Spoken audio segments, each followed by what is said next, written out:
So our first speaker will be Professor Sarat Chandra Singh. He is HOD Medicine of this Saraj Medical College. He will be speaking on the challenges and recent advances, challenges and newer concepts in the management of epilepsy. Now I request Dr. Singh to kindly start his topic.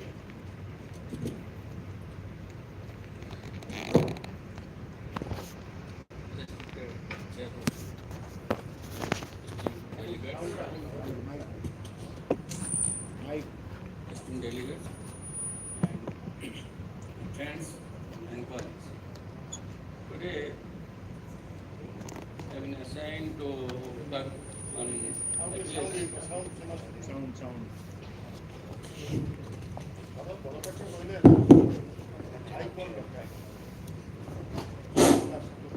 So, why I choose the topic? Because epilepsy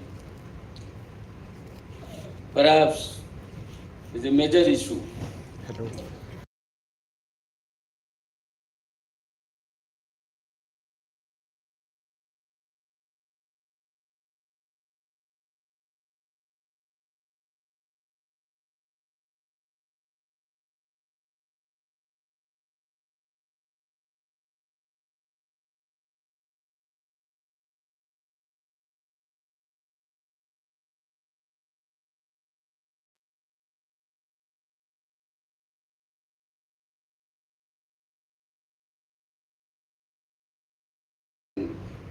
No investigation will be helpful.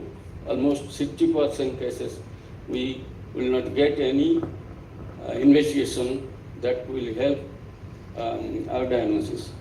Next.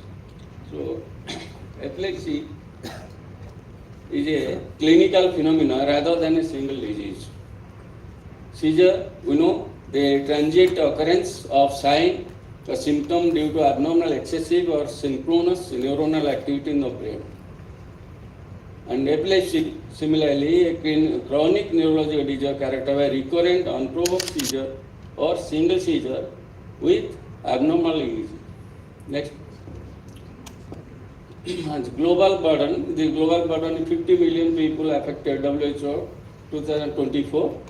India, that is about 10 million persons with epilepsy.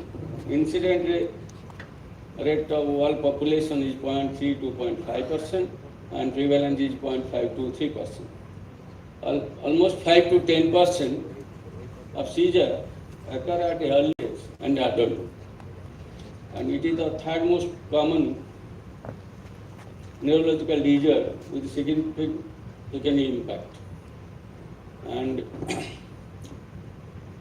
next, what are the key challenges in epilepsy care? Just we have pointed out regarding diagnosis, treatment gap, drug resistance. Next.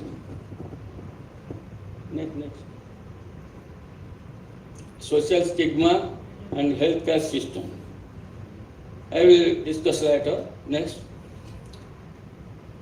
So before we go to discuss the challenges, we should have adequate knowledge.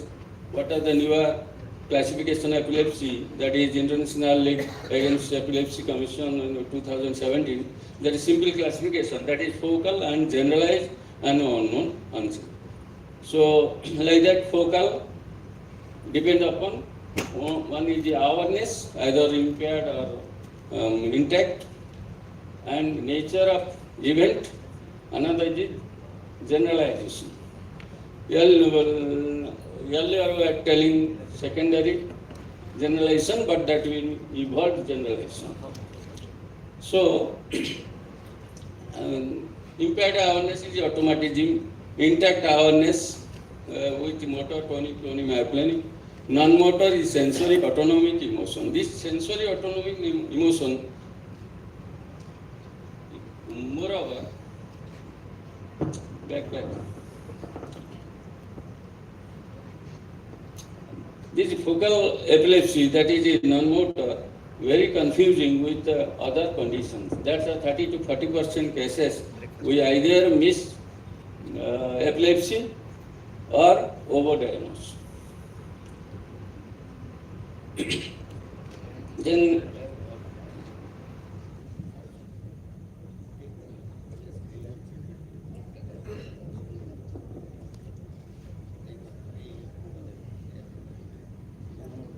again, focal seizure impact, I will not discuss the detail again. See, this non-motor, I will discuss a non-motor focal seizure intact awareness, very confusing. That is paresthesia, flashing, light hallucination, sensation of falling or vertigo, autonomy function. There is flushing, sweating, pale erection, and hearing, smell, abnormality, emotional, internal feeling of fear or macrosphere. Next. This is non-motor focal seizure, mostly confused. Most of the time patient comes with the these flushing, sweating, pale erection, vertigo, so many.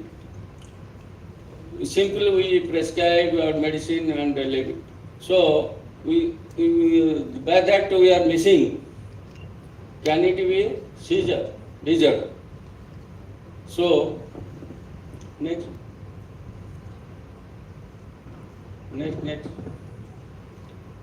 And skew epileptic syndrome is there, that is the juvenile myoclonic epilepsy. And next, Lennox-Gastaut syndrome. Next, and mesial temporal lobe epilepsy. These are the genetic basis of epilepsy. So for diagnosis, you need genetic confirmation because the treatment is different. So next.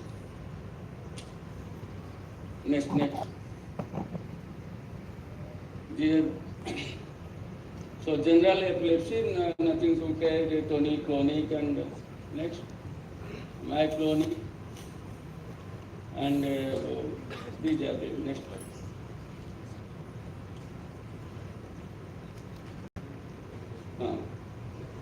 Then next I will discuss overall. We know what is the classification, your classification and what the pattern, everybody knows, nothing to tell. And what are the challenges we come across? That is, one attack or recurrent attack seizure may not be epilepsy, is incorrectable avoidable situation. Incorrectable avoidable is metabolic. So, any infection. So, one attack may not be a seizure. That because if you correct the situation, it is reverted. So you cannot accept as a seizure. One attack, if is abnormal, then it is epilepsy. Next. So challenge in diagnosis, focal epilepsy with intact awareness confused with many medical disorders like syncope, psychogenic seizure, hyperventilation, panic attack, metabolic disturbance, psychoactive, drug, migraine, TIA, sleep disorder, so many conditions that physicians usually confused with epilepsy. We simply miss. Next. Focal evolved in generalized epilepsy. Very confused with the generalized, primary generalized epilepsy because we have to establish either it is focal or generalized. Because general primary may be idiopathic. Now we are telling it is genetic related, and because the treatment is different, focal evolved to generalized drug treatment is different from primary generalized. So diagnosis is important, only each will be helpful. Each will differentiate either the focal, evolved generalized or primary generalized. Next, current challenge to identify the multiple susceptibility of genes and underlying more common form of idiopathic epilepsy. Genetic testing in children and epileptic syndrome is important for diagnosis and treatment. Autoantibody testing must be done in seizure with other psychiatric disorder or cognitive impairment. Next.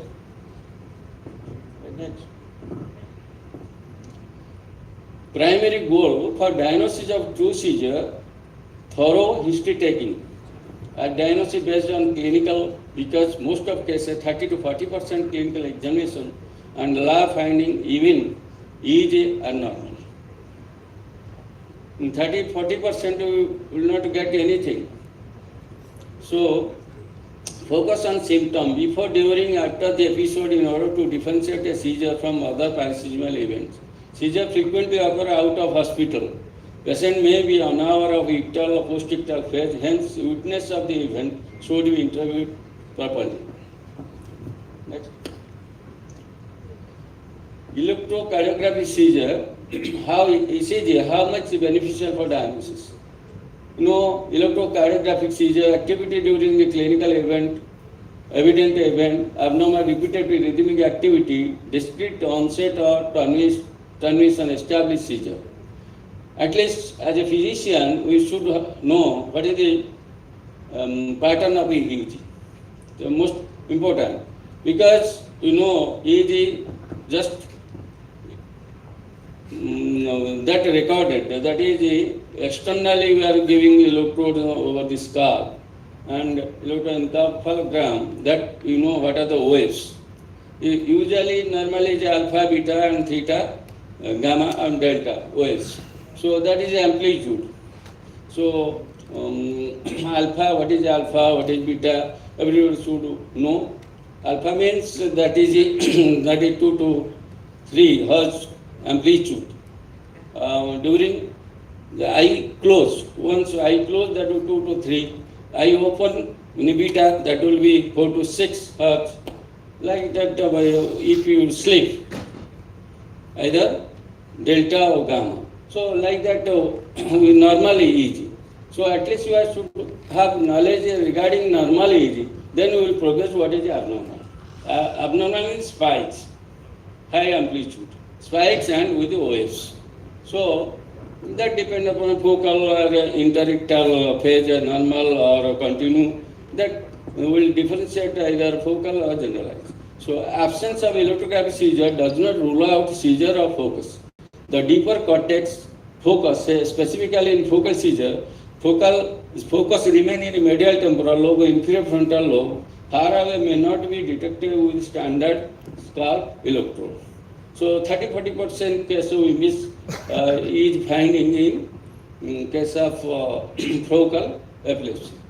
Next. So this is the pattern, the spike and waves. Next. Here also see the spikes and waves. And here is the focal epilepsy and here is generalized epilepsy. This is the pattern. Excuse me, sir. Now I have 5 minutes left only. Please finish. Okay. And next. Next. So, as the seizure is infrequent and unpredictable during clinical examination, EEG may be normal and some provocative procedure adopted. That is hyperventilation, photic stimulation, sleep deprivation at night. Next. And otherwise, continuous monitoring, that is EEG telemetry, and portable EEG 24 hours. Next, in interictal period, EEG shows activity consists of burst of abnormal spike and sharp. 60% epilepsy looks normal. Since EEG at best may not establish diagnosis but help to classify the seizure, aiding in treatment. Next. Then imaging or in refractive seizure, PET scan, SPECT useful to localize the focus. Next. Newer investigation, genetic testing, autoantibody, calcitonin and prolactin of serum are newer investigation for diagnosis of epilepsy. Next. And what is the principle of current management? Accurate diagnosis, classification, most important type and epilepsy syndrome. First line treatment, we do monotherapy with anti-seizure drugs, and individualization of seizure type, age, sex, comorbidity, reproductive health. Beyond seizure control, address cognition, mood and quality of life, timely referral, drug-resistant epilepsy should be evaluated or care. Then when to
001 antisense therapy for Dravet syndrome, PRX562 sodium channel blocker, targeted drug for SCN2A and SCN8A epilepsy, Jiggle.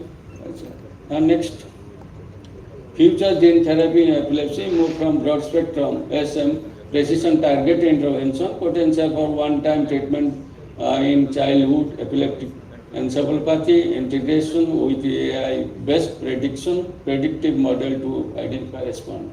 Next, digital future direction, seizure forecasting apps using wearable sensor, AI, tele-epilepsy service, and gene therapy, neurosteroid, precision therapy, and move towards personal epilepsy or integrating genomic, lifestyle, digital monitoring. Next, public health challenge, large treatment gap, and 70-80% priority, strengthen primary health care recognition of seizure, ensure availability of low-cost ASM at district level, public education, and integration of epilepsy care into national mental health program. Next, therapeutic neuromodulation. Next.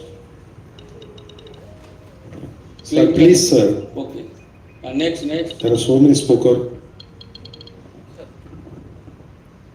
So key data, that is epilepsy management, just persistent challenge, drug resistance, treatment gap, physician play a crucial role, future precision and personalized medicine will transfer epilepsy syndrome. With this, I conclude. Excuse me, sir, because there is time limit. And I request all the speakers, please finish within 15 minutes. The time has given 15 minutes. After 10 minutes, we will remind you. Please bear with us. Thank you. Thank you, sir, for enlightening us on the topic. I think the question and answer will be taken in the last of the session. The next highlight is dementia and its management by Dr. Anand Chandra Meher, Associate Professor, SRM MCH, Psychiatry, Bhavani Patna. Sir, please come on the stage.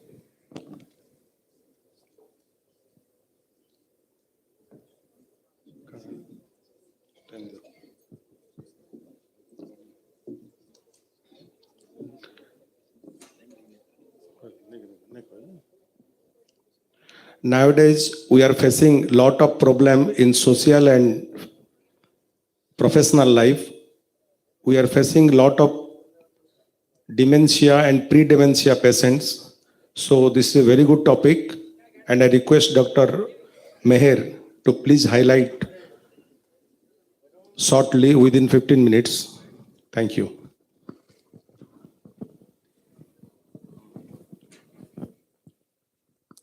Hello. I thanks respected delegates on the dais, honorable chairperson, and other delegates. And I am thankful for giving me a chance to speak on an emerging topic because of increasing in the life expectancy. We are getting more number of patients with dementia or memory impairment. So we need more care for them. So starting from that, dementia is a okay. Oh, it's okay. Dementia is a progressive disease involving all the parts of the brain and associated with intellectual impairment or memory impairment, behavioral changes, and personality changes. Going to the diagnosis of DSM criteria, previous slide. Okay. It needs, second, it needs at least two criteria. One of them is amnesia or cognitive decline, and the rest things are associated with language, that is aphasia, anomia, agnosia, apraxia. So most important is amnesia plus at least one feature involving other part of the brain. And it should not be confused with delirium or any other psychiatric disorder. So this thing is memory plus one impairment, and that may be progressive and gradual, no other etiology, depending upon the disability, that is activity of daily living. it is divided into 3 stages: mild, moderate, and severe. Okay, next.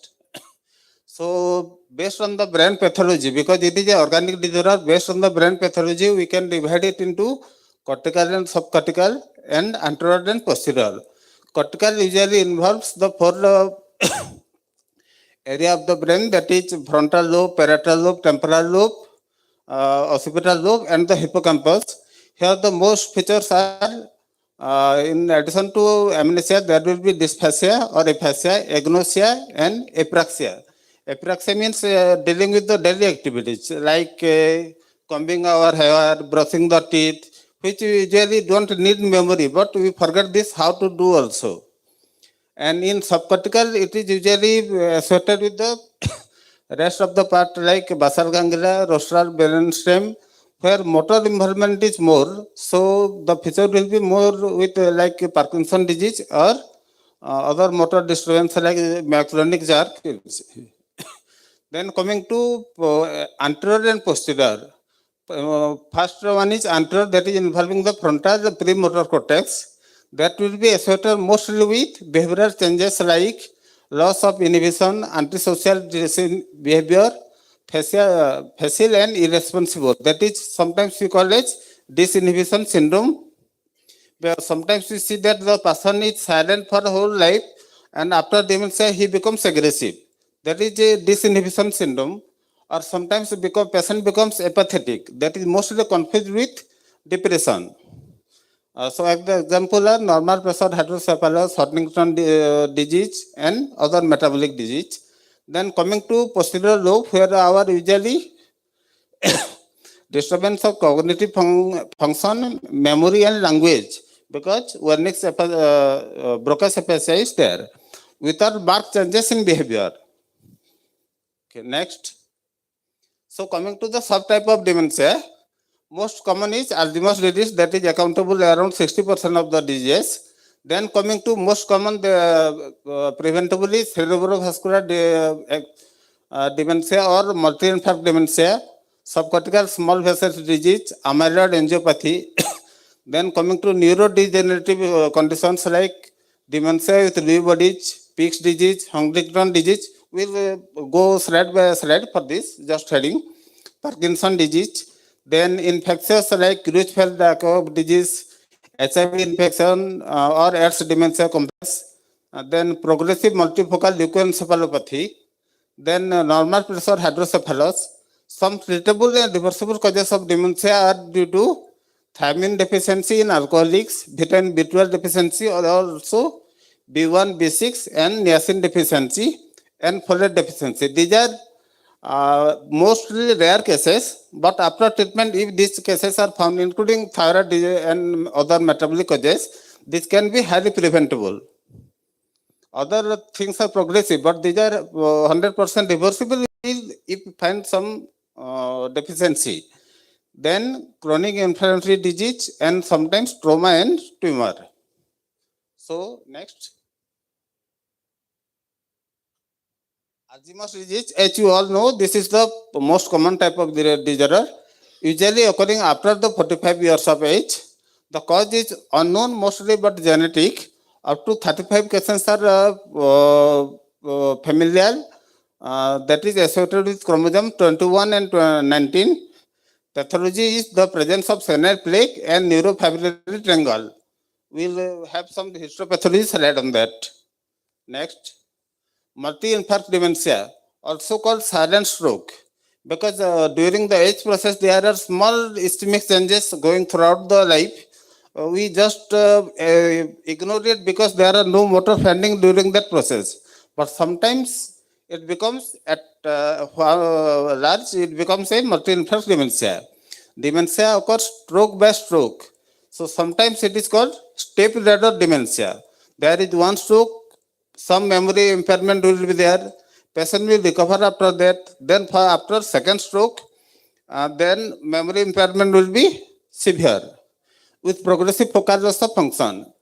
So in that cases, the most important thing is once the patient suffers from first stroke, so the patient should be advised to maintain blood pressure, diabetes, and antiplatelet drug constantly to prevent further memory impairment. Third is, next, this is a rare diagnosis, but we encounter these cases. 5% of cases are this, usually occur in female around 40 to 60 years of age. The most important thing is frontal lobe dysfunction predominant with apathy. Apathy is, as you all know, that is a decreased initiative. And even with psychiatrists, we sometimes get confused for 5 to 6 months whether it is depression or a frontotemporal dementia or fixed bodies. Because unless we get a MRI or a CT scan, it is difficult to diagnosis.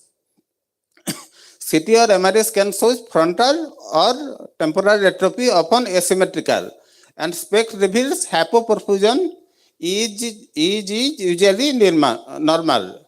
There is no definite treatment for this, and death usually occurs during the process. Next. This is primary progressive aphasia. So here what happens? There will be asymmetrical loss in the brain, the dominant hemisphere. Sir, okay. The dominant hemisphere, there will be more shrinkage in the dominant hemisphere, and the patient will lose the capacity to speak. And dominant hemisphere perisylvian atrophy is associated with the loss of language, which after many years becomes a more widespread dementia. Pathologically, non-specific cell loss, Pick's pathology or spongiform changes are described. Only MRI or SPECT can confirm the focal changes. So this is dementia with Lewy bodies. So it is most important thing one is that the treatment strategy here is somehow different from others. The three important features of this is profound fluctuation Sir, in you have 5 minutes left only. Sir, 5 minutes left. Okay, sir. Okay. Profound, pronounced fluctuation in alertness and attention. Second, no. And there will be visual hallucination and there will be Parkinson or motor disease. So three things is there: motor disease, hallucination, and memory impairment. Lewy bodies are found in brain. The important thing is, if we add antipsychotic for behavioral problem, there is higher chance that patient will go into neuroleptic malignant syndrome. Next. Then this is a reversible condition. Reversible normal pressure hydrocephalus. There are three features: gait disturbance, urinary incontinence, and dementia come at last. The important thing is it is reversible. Reversible in the phase that after surgery, that is ventricular peritoneal shunt, the patient can survive with quality of life, but somehow the motor problem persists. The Parkinsonism feature persists, but rest of the quality of the patient improves and life improves. Next. Then some examples are due to repeated trauma like Ponchdrung encephalopathy, tumor, and X dementia complex. Next. This is a classification what I told here. So this is just a gross classification and what test to be done. Next. Then most important things, that is I will like to highlight mild cognitive impairment. Most of the people sometimes tell that I have forgetfulness. So this may be the starting phase of the dementia, or it may be due to anxiety, depression, physical illness, or just an on-off phenomenon. So here we have to differentiate between the depression and actually there is episodic forgetfulness or not. So it is not a classified diagnosis, but it is a evolving diagnosis. Next. So on bedside examination, there is impairment of attention, concentration, recent and remote memory, language, praxis movement, executive function, visuospatial function. Next. There will be a gradually progressive decline in memory or reverse law. There is a reverse law, just I want to highlight that as you have shown in onion, the first thing that is born in, the first thing in the onion is formed is inside the onion and last one is outside. So usually our memory is that the new things are outside. So that is lost fast. And the older thing, our school name, our college name, our childhood things, those memory are stored up to the last stage of dementia. And recent and immediate memory are lost earlier. Patient attendant usually tell that, sir, he is able to tell his school name. But that is not the important thing. Whether he is able to tell what he ate today morning is important thing. So this is the scoring system. Mini mental score examination less than 23 classify your. Sir, your time is dementia. over. Okay, Kindly sir. speed up. Okay, sir. So this is investigation. Next, okay. So normal brain and its function. This is how in Alzheimer's disease there is shrinkage of hippocampus, shrinkage of cerebral cortex and enlarged ventricle. Next, this is some risk factor associated with dementia: age, depression, insulin resistance, hypertension, dyslipidemia, Down syndrome, and sometimes nicotine. Next, so what are next? Skip. Are there any benefits of early diagnosis? So most important thing is the life planning. If you think your memory is starting to go, you plan for your life planning, then financial planning, then legal power, that is attorney, wills, living, opening a future care, access to information, and the rest of the thing is psychoeducation and start medication to prevent further disability. Next, just keep it. These are the pathology. One by one, skip it. These are some pathological histopathology finding. Just show and skip. So amyloid protein. Next, this is amyloid protein, neurofibrillary tangle, hallmark of Alzheimer's disease. Then there is tau molecule. Next, please. This is a neurofibrillary tangle. Skip. Okay. Other theories are due to head trauma, epiprolasis, estrogen loss, and inflammatory hypothesis, insulin resistance. Next. So genetic, I had told it is 21 chromosome 14, monozygotic twin, and first degree relative. Next. So coming to management, the most important part of the management is slowing the cognitive downward cascade. We cannot cure dementia, but we can delay the process so that if we expect a 5-year survival, it can be 10 years. Then it's management what? Behavioral problem suggestive of dementia. That may be pharmacological and non-pharmacological. Pharmacological usually donepezil, that is acetylcholine esterase inhibitor, 5 to 10 milligram.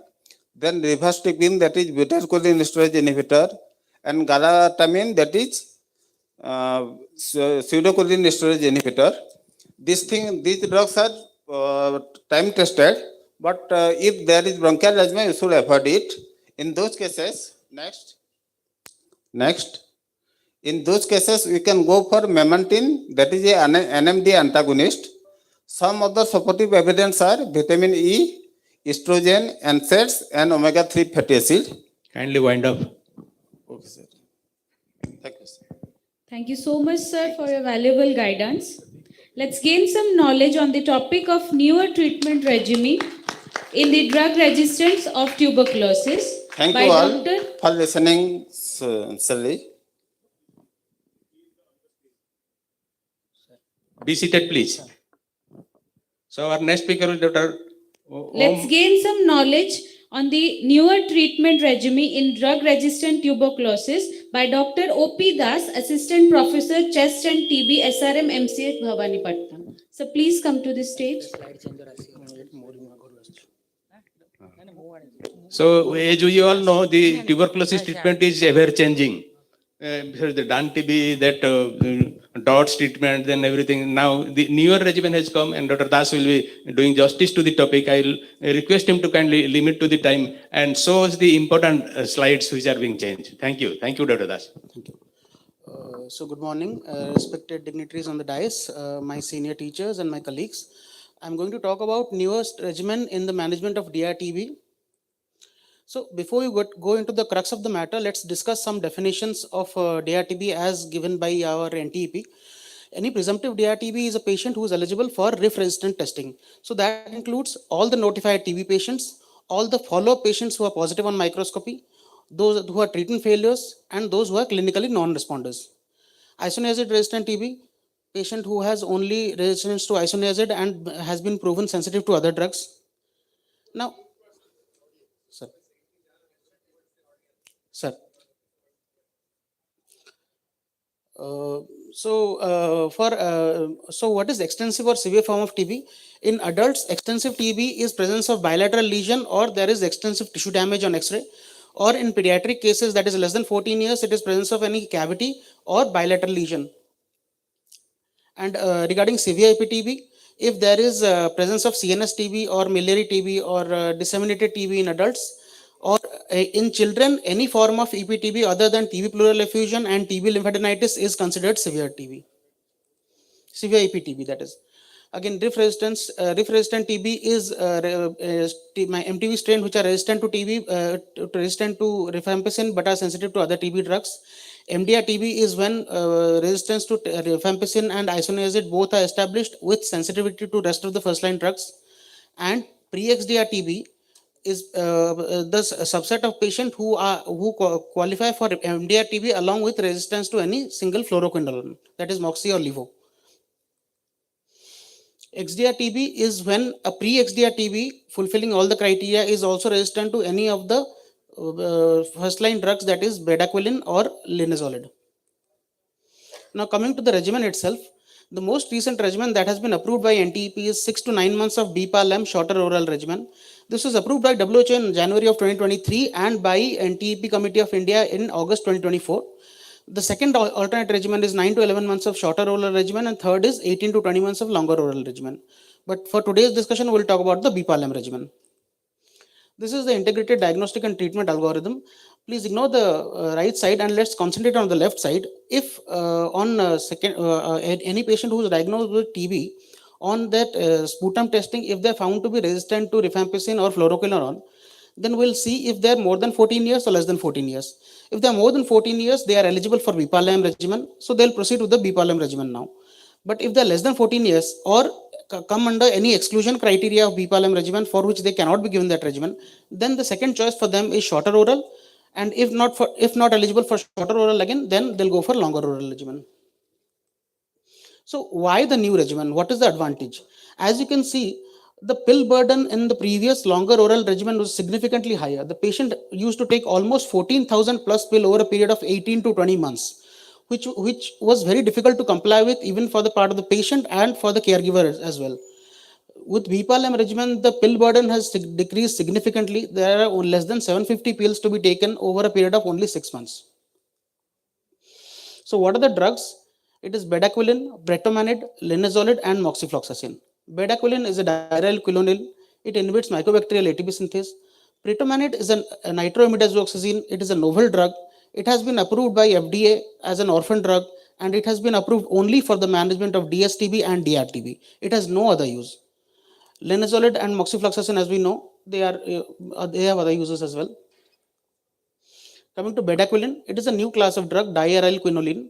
It targets mycobacterial ATP synthase. It is strongly bactericidal. It has extensive tissue distribution. That is why it is found in traces in our body even 5.5 months after stoppage of therapy, which is kind of necessary because it prevents recurrence of DRTB. It has also significant benefit in improving time to culture conversion in DRTB patients. It has shown cross resistance with clofazimine. Now, pharmacokinetics, it has an effective half-life of 24 to 30 hours. When taken with a fat-rich meal, the bioavailability increases. It is highly bound to plasma proteins. That is up to more than 99.9%, and it has very extensive tissue distribution. And it has a very slow terminal elimination profile. Bretomanid is a new chemical entity that has been developed specifically to treat TB. So it is a nitroimidazoxazine. It has a novel mechanism of action, and it has shown anti-TB activity against both drug-susceptible and drug-resistant tuberculosis bacilli. So FDA has granted priority review and orphan drug status to it. Pretomanid acts against actively replicating MTB under aerobic condition by inhibiting cell wall production, and against non-replicating MTB under MTB bacilli under hypoxic condition by acting by nitric oxide release. Recommended dose of pretomanid is 200 mg orally once daily. It has to be taken with bedaquiline and linezolid together, so it has to be taken with food. Regarding absorption, pretomanid achieves its maximum plasma concentration 4 to 5 hours after dose. It is preferably taken with a high calorie, high fat meal, and it has no dose dependency. Plasma protein binding is approximately 86%. Now, use of pretomanid in special population. In pregnancy, the adverse effect have not been studied adequately, so we advise not to use pretomanid in pregnant women. In lactation, pretomanid has been detected in rat milk. So again, it has adverse effects on the nursing infant. So it is avoided in lactating or nursing mothers as well. In pediatric cases less than 14 years also, there is not adequate data, so pretomanid is avoided. In hepatic and renal impairment, pretomanid NTP advises that we use pretomanid judiciously, so that we need to do some close monitoring of the patients. Now, regarding linezolid, what is the justification of adding linezolid to this therapy? Because linezolid helps in rapid culture conversion. When added to the therapy, it resulted in 89% of culture conversion in almost 2 to 3 months, and it has also a higher successful treatment outcome. It has also allowed for us to shorten the regimen, and when combined with bedaquiline and pretomanid, it has shown to have a synergistic role. But main limitation of linezolid is its adverse effects, that is toxicity, which includes peripheral neuropathy, optic neuropathy, and myelosuppression.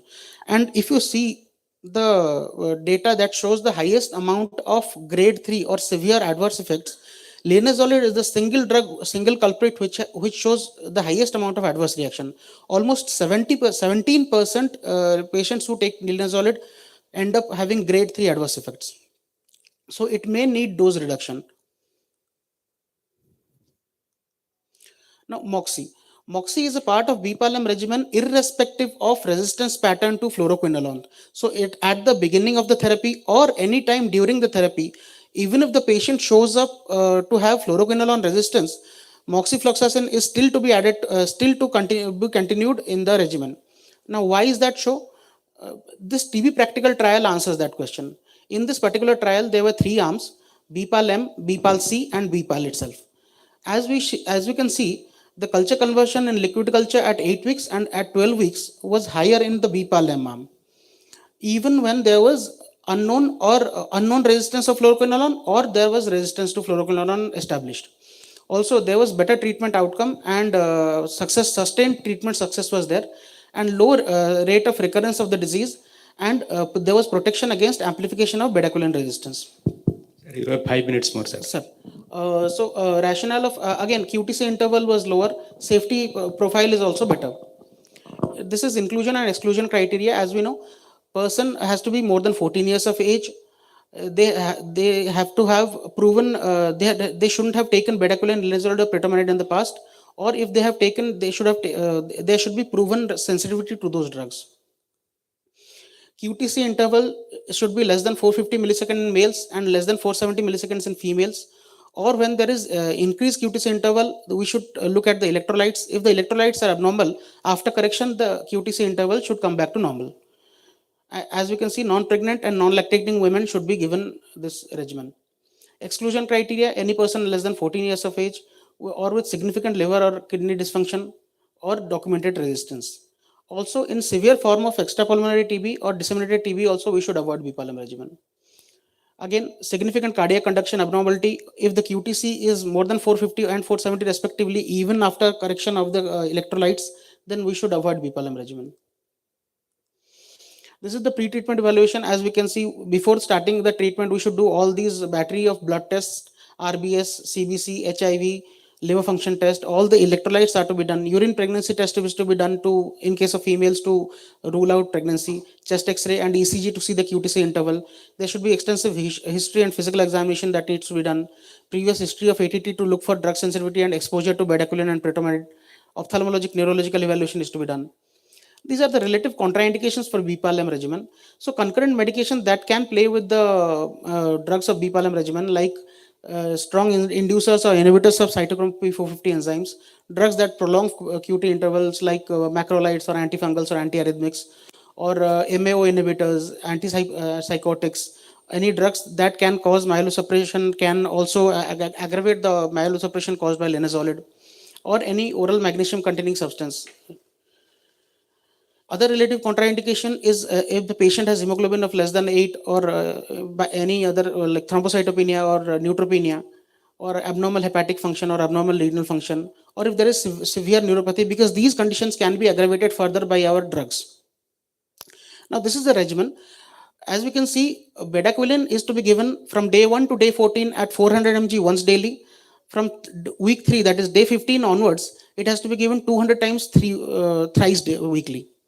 Pretomanid, linezolid, and moxifloxacin are 200 mg OD, 600 mg OD, and 400 mg OD respectively. You can see that there is 26/39 weeks of regimen written. So why is that so? This all depends on the linezolid therapy. If linezolid, because linezolid has such high incidence of adverse effect, in a lot of patients we cannot continue 600 mg linezolid OD for 26 weeks. So if they cannot continue because of severe myelosuppression or any other adverse reaction, we need to decrease the linezolid dose to half. But that can only be done after 9 weeks and preferably 13 weeks. If the patient cannot take linezolid even for 9 weeks at full dose, then this regimen is considered failed. And in those patients where we have to decrease the dose of linezolid from 600 to 300, in those cases we have to extend the therapy from 26 to 39 weeks. This is what I told now. And this is pyridoxine, which has to be given additionally to prevent the neuropathy. Less than 30 kg is 50 mg of pyridoxine. Everybody else gets 100 mg of pyridoxine. This is okay. So follow-up monitoring. This is advised by NTP that we do monthly clinical review. CBC is to be done day 15 and 30. Visual acuity check regularly. Smear microscopy, culture. These things are to be done. Urine pregnancy and when, if we doubt that the pregnancy patient gets pregnant midway of the therapy. Kindly wind up. Sir. Okay, 2 more minutes. So special situation, pregnancy and lactation. Again, if the patient is pregnant and we intend to start BPALM regimen, we have to terminate the pregnancy, or if the pregnancy cannot be terminated, we cannot initiate BPALM, we have to go for other therapy. Lactation, again, the patient has to be advised to stop lactation, go for formula feed, or if the patient does not agree to do so, we cannot start BPALM regimen. Then these mothers need to be counseled accordingly. Children less than 14 cannot start BPALM regimen. We have to go for shorter oral regimen where bedaquiline has to be replaced by amikacin, or in longer oral regimen, bedaquiline is replaced by delamanid if the person is less than 5 years old. HIV patient, there can be drug-drug interactions. Efavirenz is an enzyme inducer. Ritonavir is an enzyme inhibitor. Accordingly, we have to think about giving an appropriate therapy. We can change drugs like dolutegravir can be given in that place. Renal insufficiency, careful evaluation needs to be done, because severe anemia and electrolyte imbalance, both of these which can be aggravated either by CKD or by our drug therapy as well. People with liver disease, fairly safe, but still we have to keep a close eye on how the regimen proceeds. People with diabetes, insulin may be required because metformin at high dose with linezolid may lead to aggravation of lactic acidosis. Optic neuropathy may aggravate because of diabetes itself and use of linezolid or high dose isoniazid. Anemia of chronic disease again can be aggravated by linezolid. So before I finish up, I'll try to say just one thing. Hemoglobin, if it is very low, or if there is severe thrombocytopenia or neutropenia, then we have to correct it first before starting linezolid. If hemoglobin is less than 8, go for a BT, make it more than 9, start linezolid. The alternate is 9 to 11 months of shorter oral regimen or 18 to 20 months of longer oral regimen. So what are the challenges in India? We have limited fluoroquinolone and DST capacity in many states. Linezolid toxicity is a serious problem. Predominant supply and logistic is an issue as of now because it is a new regimen. It has started in Bhavani Patna in last 2 months itself. We have already started 2 patients on this, and the workforce needs to be trained further regarding this. We have to scale up our DST infrastructure, ensure uninterrupted and adequate access to predominant. We have to do further operational research and strengthen patient support and community engagement. BPALM is a landmark in DRTB management in India, as it significantly shortens the pill burden as well as the duration of the treatment. If scaled well, we can accelerate India's TB elimination mission. Before I go, I would like to give you a glimpse into the future. If you see, this is the CDC recommendation for tuberculosis in 2025. Look at the top, you can see for DSTB management, CDC has already recommended a change: isoniazid, rifampicin, pyrazinamide, and moxifloxacin. We have not discussed it here because as of now it has not been approved by NTP. But soon, I think in next 1 or 1.5 years, this will be approved, and we will proceed with that for DSTB as well. Thank you. Thank you. Thank you very much. Thank you I so think- much, sir, for enlightening the topic. Now, last but not the least, we have Dr. Saurabh Srishti, nephrologist, VSS MCH Bulla, to present the topic of CKD of unknown etiologies. So please come to the stage. Dr. Saurabh Srishti, Assistant Professor, Department of Nephrology, Bimsar, Burla, Consultant Nephrologist and Transplant Physician, SS Kidney Care, Samalpur, 3-year worked as DM student, Senior Resident, Postdoctoral Trainee in Department of Nephrology at IJP MER, SSKM Hospital, Kolkata. Member of Association Society of Nephrology. As we all know, the causes of CKD are many, like hypertension, diabetes, and osteoarthritis. But CKD-U is a newer term. CKD of chronic kidney disease of unknown etiology, which usually affects the middle-aged population of the rural areas who are working in the heat, and many times it is also being caused by the water pollution and many other things, which I think Dr. Saurabh will enlighten in detail. Let us start the topic. Dr. Saurabh, please. Thank you, sir, madam, and all dear faculties for giving me the opportunity to speak on this topic.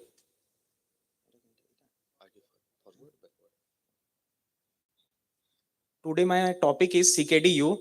We will start with a case. A 36-year-old farmer, male farmer, non-hypertensive and non-diabetic, presented to OPD with chief complaints of nausea and vomiting for last 2 months, decreased urine output for last 4 days, no history of suggestive of any renal disease.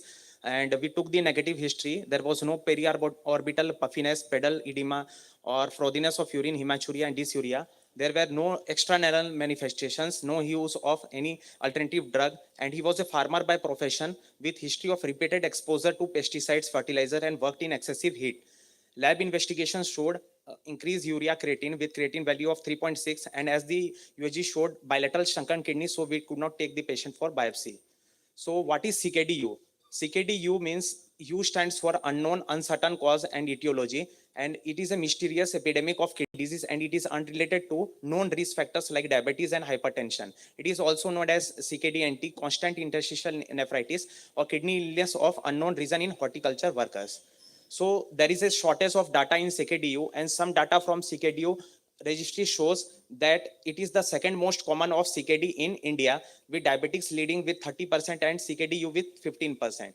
So it is a multifactorial etiology, and there is a life-threatening due to late recognition and rapid disease progression.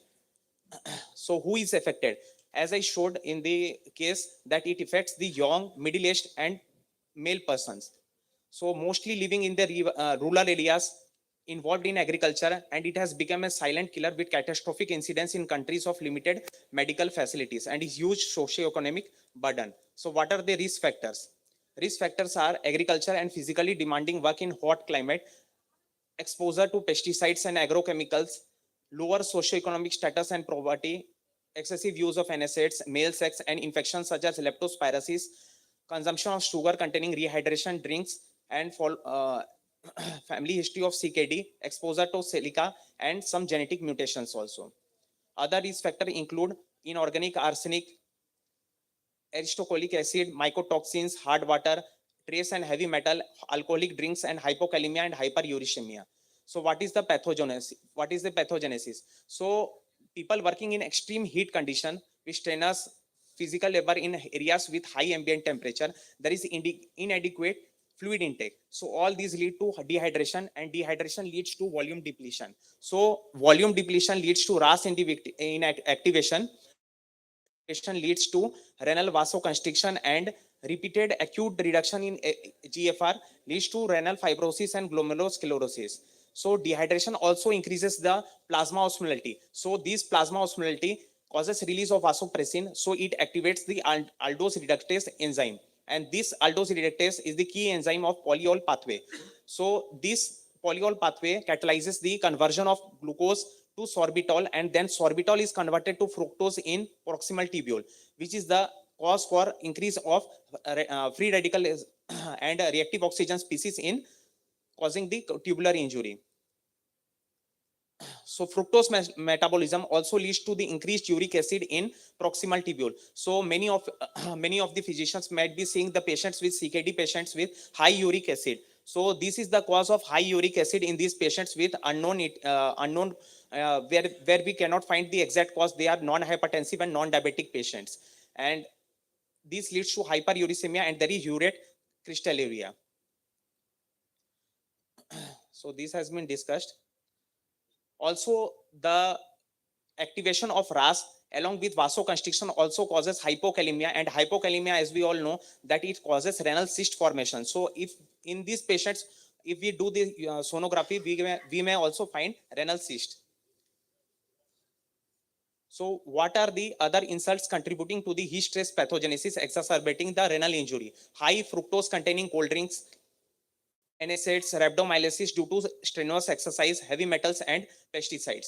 Now, groundwater consumption. Most households in CKDU affected region use groundwater as source of drinking water. So this has been hypothesized that groundwater is contaminated with water from irrigation canals, water from the spring wells, safer drinking water source, and originates from deep within. So high levels of silica and strontium in groundwater in CKDU endemic villages in Andhra Pradesh, and silica exposure reported to be associated with kidney disease, and it has a direct renal tubular cytotoxic effect and immune mediated injury also. So what are the heavy metals? Nephrotoxic effects of following known metals are known: cadmium, lead, mercury, and arsenic. So conflicting reports regarding the heavy metals in CKDU, but cadmium has been identified as a cause of itai disease, and high level of cadmium in Maxot district of Thailand with CKD prevalence of 17%. Toxins like aristocolic acid, Balkan endemic nephropathy, it has been identified as the cause of Balkan endemic nephropathy, and mycotoxins like ochratoxin in Tunisia also form of the chronic tubular interstitius. Now genetics, genome-wide association studies from NCP in Sri Lanka revealed association with SLC13A3 and KCNA10 genes. In India, CYP cytochrome P1A1 polymorphism has been suggested. Some infections, as I already discussed, that leptospira systemic review observed that individuals who tested positive for anti-leptospira antibodies have lower GFR compared to seronegative. So what are the clinical features? Clinical features include healthy young middle-aged males with a history of physically demanding agriculture work in hot climate. They complain of weakness, arthalgia, and muscle cramps. These symptoms cause them to take NSAIDs, which may further contribute to kidney disease. Also, they are reluctant to rehydrate because of the perception of water contamination. So significant dehydration suggested by muscle cramp during harvesting season and high urine osmolality. So non-specific symptoms which occurs among the farmers: headache, fever, nausea, tachycardia, dizziness, dyspnea, and swelling of hand and feet, and dysuria. Also fainting during work, and nocturia, dysuria, and flank pain also occurs. However, no culture done in most of the times, and the patient are normotensive or mildly hypertensive. There is no history of edema, and most of the patients are not obese. So what are the lab investigation? Lab investigation includes increased serum creatinine, and urine analysis, it is particularly bland. There is no hematuria and no proteinuria. If we look at the serum levels, then there will be hyponatremia, hypokalemia, and hypomagnesemia. And uric acid, there will be hyperuricemia. So urine markers of the tubular injury may be increased like KIM1 and MCP1. and low erythropoietin levels. So there will be severe anemia in these patients. Usually there is out of proportion anemia is there. So if we do a renal biopsy, which is not possible in most of the cases, there will be variable degree of tubular atrophy and interstitial fibrosis with inflammatory cell infiltrate, which will be mainly lymphocytic infiltrate. So regional nephropathies, CKD-U has been reported from Nicaragua, El Salvador, Costa Rica, Sri Lanka, India, Egypt, and Tunisia. So Balkan endemic nephropathy, as already discussed, that it due to the acetylcholic acid, reported cases of Balkan Peninsula in and regions of Southeast Europe, and specifically among those living at the convergence of River Danube. Regions have high humidity and rainfall and renal failure in 6th and 7th decade of life, and predominantly farmers. This was the start of the CKD-U actually, the aristolochic acid and the Balkan endemic nephropathy. So these are the exogenous toxins like lead intoxication, heavy metals, aristolochia, ochra toxins, which is a mycotoxin, and organic substance from coal, and some genetic predispositions and genetic polymorphism. Genetic predispositions and genetic polymorphism common in India is CYP1A1, LCAT enzyme deficiency, and viral diseases. So genetic predisposition is the primary cause in Balkan endemic nephropathy. So it occurs in the 6th to 7th decade, and environmental factors also play a role. Clinical features include the weakness, fatigue, lumbar pain, flank pain will be there. Brown discoloration of the copper brown discoloration of palms and sole becomes permanent in uremic phase, and advanced stage anemia and loss of renal function. Itai disease is also there because of cadmium. It was officially recognized in 1968 and mainly targets the women, located in Toyama, Japan, and it is a type of acquired. You have 5 minutes more, please. Yes, sir. It is a type of acquired Fanconi syndrome. So coming to the Indian part,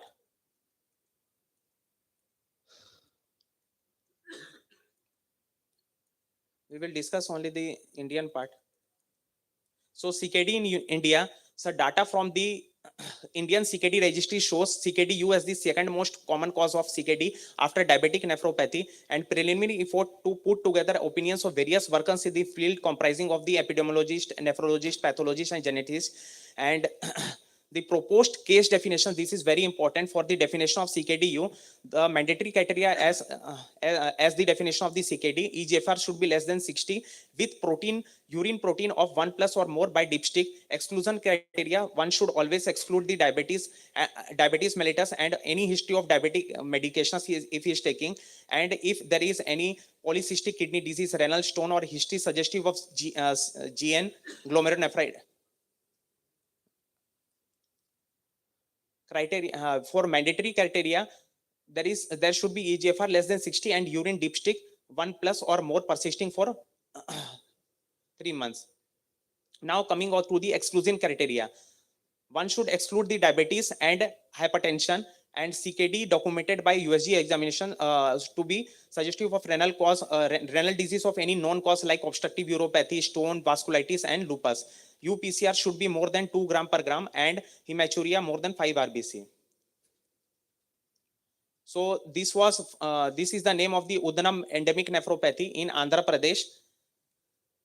And the histopathological examination showed normal glomeruli and renal tubular atrophy. There was interstitial fibrosis, and as suggested, the inflammation will be of lymphomononuclear. And this is the Tondai Mandalam nephropathy in the Tamil Nadu, and it was commonly noted in rice paddy, sugarcane, peanut farmers, and construction workers. So the clinical features were asymptomatic in earlier stages. There were low grade or absent proteinuria and bilateral small kidneys. So common features of all the regional nephropathy, it affects the middle-aged males, and it predominantly affects the rural agricultural communities, and there is absence of significant proteinuria and hypertension.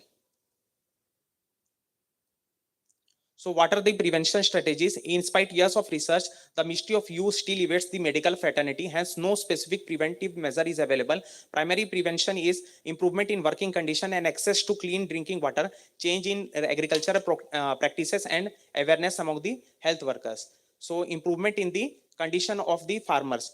So this is very important. Access to the clean drinking water, development of centralized water purification and distribution system, installation of RO plants, good short-term measures. RO plant program has been started in Sri Lanka in 2010 with support of World Bank. Now RO water has replaced the traditionally used water resources, and studies from the NCP region in Sri Lanka has shown that there is decreased incidence and progression of CKDU. Change in agricultural practices, indiscriminate use of the harmful fertilizers and pesticides should be checked, and there is need of judicious use of agrochemicals, use of PP while handling the harmful chemicals, and government needs to promote and incentivize the organic farming.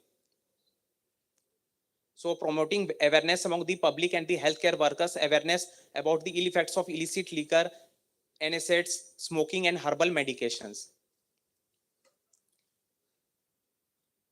So this is the secondary and the tertiary prevention, screening individuals living in the CKDU hotspot, early identification of the disease, initiation of treatment to slow the progression of the CKD, and mass screening by BP measurement and the urine dipstick. Screening test should include serum creatinine, UACR, and repeat measurement after 3 months to avoid misdiagnosis. Cystatin C being the most sensitive functional marker, but due to high cost limits, it's as the mass screening tool. Now coming to the treatment, there is no specific therapy. Role of the RAS blockade and SGLT2 inhibitor is unclear at this point of time. Their use is not recommended since it is a non-proteinuric kidney disease, and also postulated to occur due to repeated episodes of dehydration and AKI. Therefore, these drugs may exacerbate AKI. So in this form of the CKD, actually RAS blockade and SGLT2 inhibitor may have deleterious effect. So only prescribed is the oral sodium bicarbonate, which slows the progression of CKD and widely available, and it is cost effective also. So challenges and future direction: shortage of healthcare workforce and poor infrastructure, serious challenge to management of the growing burden of CKDU. Kindly wind up. Yes, sir. Access to tertiary care centers and HD limited, and cost of the treatment poses a disproportionate burden on the vulnerable population.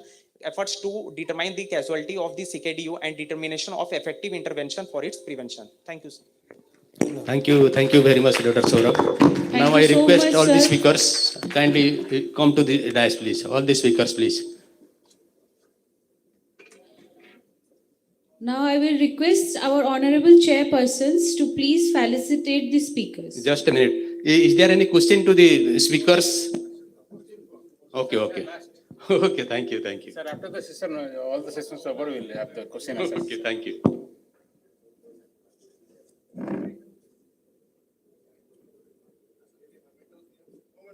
Sir, please.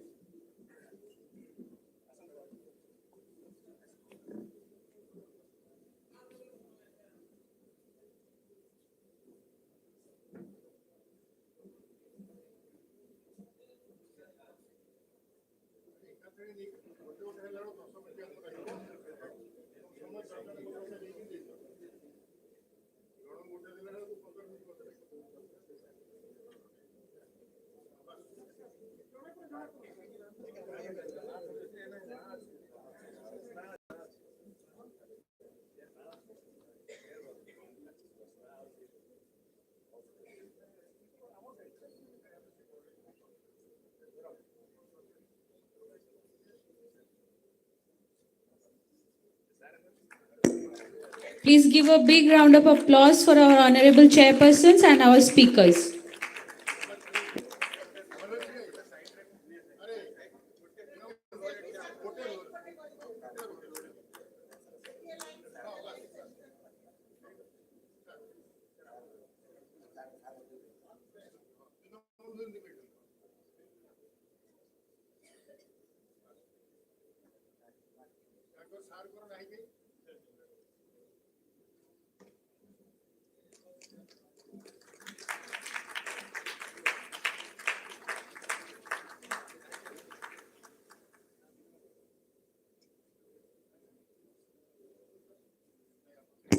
Now we wrap up our session for a short and refreshing tea break.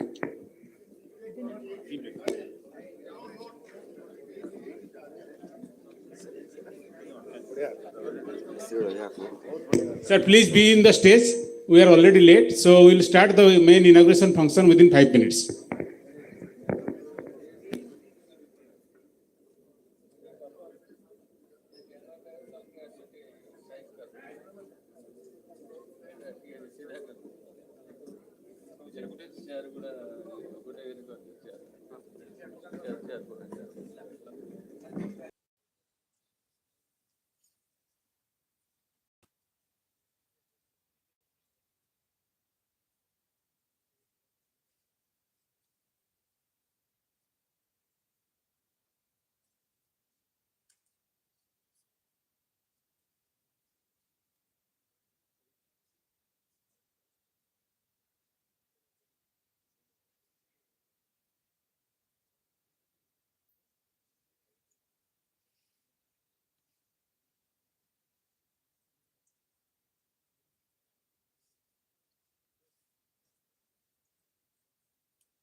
So let us have a pleasant watch on Kalahandi, its socio-cultural beauty.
We are now honored to call upon our esteemed guests of honor to grace the stage for the inauguration ceremony.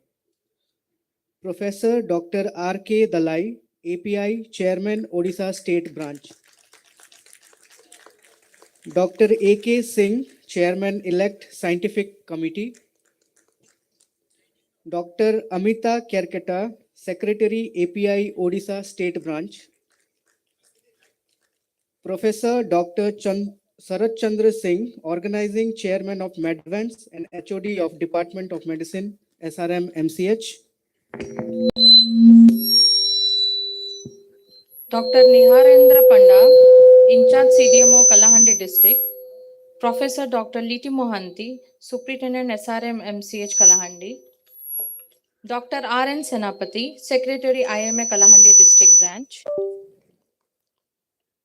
Dr. Dinabandhu Sahu, Organizing Secretary of Medvance. Dr. Jayant Kumar Panda, President of IMA of Odisha State Branch.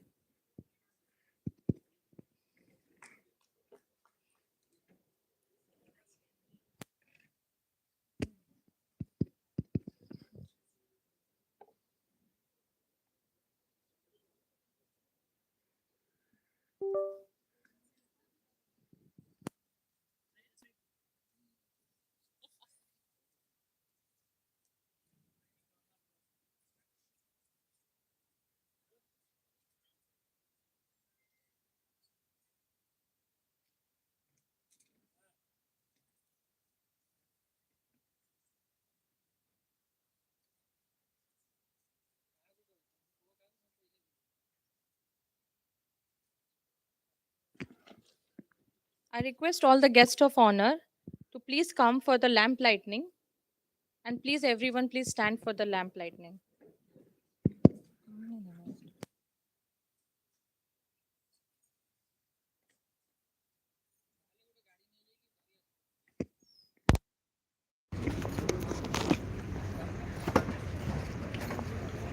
There will be a spiritual song by Amlan Sahu.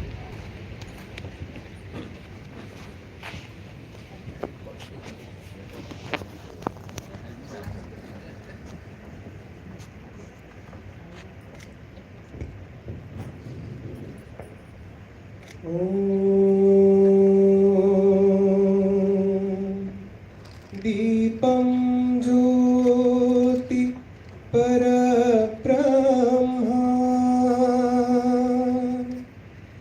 दीपं ज्योति जनार्दन दीपं ज्योति हरते पापम् संध्यादीपो नमोस्तुते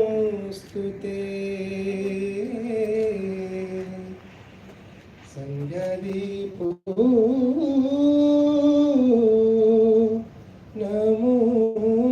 नमोस्तुते ओम शांति शांति शांति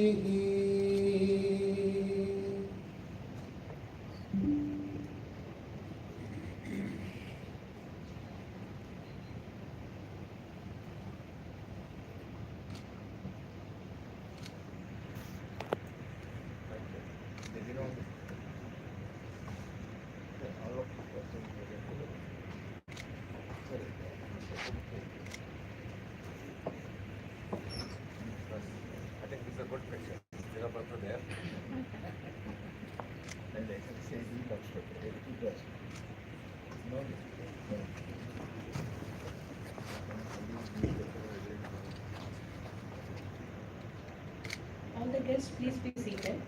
It will be followed by a spiritual song by Amlan Sahu.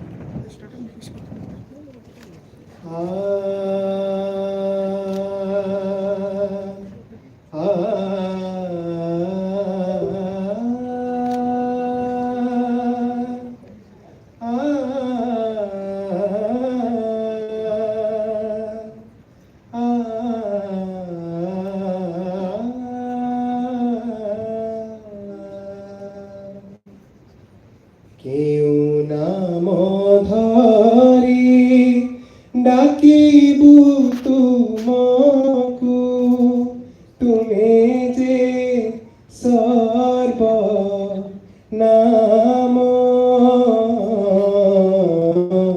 কেউ নাম ধরি ডাকিবু তুমকু তুমি যে সর্ব নাম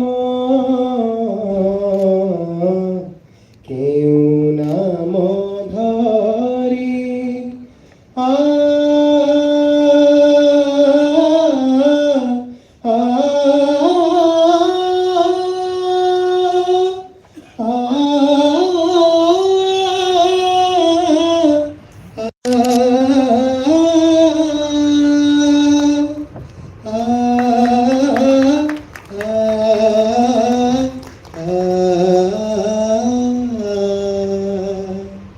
লুহ হই তুমি ঝরি পড় পরা লুহ হই তুমি ঝরি পড় পরা কেতে নয়নর কোণରୁ আ হস হই পুଣି ফুল পরি ফুট হস হই পুଣି ফুল পরি ফুট কেতে যে নরম অধরু सबुरी अंतरे ढाली दिया प्रभु तुम्हें जे अमृत प्रेम क्यों नाम धरी डाकिबु तुमको तुम्हें जे सर्व नाम क्यों नाम धरी thank you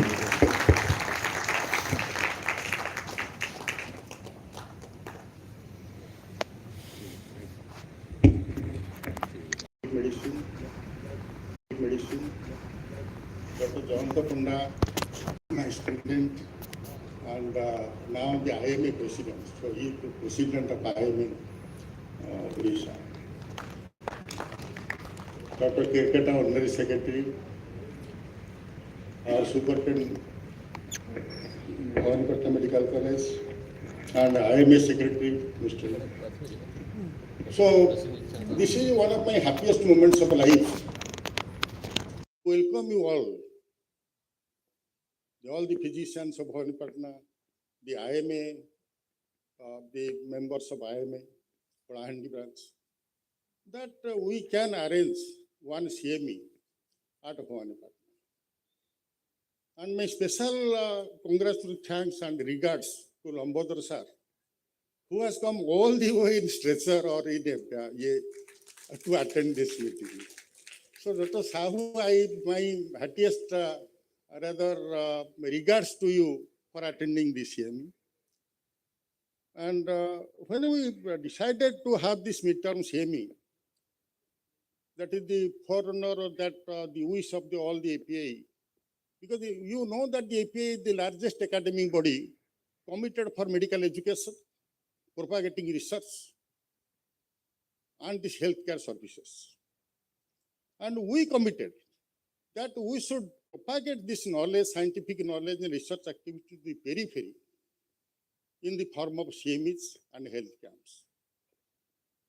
And when I told that Ashok that let us have a CM in the remotest part of the Bhavanipatna, which where for last 30 to 40 years, probably no CME has been conducted at this place. And I found that Dinamanthu is the most active person, taking all single-handedly that he has made this conference a great success. I sometimes feel that Dinabandhu should not have been a doctor. He's a poetic in heart. He's physician, but with a poetic heart. Writing poems, drawings, pictures, and lot of activities. And I sometimes feel that the physicians must have a good heart. Otherwise, you cannot serve the population. So I found that Dinabandhu is there. Ashok is there to provide and guide him. And all logistic support has been provided by Sarat Singh in Bhawanipatna. So probably this is the best place where we can have this conference. And I am really happy that it is attended by so many physicians, and we all from Bhubaneswar, from Berhampur, Dr. Nihar, our secretary for the annual API at Berhampur, I think that he will be probably doing it in much bigger way than this. And Sarita is there, the organizing chairman. Sushant is there, Ladu Gopal is there, all other persons are over there, and we came long way, Sunil, and we enjoyed the Bhawanipatna Junagadh Express. And for the first time, that it reached 5 minutes earlier, rather than it was to be late by half an hour or 1 hour. So probably they knew that we are coming in a big way to attend this conference. So it was 5 minutes earlier. So I think nothing more to tell you. The scientific conferences, scientific deliberation, probably the best way to cater the knowledge. That is the main best part of this year. And the arrangement is very quite good and all that. It is almost up to the national level or state level. Dinabandhu is responsible. I again thank Dinabandhu for this extraordinary arrangement. And I think that this conference will be midterm will be a success. Thank you very much. Sir, I request you to please remove the curtain of this painting, sir. Please come.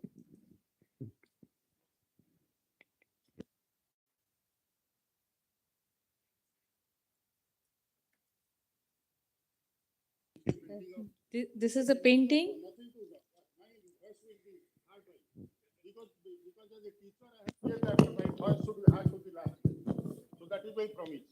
So this has been done by the painting by Dr. Dinabandhu, what I told that he is a physician, but he is a literary man and a poet at heart. So let us inaugurate this painting.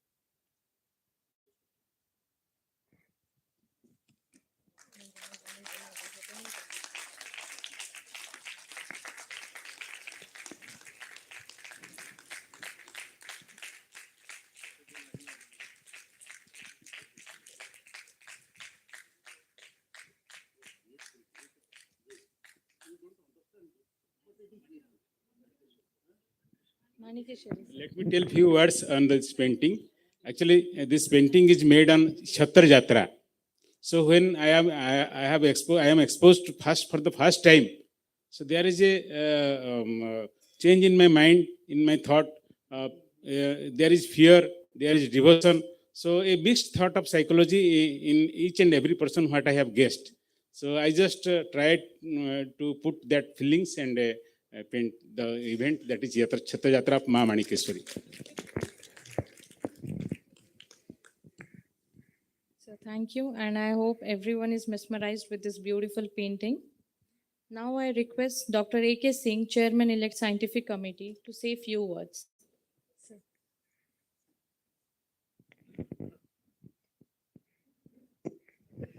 Thank you, Bhawanipatna. It's a pleasure being here. And I am glad that Professor Dadai expressed his desire to have his midterm CME at Bhawanipatna. It is because of his vision that we are all here. He just gave me one order, Ashok Sethi Koriba. And tu dekhibu sabu au bujhibu. So this is what he said.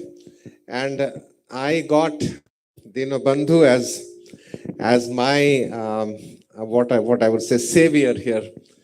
And this event which you are seeing is a homework. In fact, it's a work for the last 3 months, Dinabandhu. Yes, we talked almost every day, sir, eta kon kariba, seta kon kariba, and then I am so, uh,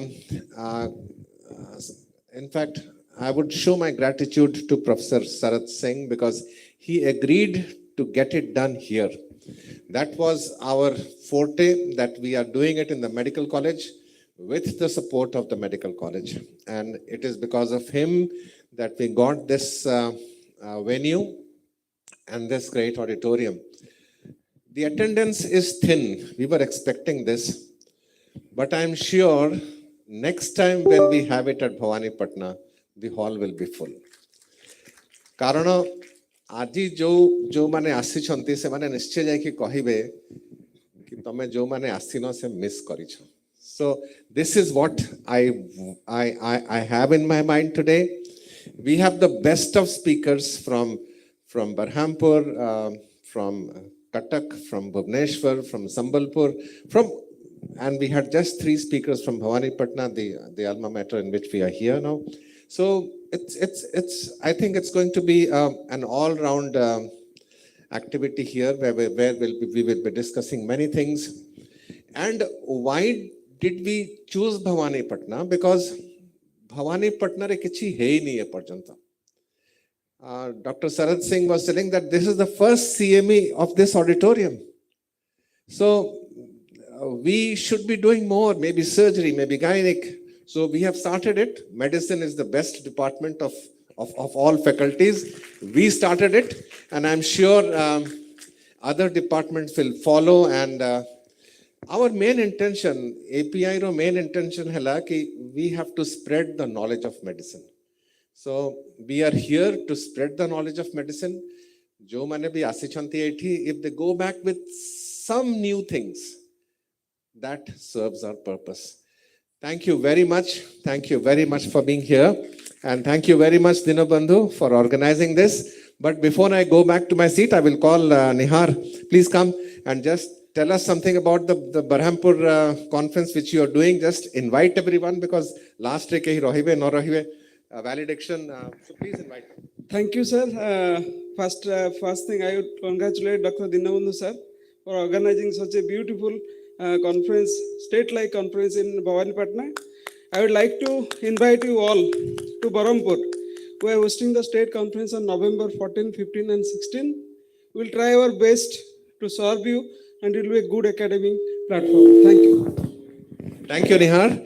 Now I would invite Dr. Gopal Agarwal and Dr. Nishant. Please come. They are from Bargad.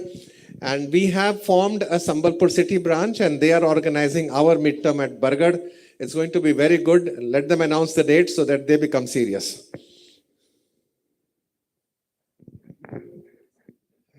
Good morning, everybody. From this platform, I request all of you to attend the Bargad conference on 30th of November, this 2025. We are waiting eagerly to meet you there itself. Thank you, everyone. This 30th November, we are going to organize the midterm API Sambalpur conference at Bargad. So it is a land of Dhanu Jatra. I invite you all to attend this conference. Thank you. It's going to be a midterm with a difference. Speakers will be almost all new and really state of the art. Bargad is more advanced than Sambalpur. I think you know that. So they will do a state of the art midterm CME of the Sambalpur city branch of the Association of Physicians of India. Thank you very much. Thank you, sir. Now I request Dr. Amita Kergate, Secretary API Odisha State Branch, to tell few words.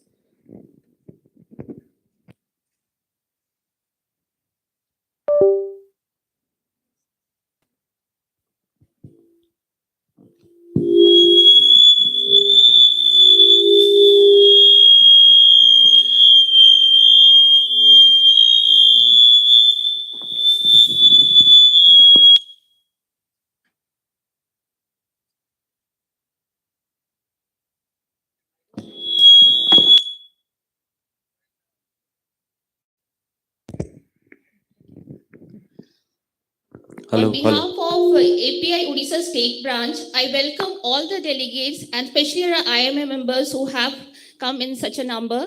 Thank you all. And indeed, I had never come to Bhavani Patna, never come to this part of Kalahandi, but it is thanks to our chairman who organized this midterm CME here, and thanks to the brilliant effort by our organizing chairman, Dr. Sarat Singh sir, and our organizing secretary, Dr. Dinabandhu sir, who have put a lot of effort in organizing this conference, and it really shows. So I hope you all enjoy this academic program arranged by the organizing team. Thank you all.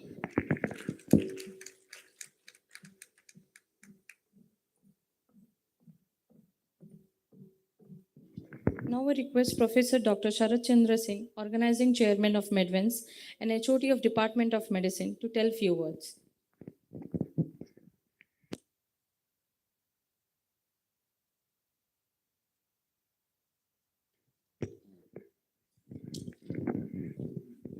Good morning, everyone. Respected dignitaries on the dais, distinguished member API, my colleagues, friends, and their delegates. It gives me immense pleasure and a deep sense of privilege to stand before you today as the organized chair of the midterm CME of the API Odisha State Branch. On behalf of the organizing committee, I extend a very warm welcome to each one of them. CME programs such as this one represent the spirit of continuous learning that is the very essence of our profession. Medicine is a science that evolves every day, and it is only through regular academic exchange that we can remain updated and continue to serve our patients with the best probable possible care. Today's program being together a galaxy of eminent experts who will share the knowledge, experience, and insight on topics of contemporary relevance to our practice. I wish to express my heartfelt gratitude to our learned speakers and delegates attended such CME being held at remote place of Bhavanipatna, blessed with Maninkeshwari of district Kalahandi in the surrounding of beauty of nature. I am confident that the deliberation today will be enriching, thought-provoking, and will inspire us all to return to our practices with renewed energy and deeper understanding. With this word, I once again welcome you all to make success this CME.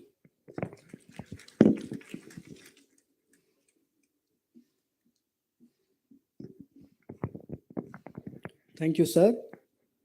Now I request Professor Dr. Liti Mohanty, Superintendent SRM MCH Kalahandi, to share few words.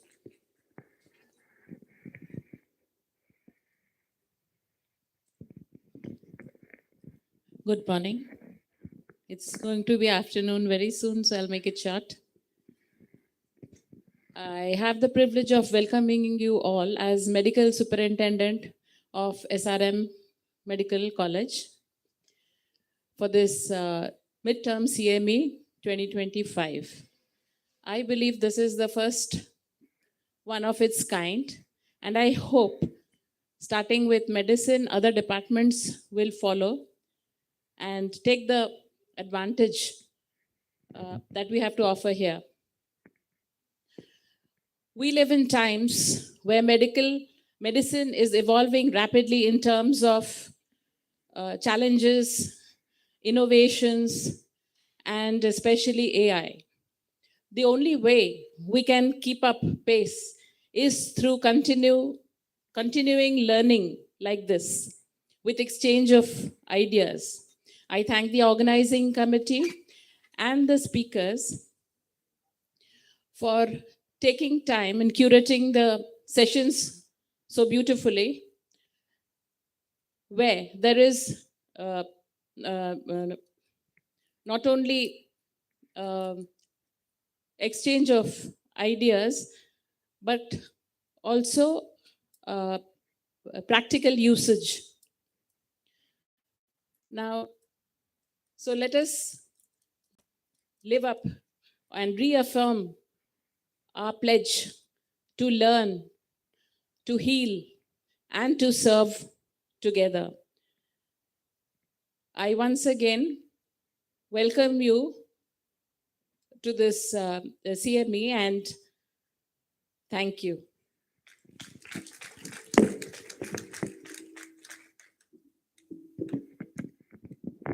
Thank you, ma'am.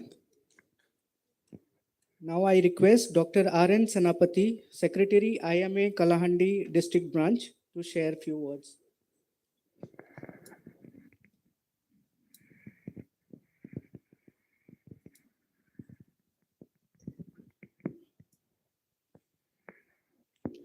Honorable chairs, fellow doctors, nothing much to say. Good morning to you all. Just two things. One of the most vibrant, energetic, and enthusiastic man I have seen in my life is Dr. Lambodar Sahu. Thank you, sir. Thank you, sir, for being here with us on this one of its kind, the first ever such a big event in Bhavani Patna. Thank you so much. Also, I will thank you, all the people they have put in an effort to organize this, and also all the people who have put in their best efforts to come here and attend this function. Thank you so much. Let us get on with the program. Thank you, Rick.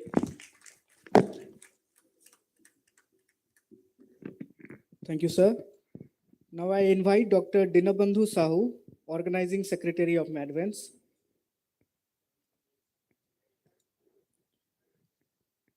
Now I invite Dr. Jayant Kumar Panda, President IMA Odisha State Branch, to share a few words.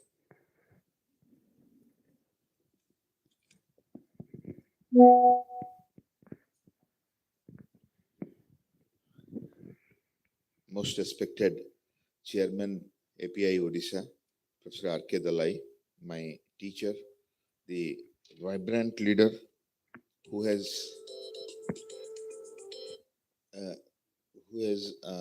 traveled all the way from Cuttack and taken API to a different strata which we all have been imagining since long. API is a national forum of almost 79 years, started in the 1944 with 25,000 members. And Odisha chapter was formed way back in 1980 at MKCG Medical College, Barampur. And we have almost 1,500 members in Odisha. And you'll be surprised, 45 years state chapter, and even West Bengal, from where I'm traveling, they conducted the East Zone Epicon, is 32nd. Many state branches, including the Delhi, including the Jaipur, the Rajasthan, the Karnataka, the Tamil Nadu, they are junior to us. We formed our branch 45 years back. And this is a big forum of science and promoting academics amongst the physician and others.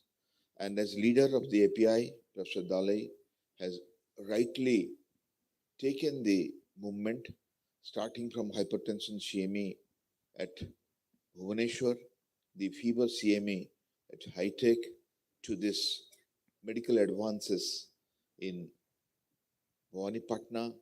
All year long, he has made it vibrant, aligning the state chapter with the national chapter. And he deserves a big applause for steering the API activities in the state. And I'm sure under his leadership, we can match the national vibe and take Odisha further. And to take the legacy further, we have Dr. Ashok Singh, the smartest physician I have seen. I follow Dr. Singh since my student days. I'm a direct student. Let me confess that here in the gathering, Professor R.K. Dalai, Dr. Ashok Singh, and Dr. Kabiraj Chaudhary are my direct teachers who have taught me, and I have learned medicine from them. And Dr. Singh is taking over the legacy, and I'm sure during his tenure, the same things will continue. And you have already seen the Sambalpur City branch has started so actively with annual conference, with midterm CME, and I'm not wrong if I predict that very soon in the national level, Sambalpur will put its vibration, and then it will reach our leaders in the national level, and this will be recognized as one of the most vibrant state chapter of the API. We have our CDMO, Dr. Nihar Panda, who is a elder brother, and we are meeting after long 25-30 years here in the soil of Bhawanipatna.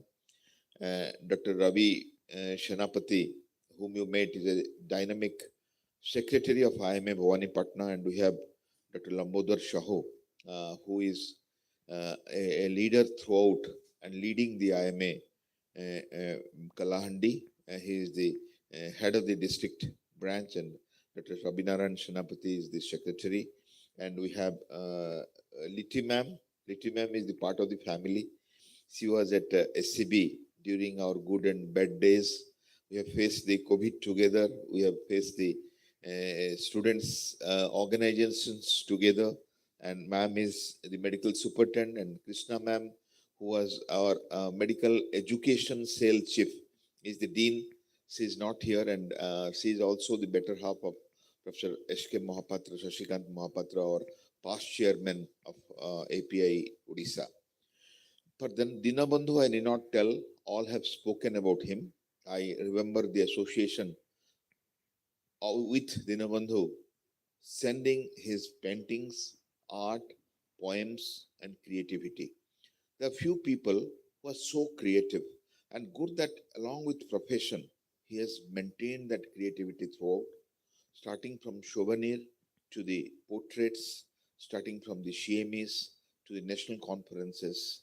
Over last 20 years, he has put his foot and give a big hand for such a creative man who has exemplified the creativity in his life with blessings of Ma Manikeshwari. We have Amita, our dynamic associate professor of SCB. SCB is very proud of her, and then she is now the honorary secretary for last 2 years, mentoring. And these leaders, along with Professor Sharat Singh, he is again part of the family from SCB medicine department.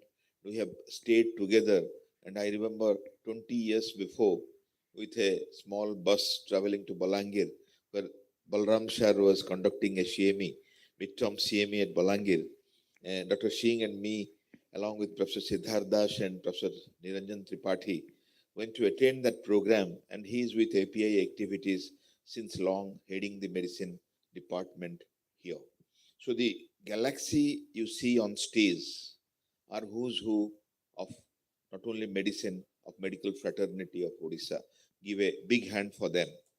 And those who are seeing in front, say Dr. Lambodar, say Professor Sarita, say Gopal Bhai, Keshi Bhai, Nihar, Ottanu, Anant Bhai, Sunil, Kabir Shar, Alek Shar, Krishna, Balram Shar, Shagnika, Malati ma'am, Deepak, Jagannath, and many. Actually, a good thing has happened. Now we have only the leaders, only the faculties, only the people who are self-motivated to perform in the state are here. Because this is a very exclusive place. Today is Mahalaya, in the holy day of Mahalaya, sitting on the soil of Manikeshwari. It's a matter of fortune for all of us. And I told, initially I was not part of the program, but API and IMA both are very close to heart. And I came for a few reasons, and one is visiting Manikeshwari on the day of Mahalaya and meeting all of you. Because if I'm correct, this is the first midterm CME in Bhawanipatna. As already mentioned earlier, we have not met at this place, and with the leadership of Dr. Dinabandhu, so many people in a half-day program, we take the opportunity of interacting. Regarding IMA, I'll share one line before I close. It's a 5 lakh member organization. It's the largest doctors' body in the world, which started from the freedom struggle by Bidhan Rai. We are celebrating 100 years of IMA at Ahmedabad in the IMA NatCon this December. It was started 1926 by Bidhan Rai, who is a leader, a Bharat Ratna, a physician, a medicine specialist who has made his contribution felt, and an IMA has contributed coordinating the whole country. And without the IMS association, the programs go unfulfilled. So I wish Lambodar Shah and Rabi Shah would have inspired more members here, and Sharat Sir and Litty Madam would have inspired the medical students here. What we did in SCB last RSSDI conference just 20 days back, we had a student registration, just providing them one lunch. They came, listened, had lunch and went back. No bag, no other activities. And the hall was full. There are almost 2,000 people in the hall. I have circulated the video, you must have seen. Many of you were there also. So the purpose of doing it in medical college is disseminating the knowledge to the medical students, to the junior doctors and residents. So the last thing I'll tell you, that physicians are the future, and we have the responsibility of good health of the nation and shaping our future by bringing up the future generation. I appreciate Dr. Singh that he is grooming people. He called Nihar here, he called Gopal Bhai here, and giving responsibility and expecting from them. Professor Dalai and Dr. Singh is taking API further, and under their leadership will be able to do the national epicon in Odisha and take the legacy further, showing the knowledge, the efficacy, the administrative ability of the physicians in the soil of Odisha, which can amaze the country for our own expertise. Give a big hand for API and all its activity. And as mentioned, all of you, along with your team, each leader must bring at least 10 members to Barampur to reach the number of 500. So they will not see auditorium vacant. At least we'll have a bubbling conference, a resounding conference at Barampur very soon. Thank you all again for the invitation.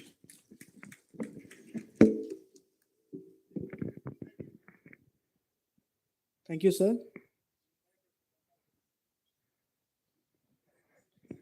Now I request Dr. Niharendra Panda, in charge CDM PHO Kalahandi district, to share few words. Sir, please. Let noble thoughts comes to us from all sides. Honorable Chairperson, Professor R.K. Dalai, my teacher. Dr. A.K. Singh also is my teacher. Professor Jayant Panda, my junior brothers, all dignified dignitaries, sparkling speakers, distinguished delegates, and learned listeners. I welcome all of you in this August Academic Assembly. As a public health expert, I want to say that you, as a physician or clinician, deal with an individual and a person. But as a public health expert, we deal with the public and we deal with the community.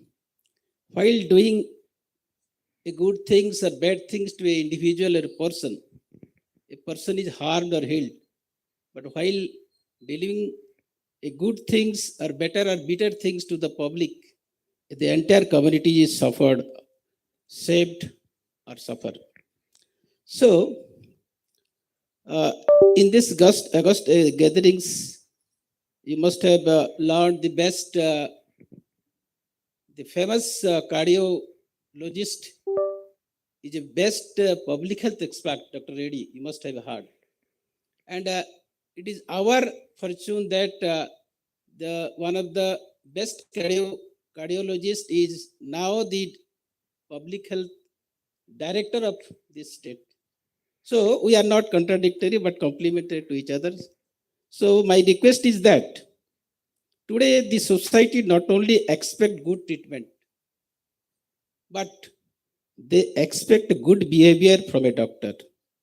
I think we failed in this matter. That was a time when the physician or doctor were treated as a god, but it's a very serious thought that in this age, in this time, we are beaten like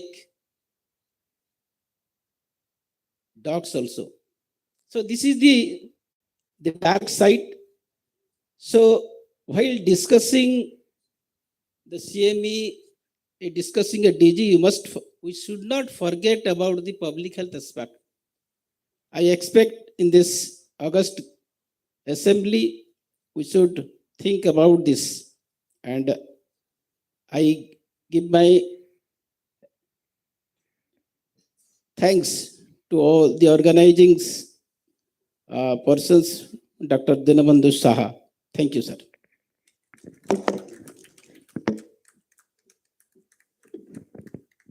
Thank you, sir. Now I would like to invite Dr. Dinabandhu Sahu, sir, Organizing Secretary, Medvans, to share his thoughts.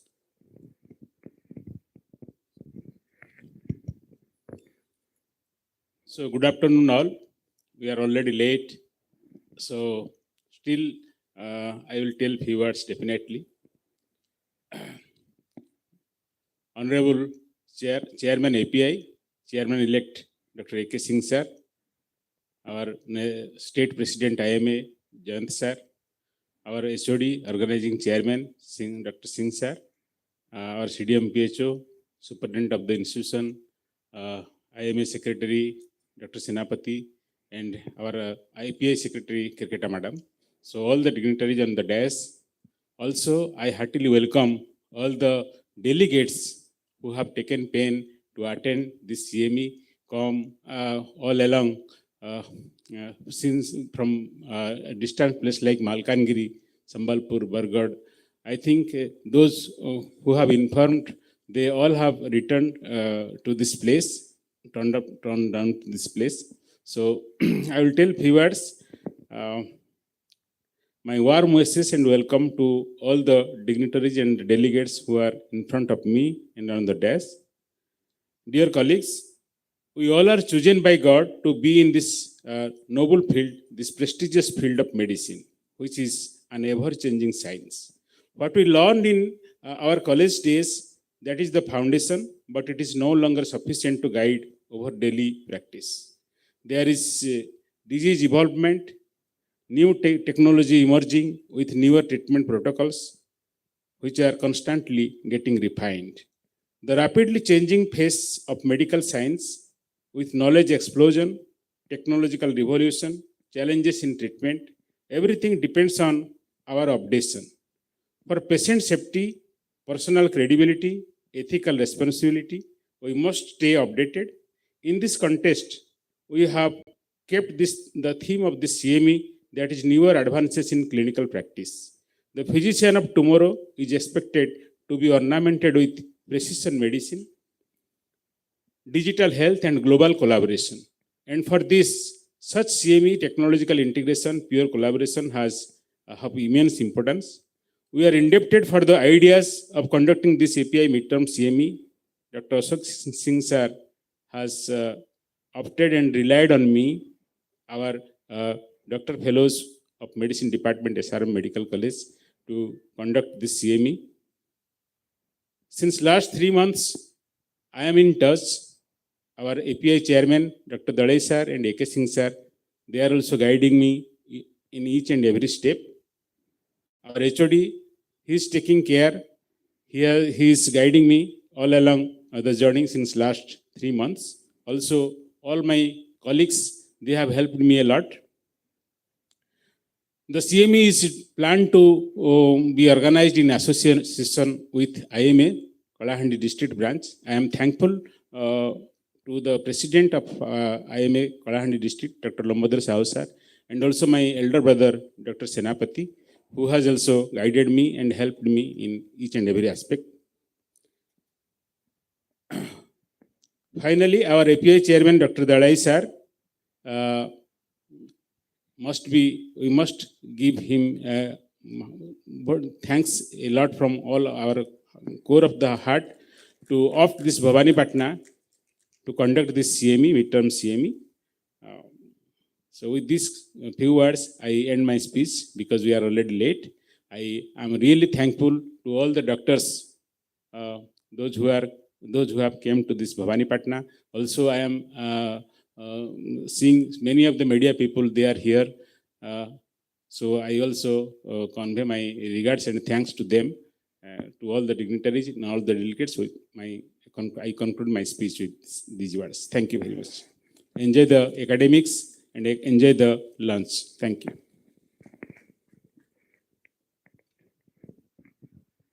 Thank you, sir. Now all the dignitaries will be felicitated with the gifts.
Now there will be felicitation of the distinguished dignitaries.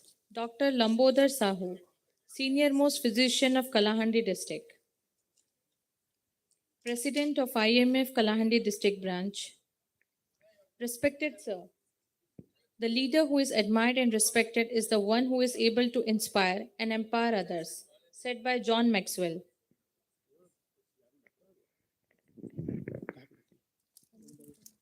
Sir, we request Dr. Lambodar Sahu to be on the dais. I request Dr. Anant Charan Meher to accompany sir, please. Okay, we will come to the dais. Okay. Sir.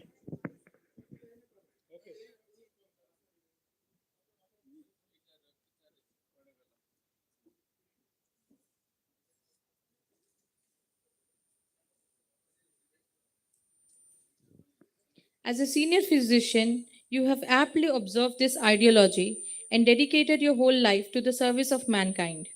Your dedicated service to the society with updated clinical skill, loving attitude, and leadership quality are always unique and exemplary to us. We feel honored and privileged to felicitate you on this auspicious occasion of API Midterm CME Medvance 2025, held at Bhawanipatna on 21st September 2025 on the land of Ma Manikeshwari. Praying to the Almighty for your healthy and ever-inspiring life. Thank you, sir.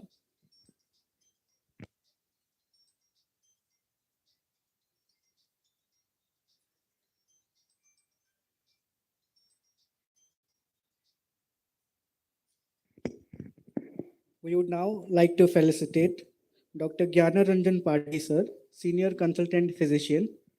Respected sir, as a Senior Consultant Physician, your services have proved to be of paramount significance.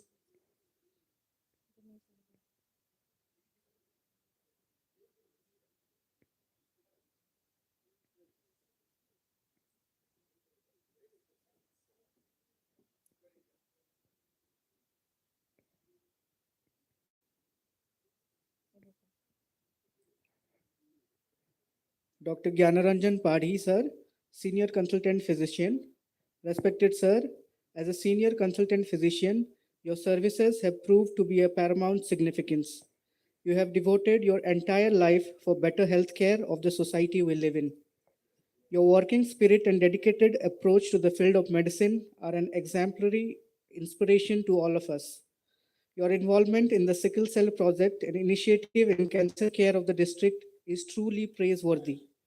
We feel honored and privileged to facilitate you on this auspicious occasion of API Midterm CME Medvance 2025 held at Bhawanipatna on 21st September. Praying to the Almighty for your health and ever-inspiring life. Thank you, sir.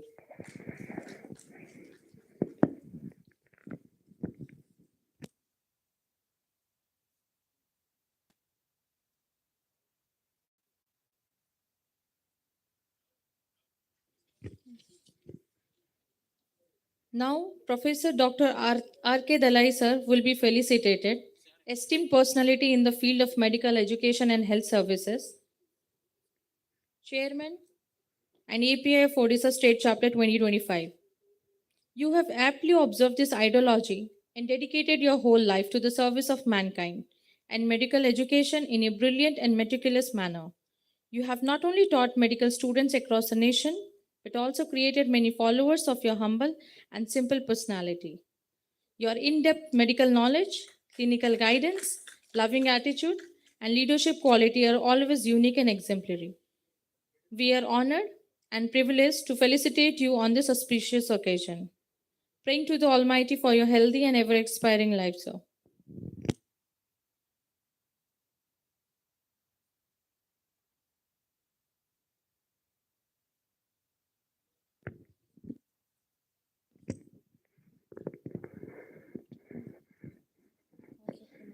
Now we would like to felicitate Dr. Ashok Kumar Singh, sir, esteemed personality in the field of medical education and health services, Chairman-elect Scientific Committee Chairman, API Odisha State Chapter 2025. Respected sir, just as a beacon guides the direction of the sailing ships, as a dignified doctor, your eminent personality has not only motivated us, but also encouraged to work for the society as well as the needy patients. As a dedicated physician and unbeatable organizer, you have inspiringly proven your dexterity.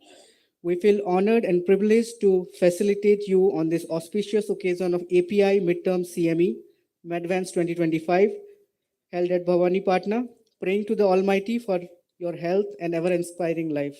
Thank you, sir. Now we request Dr. Lambodhar Sahu, sir, to say few words.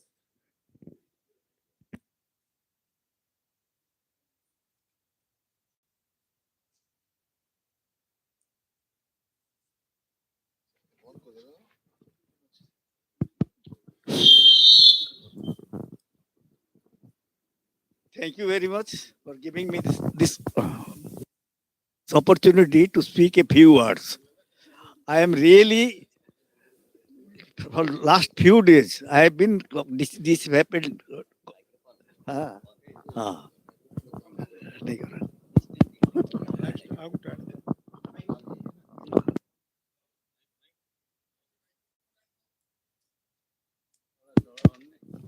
Hello.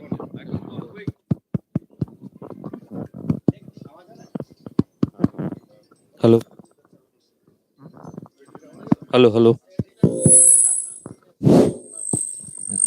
Sir, please.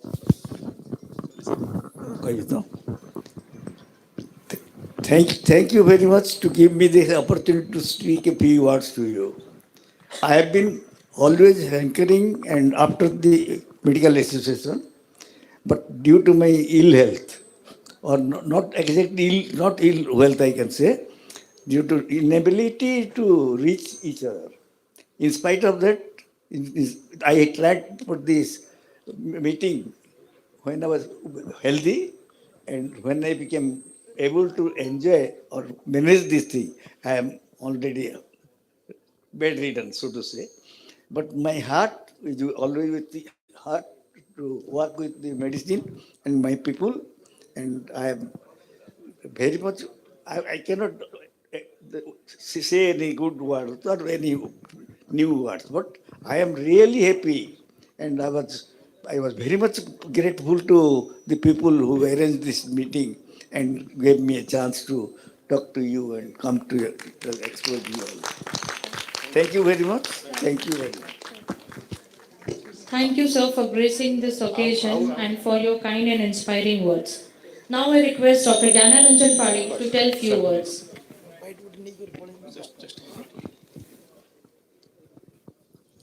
Thank you all, sir. I started my career from 1972 and till now continuing with various ups and downs. And I am really thankful to Dr. Dinandu Sahu. He went to RBO and he met me and he told me that, sir, please attend our EA. I have previously, I was not called in any API. So thanks to you all. Thank you very much. Thank you, sir. Thank you for being with us and gracing the event. Blessing to all of us. Thank you, sir. Now, for closing of the inauguration ceremony, I request everyone to stand up for the national anthem.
Thank you.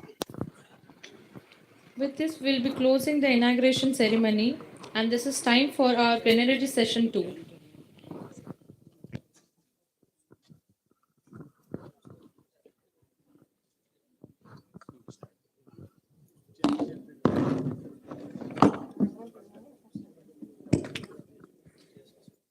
I would request the delegates to allow me for commencing the second plenary session by inviting the chairpersons to the stage, Dr. K.D. Purohit sir, Senior Consultant Physician, Sambalpur,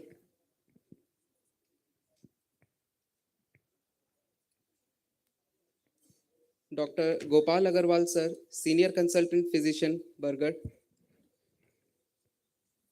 Dr. Pradeep Panigrahi sir, Senior Gastrosurgeon, Medax Hospital, Bhavani Patna, Dr.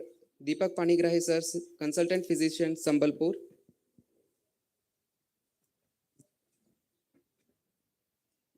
Professor Dr.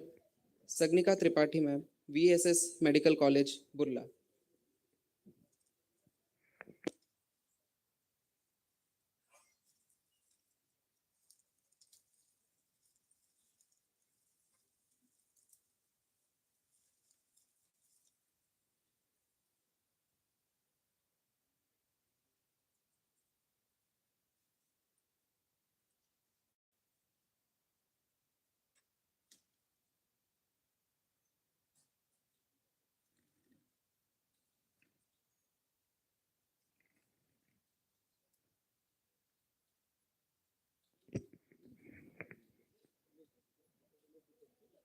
Let's proceed with the presentation of accurate BP measurement is the key to diagnose and management of the hypertension by Professor R.K. Dalai, Cuttack. So please come to the stage.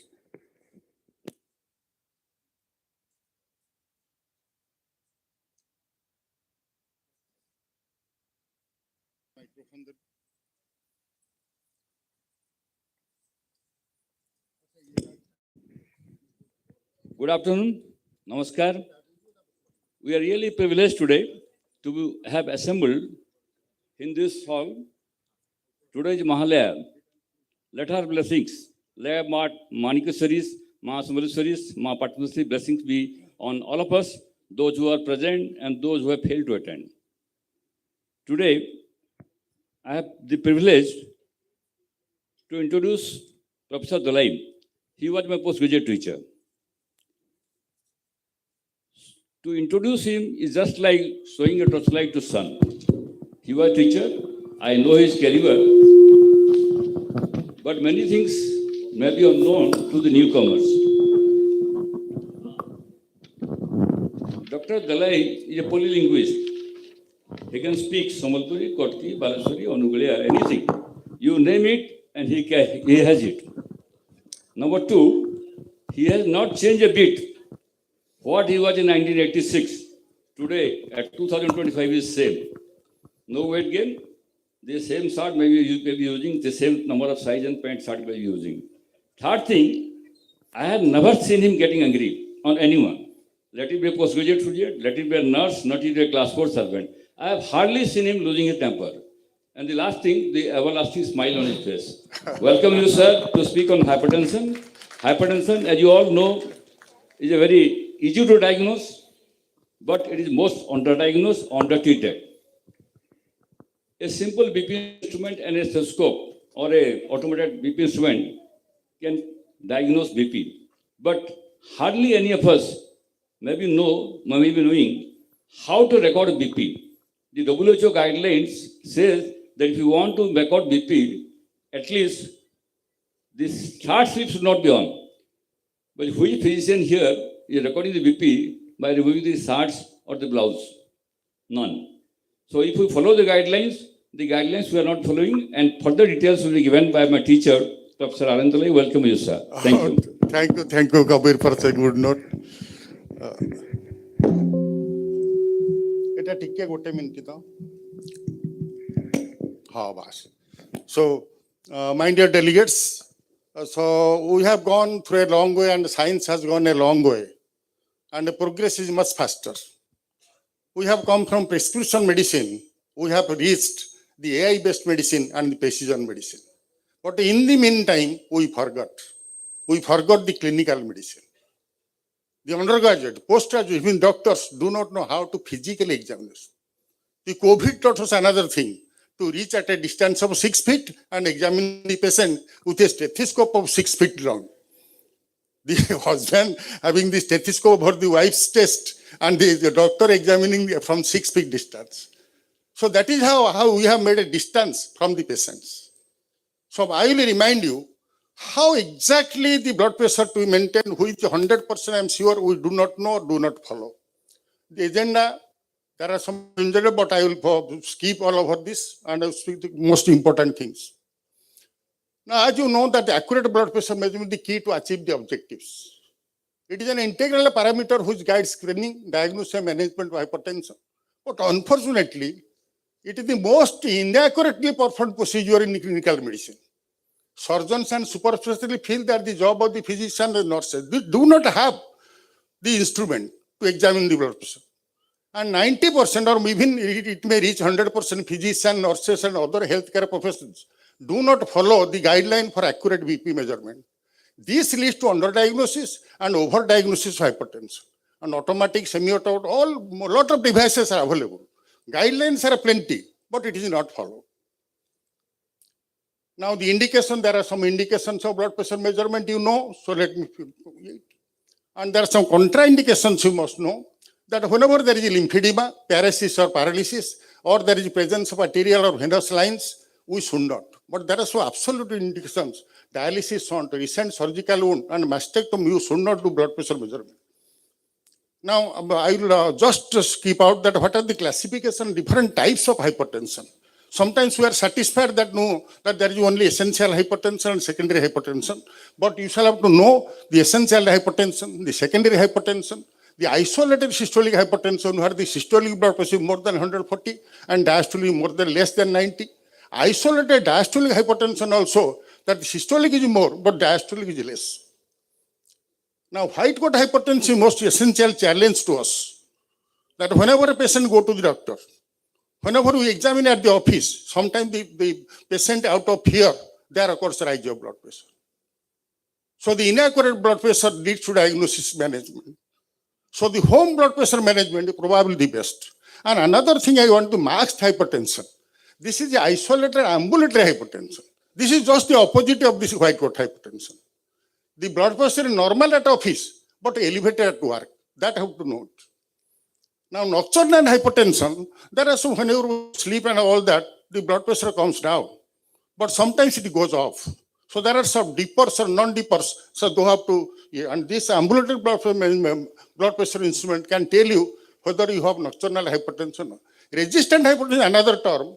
Whenever the blood pressure that remains elevated above target, despite administration of optimal 3-drug regimen, that includes that. Labile hypertension, you must use this one term, that sometimes you finding that blood pressure today is now 140 by 90. The next one you find that blood pressure 180 by 90, 200 by 10. So these are a group of patients where they have got labile hypertension. Paroxysmal is very characteristic of the pheochromocytoma. There are some paradoxical hypertension. Sometimes you treat the patient, but during the treatment, the blood pressure is high. So there are some drugs you have to avoid. There are transient hypertension in stroke, myocardial acute glomerulonephritis, pregnancy and acute intermittent porphyria. There occurs transient hypertension. Hypertensive crisis, you know, there are hypertensive urgency or hypertensive emergency, and the supine hypertension is another term. This occurs in patients having autonomic failure. So whenever that you stand up or supine, so the blood pressure may go off. Now, the non-DP and the reverse DP hypertension, you have to take care of. I am not going to details. Now, what is the normal blood pressure, elevated and hypertension? There is some confusion nowadays, so much guidelines, I am not going. So, whenever we are students in 2000 or teaching our students, the classification 2007, it was normal, pre-hypertension, hypertension 1, 2, 3, systolic and not that. Then they came the 217 AHA guidelines, normal blood pressure, elevated, hypertension stage 1, stage 2 and hypertension. But that was again changed to 226, 24 years. There is nothing called normal. Blood pressure in 3 terms, either it is elevated, non-elevated or hypertension. So these 3 terms have to be taken. And what they have taken, non-elevated, systolic is 120, diastolic they have taken 70. That is the most important thing. When you are normal, we are taking 120, 180. But now the blood pressure, systolic less than 120 and diastolic less than 70 is non-elevated. And elevated is systolic 120 to 139 and diastolic 70 to 89. And hypertension, just the previous criteria, 140 by 90. Now, this is one of the correlations of the office blood pressure, home blood pressure and ambulatory blood pressure. This you have to take into account. Now, the home blood pressure measurement is very much needed.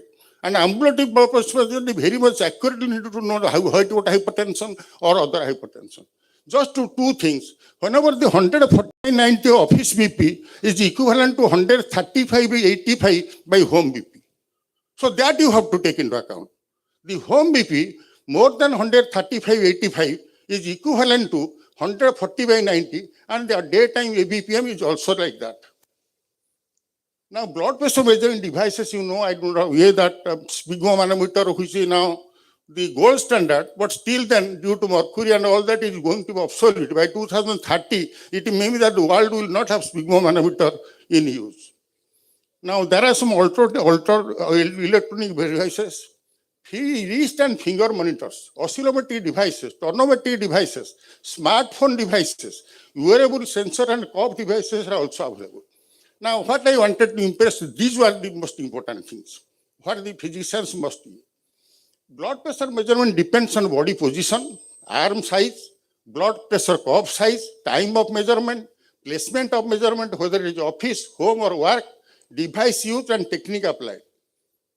Now, the blood pressure cuff is the most important thing. Sometimes we all doctors are completely at what should be cuff size. Now, the length of the PB cuff should be at least 80% and width should be 40% of the arm curve. Using a small cuff can increase systolic blood pressure by 10 millimeter. A large cuff can decrease systolic by 5 to 10 millimeter. So, large cuff is always for measuring BP in the lower limb, where stethoscope is kept over the popliteal artery. And our wrist monitors, radial artery used for auscultation. And these are the cuff size, small adult, large adult, and adult thigh. Now, what are the factors? These are the factors that increase or decrease blood pressure. All the physicians must know. Now, cough over clothing, what Kabir was telling. We do not bother whether the patient is having blouse or shirt or coat or sometimes has. So, the cough over the clothing should be 10 to 10 millimeter BP rise. Unsupported arm. Unsupported patient must be like this, and the blood pressure is taken by the doctors. So please, unsupported arm 8 to 10 millimeter, unsupported back 5 to 10 millimeter, both leg crossed, that means 2 to 10 millimeter, distended bladder, I would go to that. So 10 to 15 millimeter, smoking, tea, with 30 minutes before that, 20 millimeter may rise. Talking and listening, 10 millimeter rise. Stress, 5 to 10 millimeter. Placing the arm above the heart level, and the large cuff can decrease blood pressure at 10 millimeter, and small cuff increase by 10 millimeter. Now, this is most important. I want to emphasize for you that what are the patient-related precautions? What precautions you must take when the patient is coming to your clinic or that? Number one, do not measure BP soon after the patient enters your clinic. Allow the patient to sit down and relax for 5 minutes at least. Patient should be seated comfortably on a chair with a backrest. Feet should be on the floor and leg uncrossed. Both patient and doctor should not talk during BP measurement. Patient should not smoke, take alcohol, tea, coffee or 30 minutes prior to BP measurement. Patient should not take any drug at least 1 hour before BP. Patient must go to the bathroom to empty bladder. Patient should not be stressed. Patient should not wear tight-fitting sweaters. Patient should be informed that I am going to measure your blood pressure. Otherwise, if you don't tell him, sometimes by pressure changes, so patients will be much anxiety and the blood pressure will change. Now, BP must be good quality and properly standardized. Cuff should be correct. Position of the middle of the cuff should be at the level of the head, and the airbag within the cuff should extend 2/3 of the arm's length. In this work, measurement by sphygmomanometer, that you know, so I would do that. Now, measurement by sphygmomanometer, you know how to the coronary cuff sounds, phase 1, 2, 3, 4, 5, I am deleting this. Now, home blood pressure measurement by oscillometric devices, this is now the most correct, most important, what the patient should know, the physician should know. Now, number one, home blood pressure monitoring is a modality for assessing out-of-office BP. What I told, 140/90 is equivalent to 130/80. Several electronic devices are available for him. These devices are better tolerated, widely available, easy to operate, and are of lower cost. It can be also used to identify patients with white coat hypertension and mast hypertension, what Sarita was telling in our hypertension meeting. Many new devices have been measured. Before using the home BP monitor, standardization should be done. And whenever BP measurement is done at the home, please see that your wife is not around with you. Because if your wife is with you when you are measuring the blood pressure and telling that aji baigonta poka podigala kali bojaru aithlo kon ବ୍ୟବସାୟ kon କରୁଛ କେମିତି କରୁଛ ସବୁ ତମର ଭୁଲ ହେଇଯାଉଛି. So if the wife is around you while measuring the blood pressure, it will increase by 15 millimeters. So please, please be sure that your wife is not there with you when home blood pressure measurement is done. My husbands are usually sometimes very docile. So husbands may be there, but they do not interfere with anything of the wife's activities and all that. So that is very sure that our husbands in Odisha or India, so to say, they are very humble society. They never, I have never seen any husband differing from the wife. So that's the message to you. Right. Now the 24-hour automated BP measurement, that is most important, and that will give you insight how to differentiate between the nighttime hypertension, the ambulatory hypertension, home blood pressure, this masked hypertension. So now the ABPB, this will be available in plenty and it will be used. Now measurement is, I will be here for 2 minutes, I will take and I finish. Now measurement of BP in children. So current recommendations suggest that BP to be measured annually for children and adolescents 3 to 17 years of age. Children less than 3 years of age who are at high risk hypertension should be examined BP in specialized centers. High risk children and adolescents, those with diabetes mellitus, kidney, they must be. Validation of device is essential. Now BP measurement in pregnancy, this is most important.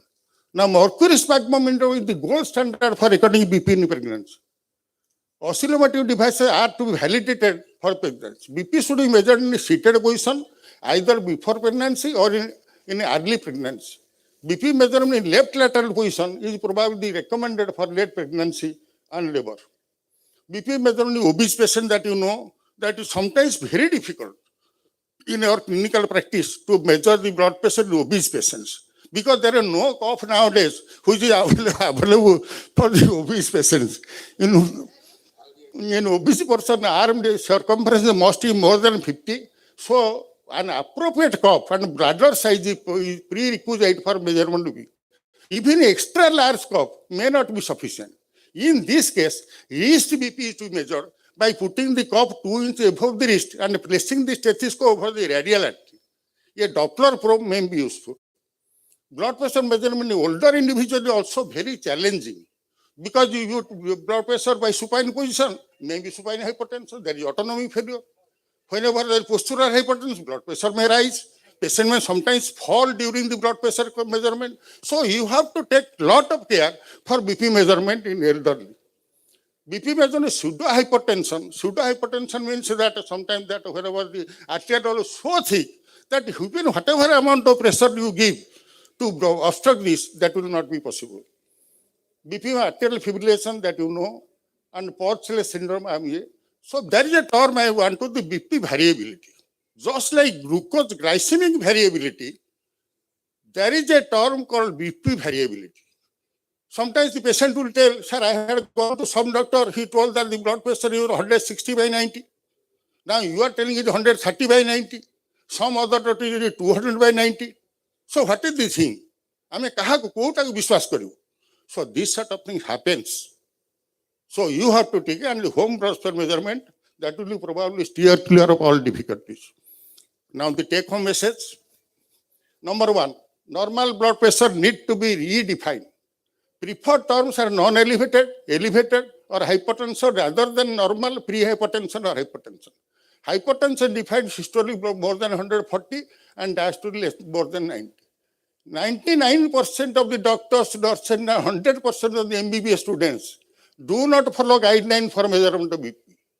So while blood pressure measurement, it must be taken into account the correct positioning, arm size, place measurement, proper devices. So what I want to impress upon you, that clinical examination is an art. It is mastered by few, but followed by none. 100% of the physicians present over here, can you tell me any single person who has told that you examine the blood pressure in that way? किए केतबेला गोड़ दी गोड़ ये करी करला किए कोटी back रे chair न करी एमती फ्रंट रे टेबल ऊपर सोई पड़ला किए कोटी हाथ टेकी जो ऊपर धरला कहार स्वेट ऊपर ब्लड प्रेशर मेजरमेंट कहार डिवाइस कौन से निजे जानेनी. So in this sort of situation, we measure the blood pressure and we treat the blood pressure treatment and we tell that we are the best doctors in the world. So a simple clinical sign like BP measurement can save millions of lives, but requires commitment and dedication. Thank you very much. Thank you so much, sir, for highlighting the topic. Now I would like to call upon the stage Dr. Sunil Kota, Barampur, for discussing on the topic thyroid disorders.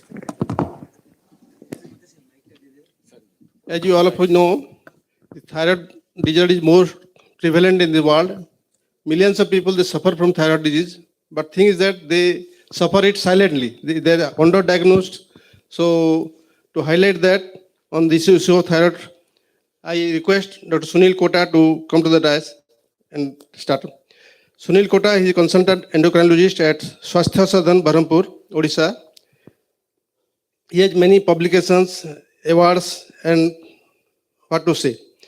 And now, without spending time, I request Dr. Kota to proceed for this. Thank you so much, sir, for those kind words, and very good afternoon to the respected chairpersons, to the august audience, and especially thanks to the organizers for having me here, especially Singh sir, Dinabandhu sir, and Dalai sir.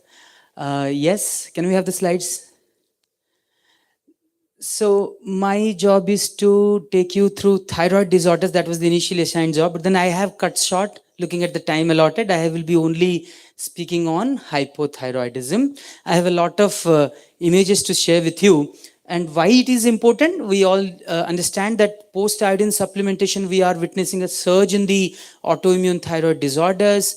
And there has been early detection much before there is the clinical picture coming into the fore. And yes, there has been increased suspicion on the part of the patients.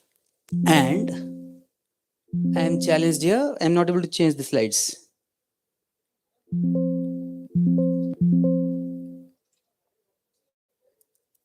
Okay, so there are challenges in various stages of thyroid management.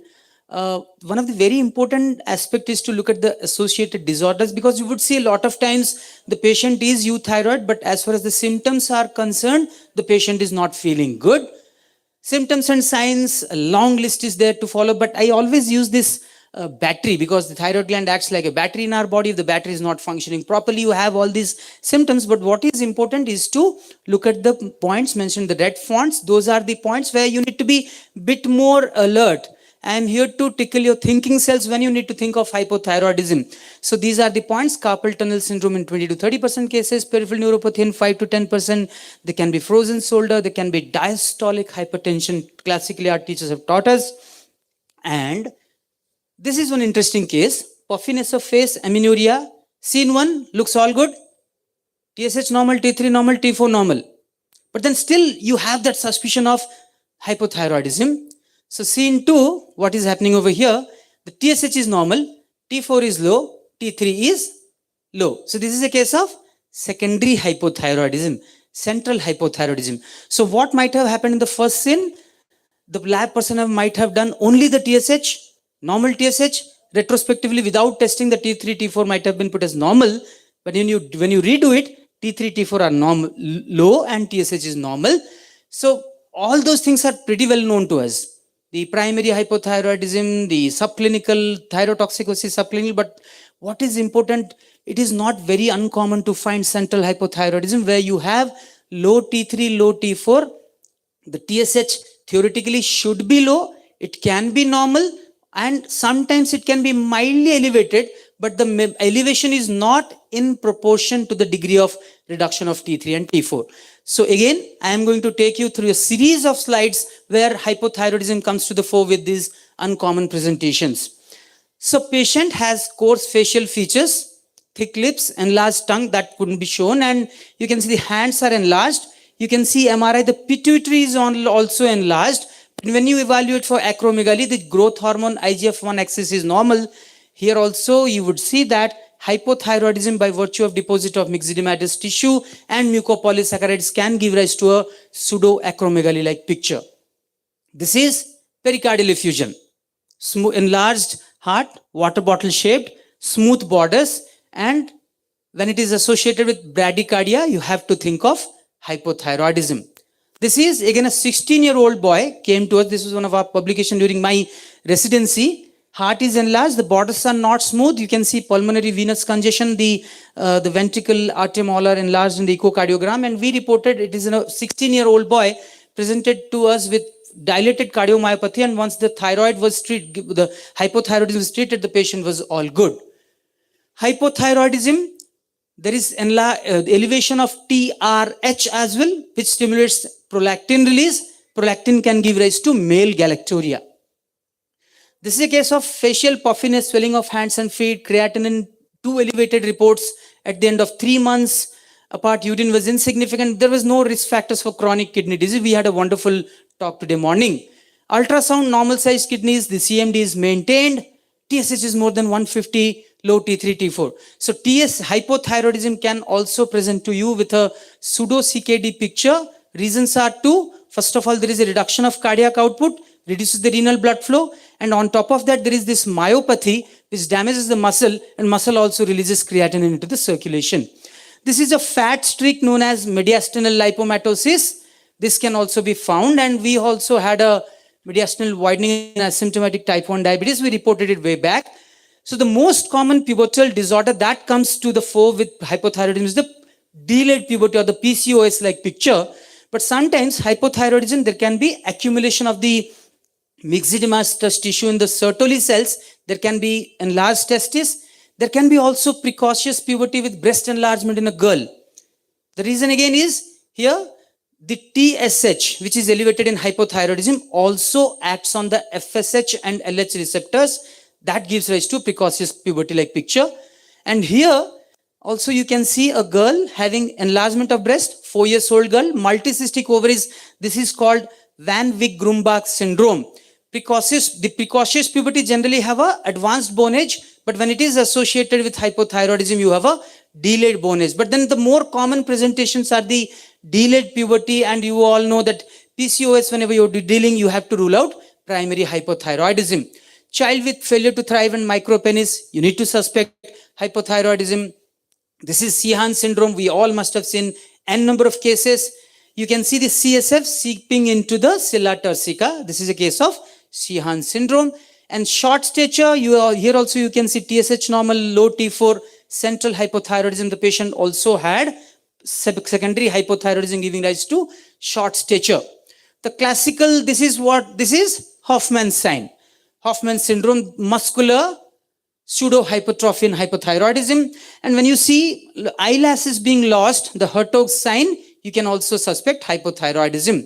Obstructive sleep apnea, yes, uncommon, but it is not very uncommon manifestation of hypothyroidism. This is Turner syndrome. Thanks, ma'am. Short stature, webbing of neck, broad shield chest, wide angle, and you have low posterior hairline, micrognathia, all those things. And there is also short fourth metacarpal and metatarsal, a case of Turner syndrome.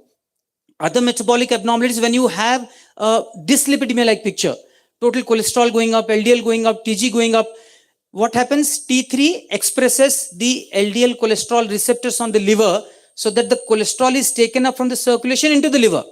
When you have hypothyroidism, T3 is not there, the receptor is not expressed, so the LDL cholesterol stays in the blood. So therefore it goes up. And similarly, we also have, Susan Bhai is here, we must be seeing a lot of cases of MASLD as well. This is important, I will take a minute or two over here.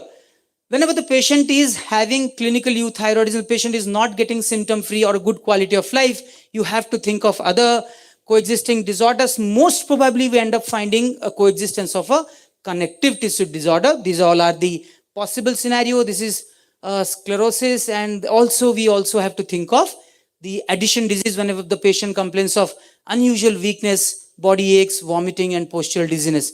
This is, we have hematologists coming up, so autoimmune hemolytic anemia known as Ivan syndrome, which again sometimes can coexist with hypothyroidism. Gout can also be there, reduced renal blood flow, reduced urate excretion, hyperuricemia, and you have this gout-like picture.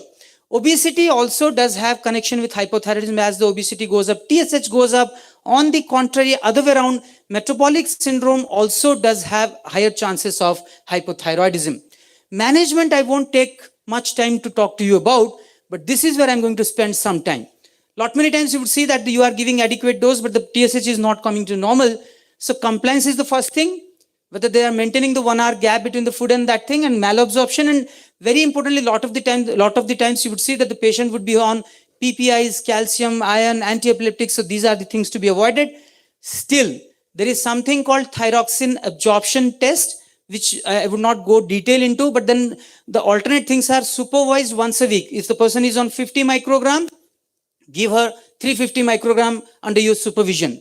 Sometimes there is a term called lavantarsa tarde, means these people absorb thyroxine much better when it is given in the night. Gluten-free diet. I would leave it to you.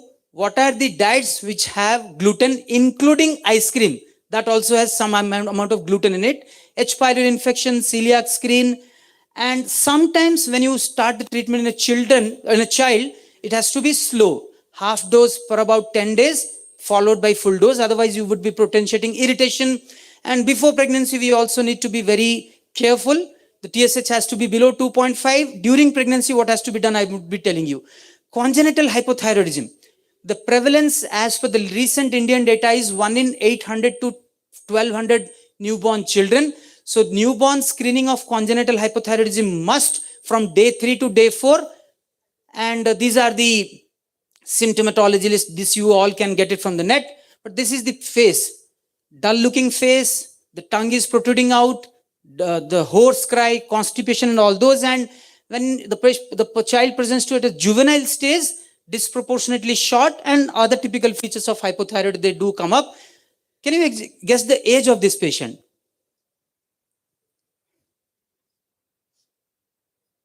It was 14 years. So I have 5 minutes more. Okay.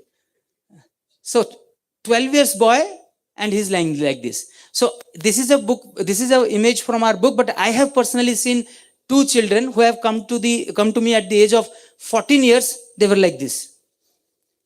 And the 2 common causes are thyroid agenesis, where the thyroid gland is not developed at all, or if it is developed, hormone production is not there, which is known as dyshormonogenesis. Here in the scan, you see there is no gland uptake at all, no uptake in the thyroid bed. But not all cases are thyroid hormonodysgenesis. We had this report where you can see there is a typical picture of congenital hypothyroidism, but there is a uptake in the thyroid gland. This is a case of dyshormonogenesis. And the Hirschsprung's disease, the pediatricians would be more aware of it, where this is stated that the thyroid hormone is responsible for migration of myenteric and submucosal neurons to its proper site. And when there is a hypothyroidism, there can be a alteration in this procedure, and it can also get associated. The treatment is bit higher dose. Adults, we say 1.6 microgram per kg. Here it is 10 to 15 microgram per kg by mouth once daily. And you can see initial years, the follow-up is also a bit more stringent, because we want the baby to achieve euthyroidism as fast as possible. We had this central congenital hypothyroidism with TSH beta mutation. Again, this was a case report from our side. Sturge-Weber syndrome, you might have seen a lot of, or some of the cases where you have all the typical port wine stain, the diffuse hyperostosis of the scalp, and here also there was involvement of the pituitary. The patient had hypogonadism and central hypothyroidism as well. Subclinical hypothyroidism, TSH below 10, T3, T4 normal. But before stamping it, please repeat it after 3 months. And these are the states where you need to treat, and it has to be from a lower dose. Goiter, menstrual irregularity, planning for pregnancy, positive antibody, or a symptomatic person, growing age group, evidence of all the cardiac disorders. Pregnancy, last few slides. This is a bit tricky, because if you look at the Indian Thyroid Society and the European Thyroid Association, they say first trimester it has to be below 2.5. Second and third trimester, it can be up to 3. But the ATA guideline, recent, but it is again way back in 2017, it says, I will come to the last point, we do not have population specific data. So for us, 4 is the cutoff. Beyond 4, you have to think of hypothyroidism. And when do you need to treat that? Sorry for the slide not looking very good, but then treatment is beyond 10, you treat it. 4 to 10 plus antibody, you treat it. 2.5 to 10 with antibody, you treat it. 2.5 to 4 without antibody, you can think of treating. So there is at least whenever in the first trimester, if it is beyond 2.5, you are not wrong in treating the patient. But the advantage comes when it is beyond 4 with an antibody positivity. So beyond 2.5, even if you treat it, you are doing no harm to the patient. So to conclude, we need to be vigilant because yes, in a short span, I have taken through a number of slides, but then yes, this is just to tell you what all forms the hypothyroidism can come to the fore. Uncommon presentations are very important, and you need to be a bit vigilant about the lab report, especially these secondary hypothyroid patients, because we have seen in n number of cases the TSH, T3, T4 all coming normal, but they would ultimately be doing only the T4. Retrospectively, T3, T4 are given as normal. And especially when the patient is requiring more than 2 microgram per kg body weight levothyroxine a day, you need to look at a number of factors. The common factor is the compliance, not maintaining a gap of 1 hour between the tablet and the food, and intake of the PPI, iron, calcium, antiepileptics, and the enzyme inducers, which is not uncommon.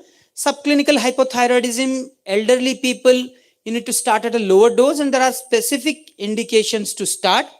On a funny note, my teacher used to say, if a person with subclinical hypothyroidism comes to you, if the patient is on treatment, stop the treatment, and if the patient is not on treatment, please start the treatment. So congenital hypothyroidism is very important, and because the prevalence is 1 in 800 to 1200 newborn babies, newborn screening is mandatory. Remember, it is day 3 to day 4, because initial 3 days when the baby is exposed to the external cooler environment, the TSH, there is a physiological surge of TSH. So it has to be from day 3 onwards. It is mandatory.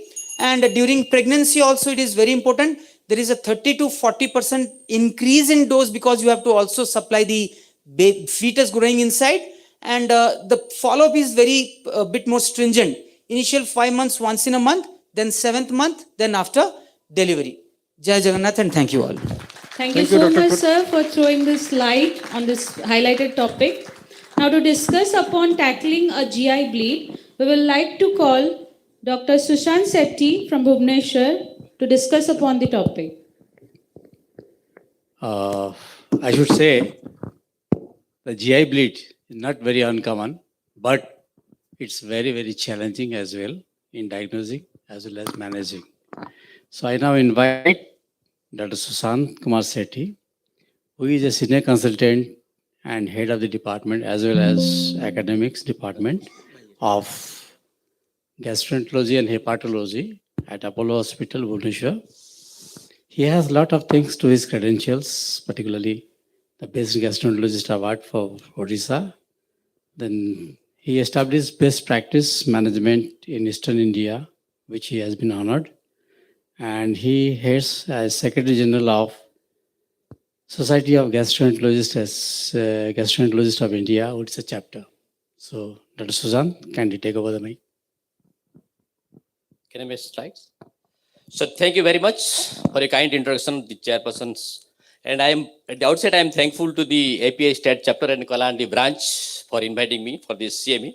And Dr. Dalai was my teacher, so obviously I would have said no. And Dr. AP Singh wanted me to talk on this. Then I found genius Dinabhai is also here. So thank you so much. So let's shift the gear from the topics like hypothyroidism to GI bleed.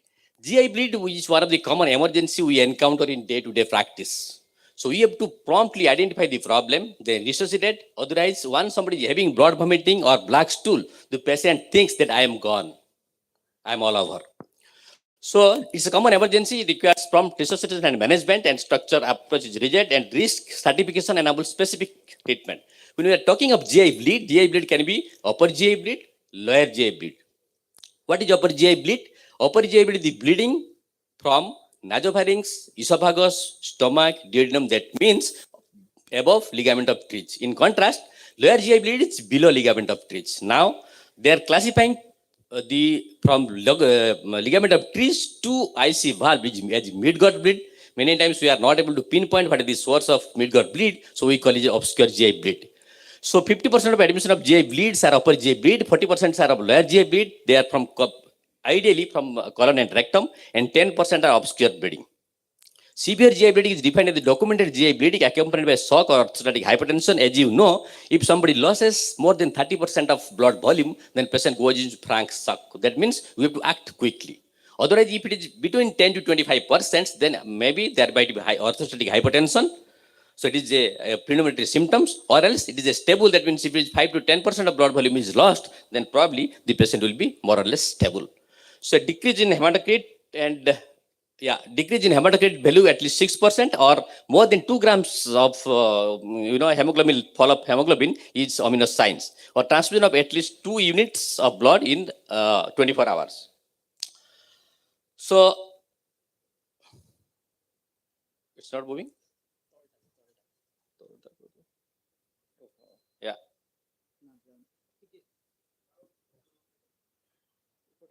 So if we are talking of GI bleed, so upper GI bleed is basically characterized by hematemesis or melena, and lower GI bleed means hematochezia. So it is, as I said, and mortality is to the tune of 10%. But the caveat is that sometimes if bleeding is very high, very severe bleeding, then in case of upper GI bleed, also patient can get hematochezia, or in contrast, if the bleeding is very slow, then patient can have, melena in case of lower GI bleed as well.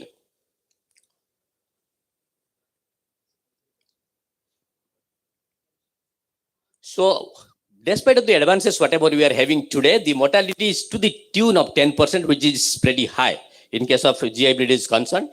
And this is the data showing various part of our country where GI bleed is very prevalent. You see, in northern parts, the esophageal varices is one of the common cause, but in contrast, in Odisha, in our state, upper GI bleeds is common because of peptic ulcer. Peptic ulcer is very common at this part, in contrast to northern part. 30 cases of endoscopy, I was not seeing in one ulcer in Delhi, but here, if you do, I do 30 endoscopies, at least 10 to 15 ulcers I see.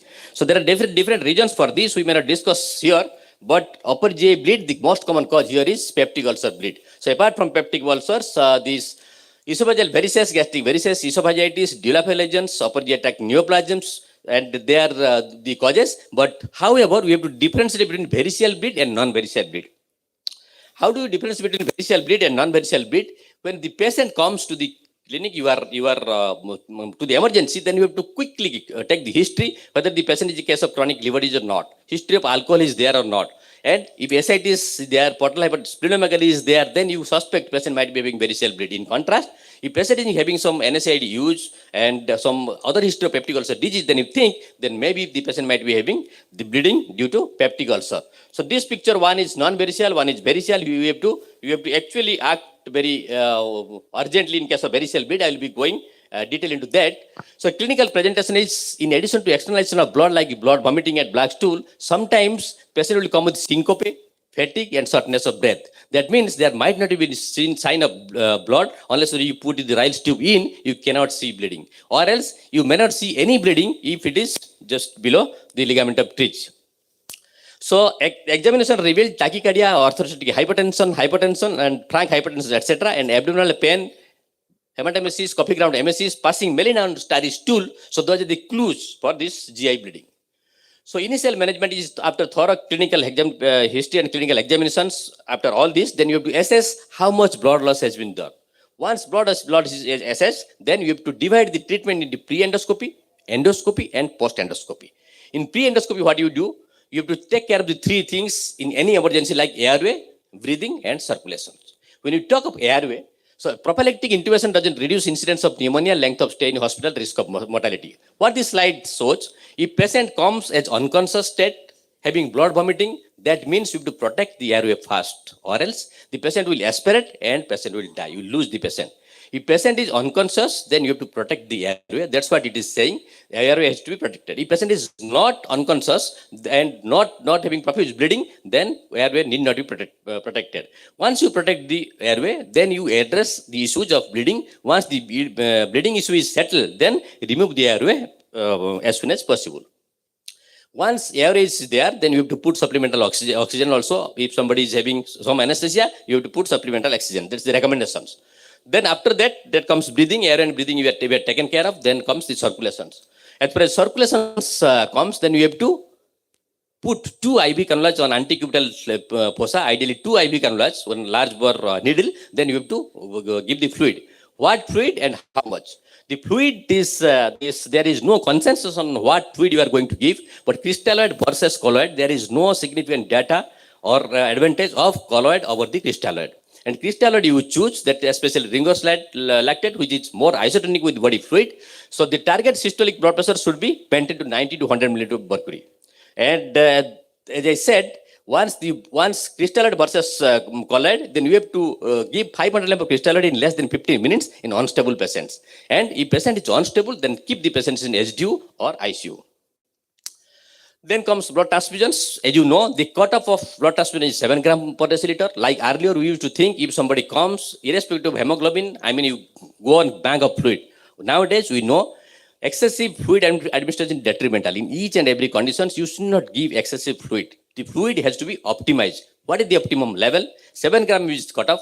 If 7 gram or less than 7 gram, then you should transfuse PRC transfusions in normal individuals. In contrast, somebody is having cardiac ailments, orthopedic surgery, then 8 grams should be the cutoff. Then you have to maintain the hemoglobin between 9 to 10 in case of cardiac issues, or 7 to 9, 8 to 9 in case of non-cardiac issues.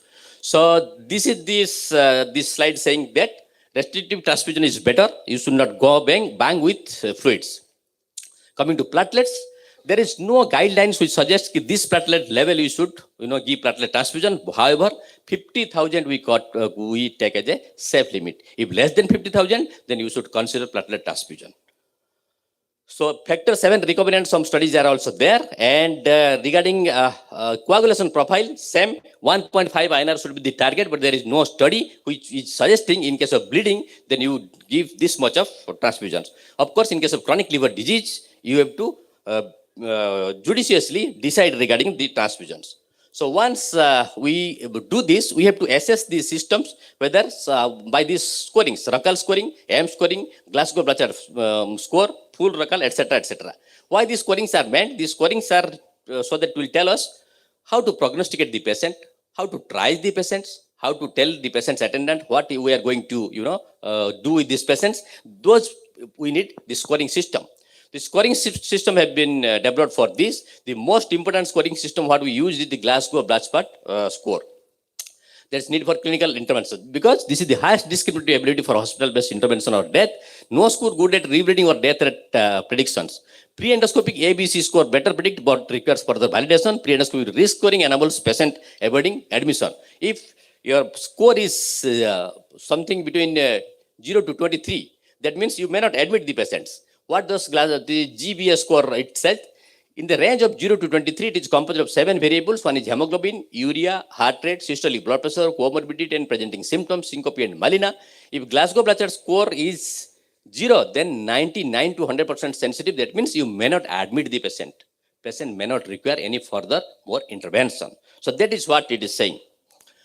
So then once you decide, then you have to decide, once you know the bleeding, as you know, unless otherwise you do something endoscopically, then you cannot manage the patient if the bleeding is severe. When to do, what to do.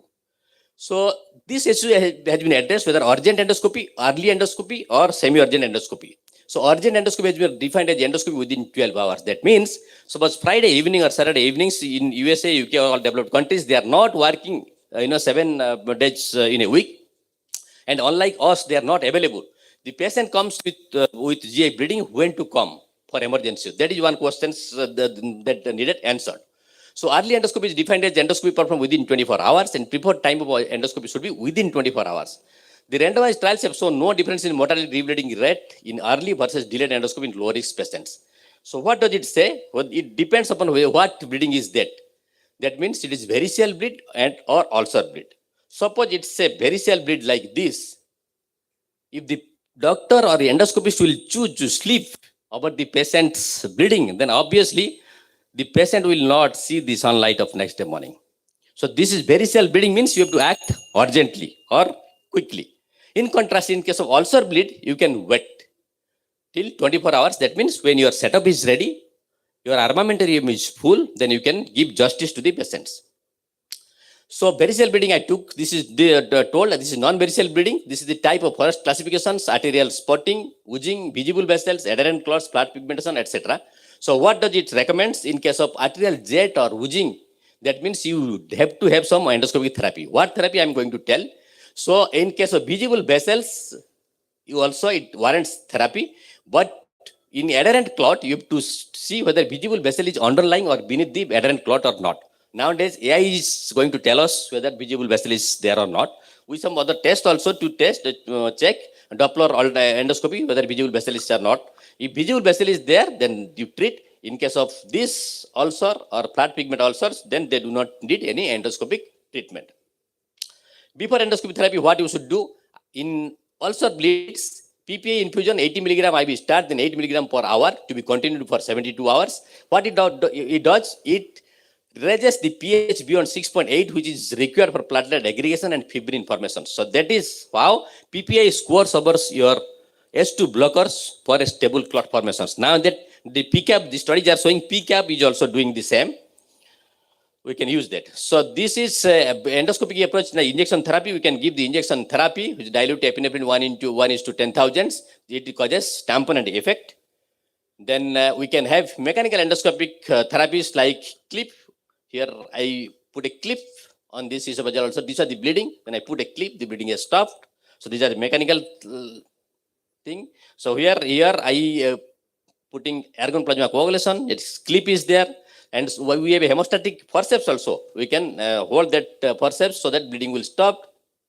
This is the hemostatic powder spray. In case of malignancy bleeding or diffuse oozing, we are not able to pinpoint from where it is bleeding. We can do this powder spray so that the bleeding will be stopped.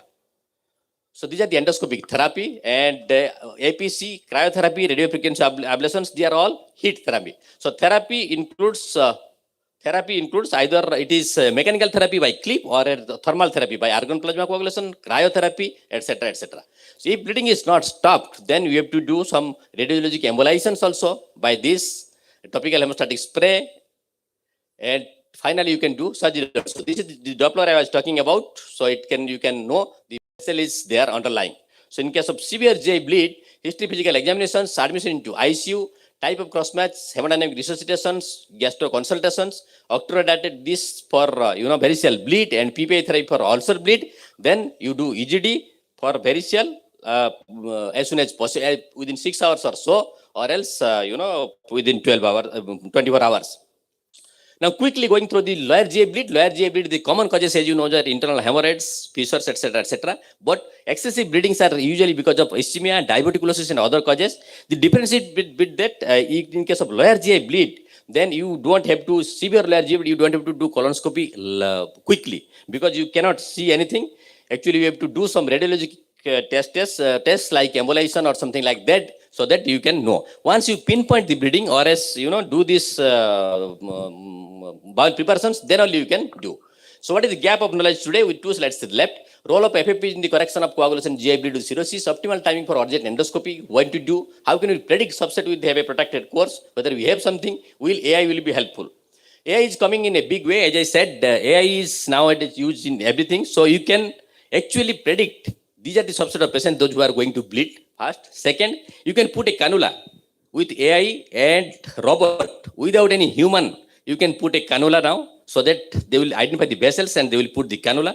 AI will tell us the visible vessels beneath that, beneath the ulcer, visible vessel is there or not, and what is the prognosis. So those things can be, assessed by AI.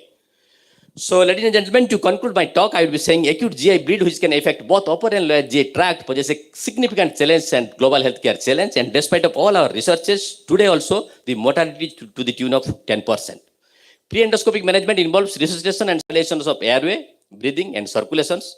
And our medical therapy includes PPI infusion till now for 80 milligram to start, then 80 milligram per hour for 72 hours, and octreotide, somatostatin, more commonly Tolly patients for varicose bleed. Crystalloid and restrictive transfusions are recommended to keep the hemoglobin 8 to 10 gram %, at least above 7. Risk assessment should be done as per blood, bleeding, hemodynamics, comorbidity, guided by scoring systems. Early or urgent endoscopy is highest risk as massive or varicose bleed. That means a varicose bleed you have to do, and to do the ligation early. Otherwise, no matter whatever you give, you may not save the patient. In case of, in contrast, in case of ulcer bleed, you can wait up to 24 hours, and once everything is settled, then AI holds a promise in addressing few of the challenges. Thank you for your listening. Thank you so much, sir, for enlightening the topic. Now, to wrap up our second plenary session, I would like to call upon stage Dr. Satyarupa Mahapatra from Bhubaneswar to discuss upon the topic of identifying hematological emergencies. Ma'am, please be on the stage. Thank you. Hematological emergency is an interesting topic because we have to know whether the disorder is due to a primary hematological elements or it is a systemic disease. So we will be happy if you will enlighten us about what are the emergency in the hematological disorders. So Dr. Satyarupam Mahapatra will deliver her lecture. She is consultant hemato-oncologist at the Bakchi Sri Sankara Center, Cancer Center, Bhubaneswar. She has done her MBBS MD in internal medicine from SCB Medical College, Cuttack, and DM in clinical hematology at AIMS, Bhubaneswar. Yes, Dr. Satyarupa, you can start your speech. Thank you, ma'am. So I thank the organizers for giving me this opportunity to discuss this topic with you. Before I start, I have my teachers, Jan sir, Sarita ma'am here.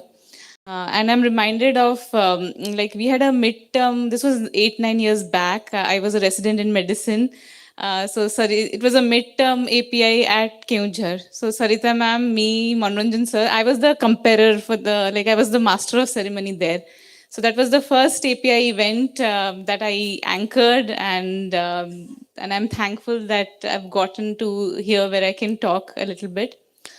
I'm also very happy that a topic in hematology other than sickle cell disease has been incorporated into an API meet. Hematology is, most people believe like it's a lot of pathology, but it's a subspecialty of medicine.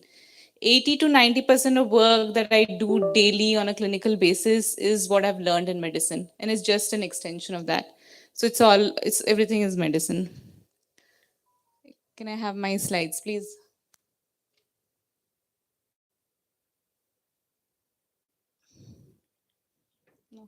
No. Where should I move the slides?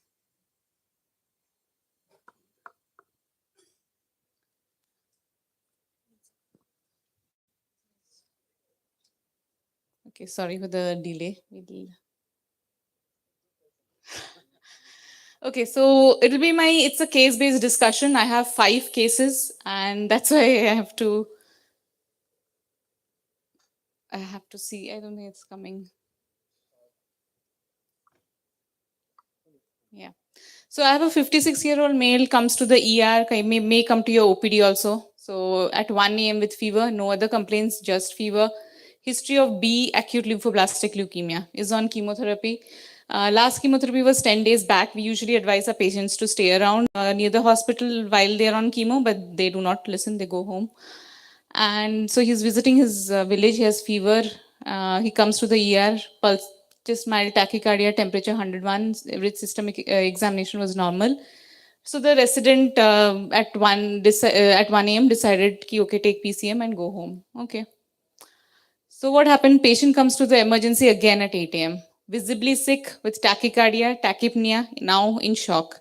Started on fluids, antibiotic, vasopressor support, sample sent for routine blood tests. Continues to worsen with AKI, shifted to ICU, passes in the next 4 hours. So what happened in these 4 hours that a patient who just had fever kind of deteriorated and died in the next 6 hours.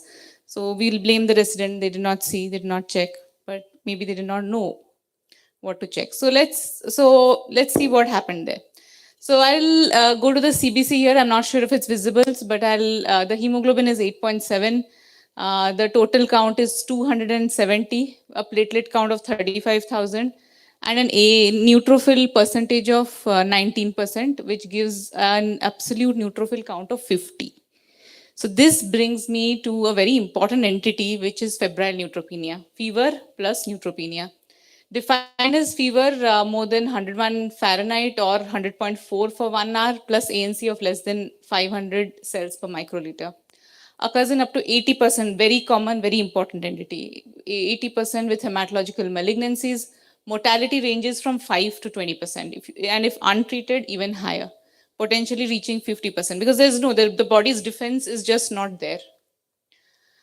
So how does it present? First is when to suspect. As a clinician, you in your OPDs or the ER physicians or your residents doing work, in the hospital round the clock.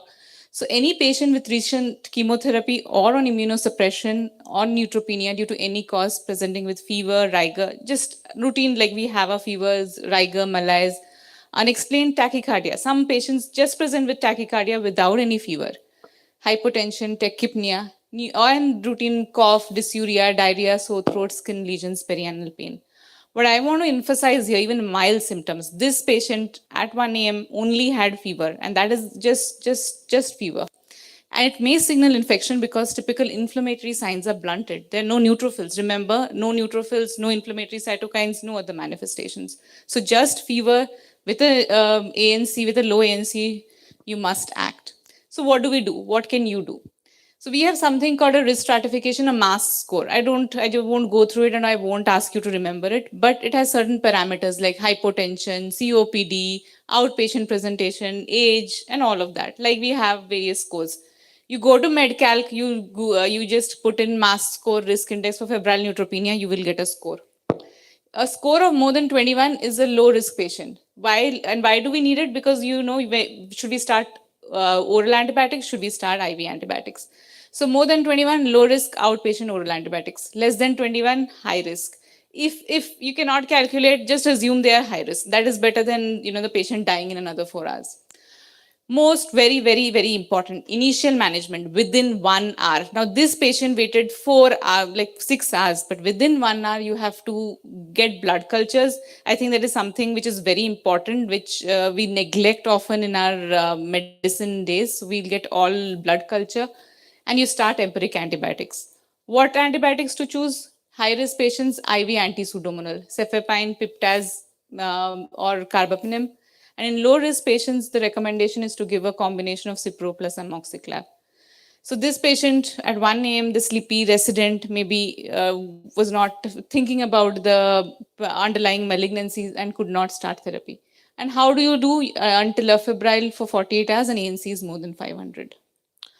Now coming to case 2. Next case. First case, febrile neutropenia. Next case, 54-year-old male presents with chief complaint of fever plus jaundice on and off for 2 months. Progressive weakness, weight loss, has been lethargic for quite a few days. So examination, patient is febrile, drowsy, he has pallor, icterus, has lymph nodes, axillary lymph nodes, bilateral inguinal lymph nodes, spleen, liver, both enlarged. Other examination is normal. So this continues. He has been evaluated outside, has mild anemia at that time and mild thrombocytopenia. And there was CECT, there was hepatomegaly and some lesions in the liver and nodes. FNSE was done somewhere and it was suggestive of NHL, and PET-CT showed multiple generalized lymphadenopathy. Now remember the clinical presentation, the patient has come to us with fever, weakness, lethargy. Now we'll just ignore, like he was roaming around with that for 10 days. Everything was attributed to the malignancy. The malignancy called the lethargy, the drowsiness, whatever. Again, let's go to the CBC here. I'll read it for you. It may not be visible. So hemoglobin is 7.1, WBC is around 12,213 with a platelet of 60,000. And something I want to highlight here, go to the calcium. The rest is almost there. The calcium is 14.9. Patient has hypercalcemia. And LDH is 509, as you would expect in a malignancy. So what did we do? He started on IV hydration, given zoledronic acid. Zoledronic acid is a bisphosphonate. I'm sure most of you are familiar with management of hypercalcemia. So the lethargy was due to hypercalcemia. Part of it for the disease, but also due to hypercalcemia. Worsened on day 2, worsening sensorium had to be shifted. All our patients have their ICU, need to go to the ICU. Urgent bone marrow biopsy was done, started on dexamethasone. So first line IV fluids, one bisphosphonates, another agent for treatment of hypercalcemia, another agent being steroids. Improved gradually, diagnosed as diffuse large, DLBCL is diffuse large B-cell lymphoma. So this is zoledronic acid, not a big drug available everywhere. I have had patients take it in Balangir also, so Zolasta, and this is calcitonin nasal spray, also available, which can be used as agents in hypercalcemia. So hypercalcemia malignancy, common cause, myelomas, lymphomas, solid tumors also. So a calcium of 14, very important. So that's kind of important. Emergency management, hydration, bisphosphonates, continuous cardiac monitoring can cause, QTC prolongation. So patients with confusion, the patient had been going around for 10 days now, and none of the doctors that he saw had done a serum calcium. So it is very important that these patients, we do certain tests, which also includes the serum calcium. So key symptoms include confusion, cardiac arrhythmias, muscle weakness, and altered mental status. I'll not go through this, most of you are familiar. So anorexia, confusion, fatigue, and QTC changes and arrhythmias. So what's the therapeutic approach? Mild, moderate, severe. Mild oral hydration, moderate and severe IV hydration. You'd need like isotonic saline and a combination of whatever agents like bisphosphonate, loop diuretics. Do not give thiazide diuretics, loop diuretics. Give glucocorticoids and give calcitonin whenever you have it. Now I will discuss these two cases together, case 3 and case 4. They are similar, but they teach some important lessons. 21-year-old female, 5 months postpartum, generalized weakness, fatigue, pain, abdomen for 1 month. Presented to the ER, and also we have a 60-year-old female, fever on-off for 1 month, 1 axillary lymph node enlargement. So FNSC was suggestive of granulomatous lymphadenitis. Was started on ATT. 2 weeks after ATT, generalized petechial rash, lot of weakness. Again, both of them came to our ER. So case 3, this is a 21-year-old, 5 months postpartum with fever, fatigue, weakness, febrile tachycardia, tachypnea, bilateral pitting edema, raised JVP, bilateral basal creps. Resident ordered, we saw I'll show you the CBC here, hemoglobin 7.1, WBC count 1 lakh. So 1 lakh, enough to scare everybody in their OPD. Everybody's like, no, that's done. You go to a hematologist. So we can do some things before the patient reaches the hematologist in order to avoid certain complications. And a platelet of 9,000. Resident saw the report, ordered a PRBC and platelet transfusion. So what happened after that?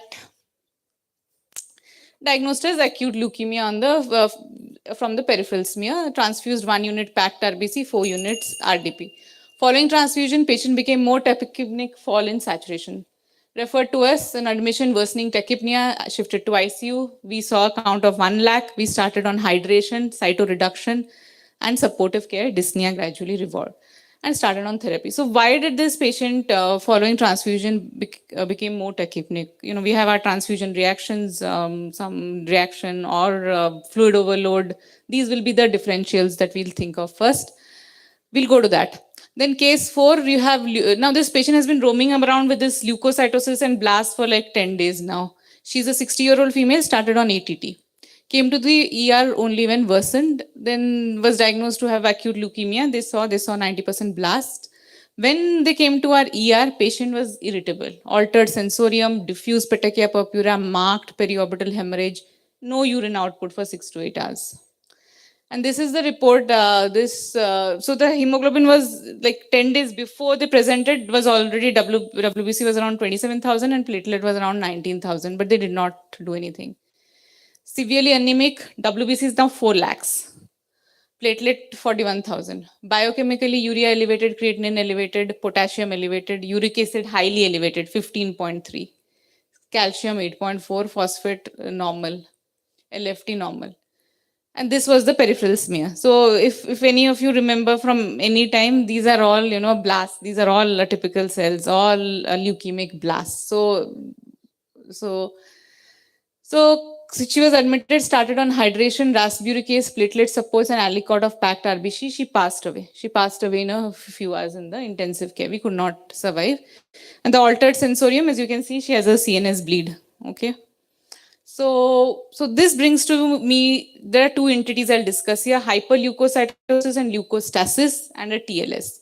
So hyperleukocytosis and leukostasis is WBC count more than 1 lakh. So 1 lakh, there is increased blood viscosity, so many WBCs filling the circulation. So increased viscosity, microvascular occlusion leading to tissue hypoxia and organ dysfunction. So respiratory distress, neurological deficits, organ ischemia. And this is a pathophysiology, increased blood viscosity. Now these leukocytes themselves, they stick to the endothelium. They stick to the endothelium, cause a slowing down of circulation, tissue hypoxemia and ischemic damage.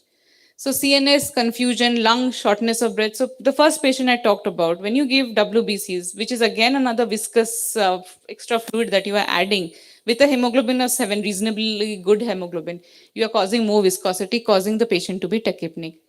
Important. Here's what I wanted to say. Whenever you see a patient with WBC count, just not, refer, give them some fluids. Be careful of the fluid balance, but give them some fluids. Urgent cytoreduction with hydroxyurea, 50 to 60 milligram per kg. That also helps. And leukapheresis, that's for us to do, and avoid blood transfusion unless symptomatic. Now, why in the case for the 60-year-old lady who has started on ATT and came and died, the biochemical parameters, I specifically showed some parameters, and this brings me to the concept of tumor lysis syndrome. This is a recent NEGM review article published, I think, 7 days back. So this is a review article published in NEGM, and NEGM famous for their very beautiful diagrams. So inside the tumor cells, you have potassium, you have phosphate, you have, all material like the DNA, RNA, everything. So once that is released into the circulation, you have hyperkalemia, you have hyperphosphatemia, and hyperuricemia. Calcium will bind with this phosphate, and there will be hypocalcemia. And each of that can cause cardiovascular issues, CNS issues, AKI. So this patient had creatinine, elevated creatinine, had AKI, had irritability, some had also hyperuricemia with the creatinine of 15. So what to do? So some therapies, ALL, AML, these cancers, even all sorts of hematological malignancies, tumor lysis syndrome is important. So this is the criteria: uric acid. You can just Google uric acid, potassium. There are criteria, but basically hyperuricemia, hyperphosphatemia, hyperkalemia, and hypocalcemia. Maybe AKI and other rhythm disturbances and all. So how do you go about step 1, risk stratification? So if you see a patient with high WBC count, think that this patient can go into tumor lysis, start fluids, give febuxostat, which lowers the uric acid, protects the kidney. I think we can start this much there. And you can also give some diuretics, and established so that by the time the patient comes to us, they are not in like a florid AKI, sepsis and everything, and it becomes very difficult to salvage them at that time. Just give me 2 more minutes.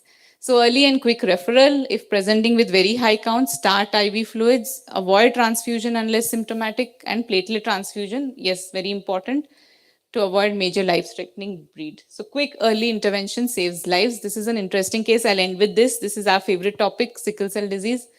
So 22-year-old, she presented to the emergency with severe pain in the abdomen and low-grade intermittent fever, left upper quadrant pain.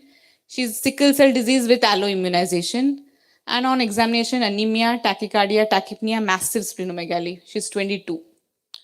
So she has anemia, she has TLC count is elevated, but a lot of it is NRBCs. So anemia and thrombocytopenia and splenomegaly. Okay. So this is the CT. So you can see this is the massive spleen here. So both the arrows point to the spleen. So huge splenomegaly. We did a CT because of the pain abdomen. So anemia, thrombocytopenia, massive splenomegaly in a patient with sickle cell disease is splenic sequestration crisis. Okay. So was admitted and started on supportive care. Treatment for splenic sequestration crisis: correct the anemia, support the thrombocytopenia. That's that. But patient's condition worsened after 2 days with a rapid fall in hemoglobin and platelet. Now the patient also had severe headache, and we got an ICH. So considering the large size of the spleen, because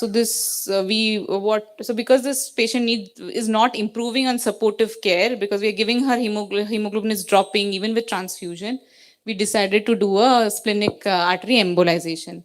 So we did an embolization, and you can see she presented with anemia and thrombocytopenia, and after embolization, her counts improved. So splenics, this is our paper, and so splenic sequestration crisis is one important manifestation of sickle cell disease seen in children, very uncommon in adults, but this is a rare case, and this just highlights the management is supportive care and transfusion, and splenectomy is reserved only for recurrent episodes. This I will not cover. Just we have, these are also, most of this acute transfusion reactions. You have TACO, TRALI, hemolytic, febrile pneumohemolytic. Maybe we'll discuss sometime later. So saving lives through swift action. There's a lot of things that doctors who refer to us can do. Once you see, they demand constant awareness and immediate response. And clinical presentation improves patient outcome. So collaboration and preparedness is vital. So this is my SCB aims, and this is Vancouver, where I train in BMT and my current institution. Thank you. Thank you so much, ma'am, for sharing these case scenarios with us. Now I will request our honorable chairpersons to felicitate the speakers.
A huge round of applause for our honorable chief and speaker.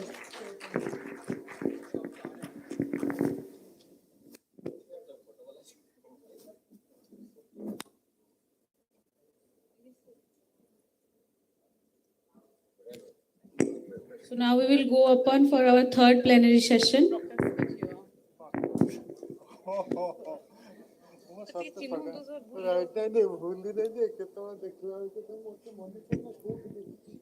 We now take great pleasure in inviting the chairpersons to the stage to oversee the session proceedings.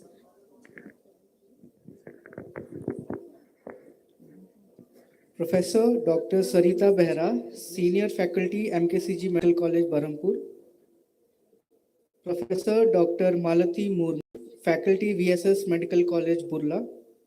Dr. R.S. Chabda, Senior Consultant Physician, Nuapada. Dr. Balram Panigrahi, Senior Consultant Physician, Bolangir.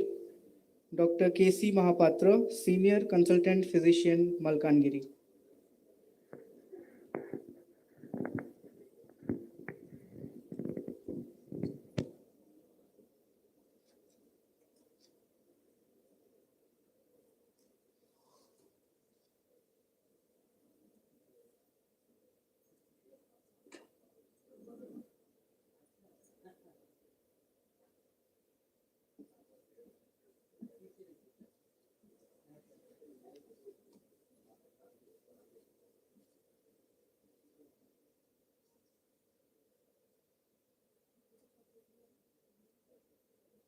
Now, I would like to invite our speaker, Dr. Bikram Aditya Pade, cardiologist from Sambalpur, to enlighten us with a presentation on cardiac emergencies.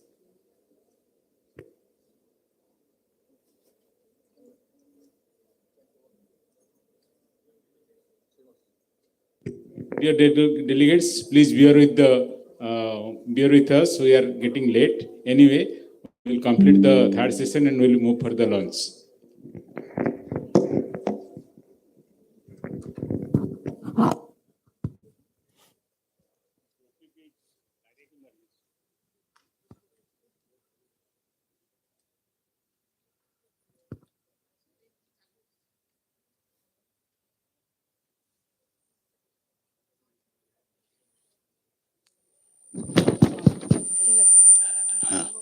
The topic is cardiac emergency.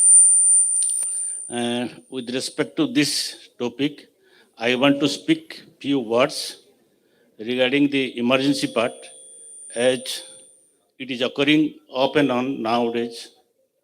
You might be knowing the cause of death of our beloved President Abdul Kalam, one of the South Indian hero Rajkumar.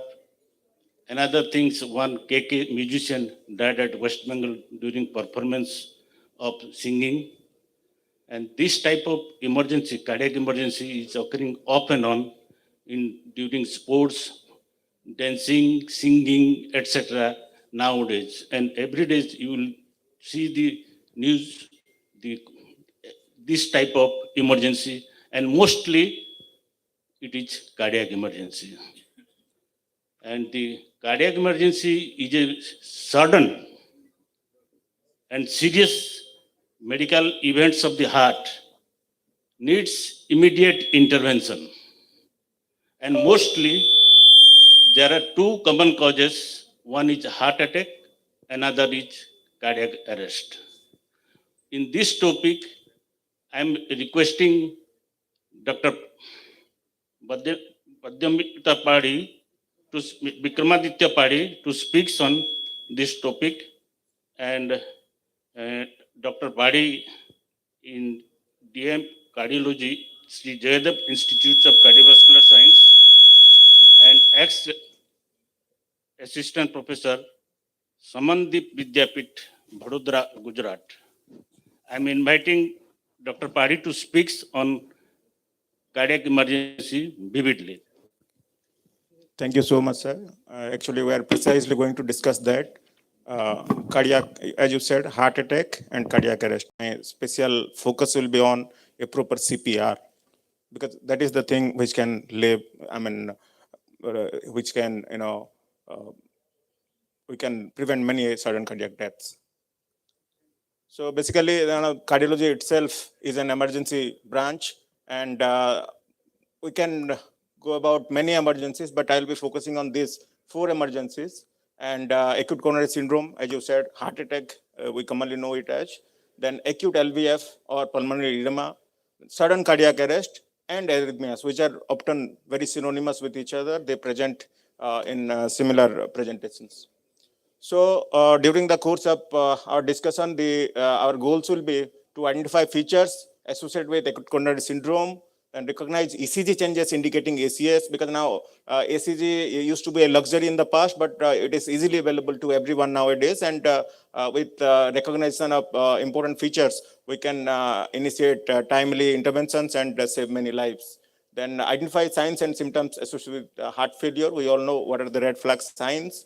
And then understand the initial treatment for ACS and heart failure, understand the management of a patient with cardiac arrest, and identify and manage common arrhythmias, which can be life-threatening. So ACS, acute coronary syndrome, as we all know, is mainly divided into unstable angina and STEMI and STEMI. STEMI, the ST elevation MI is the, they need immediate interventions, and the distinction we all know, it is basically a clinical diagnosis and supported by the result of biomarkers and ECG changes. In unstable angina and STEMI, the sad part is that there can be a normal ECG as well, but then there are certain ECG changes which indicates that this could be an ECG, especially in those patients with atypical presentation. And STEMI, it is, it can be diagnosed clinically with a simple ECG alone. We don't even need biomarkers for this. So while treating a case of chest pain, we have to also rule out these important causes which can mimic ACS. And the most important of that is aortic dissection, perforated ulcer. Sir just spoke about GI bleed, and then pericarditis is a close mimic, but then there are differentiating features. Pneumonia, pneumothorax are other causes which should be diagnosed clinically. So primary goals in ACS is basically to identify STEMI and transfer for early reperfusion. Reperfusion can be initiated in our hospital settings also, especially in Bhavanipatna. You can thrombolize those patients. Then we can, with the goal at PSC and CSC level should be to relieve ischemic chest discomfort. and reduced amount of myocardial necrosis, and that can be achieved by loading doses of antiplatelet, statin, as well as if thrombolysis is not available, then some sort of anticoagulation can also be initiated. And the acute life-threatening conditions like cardiogenic shock, arrhythmias, those should be identified and treated.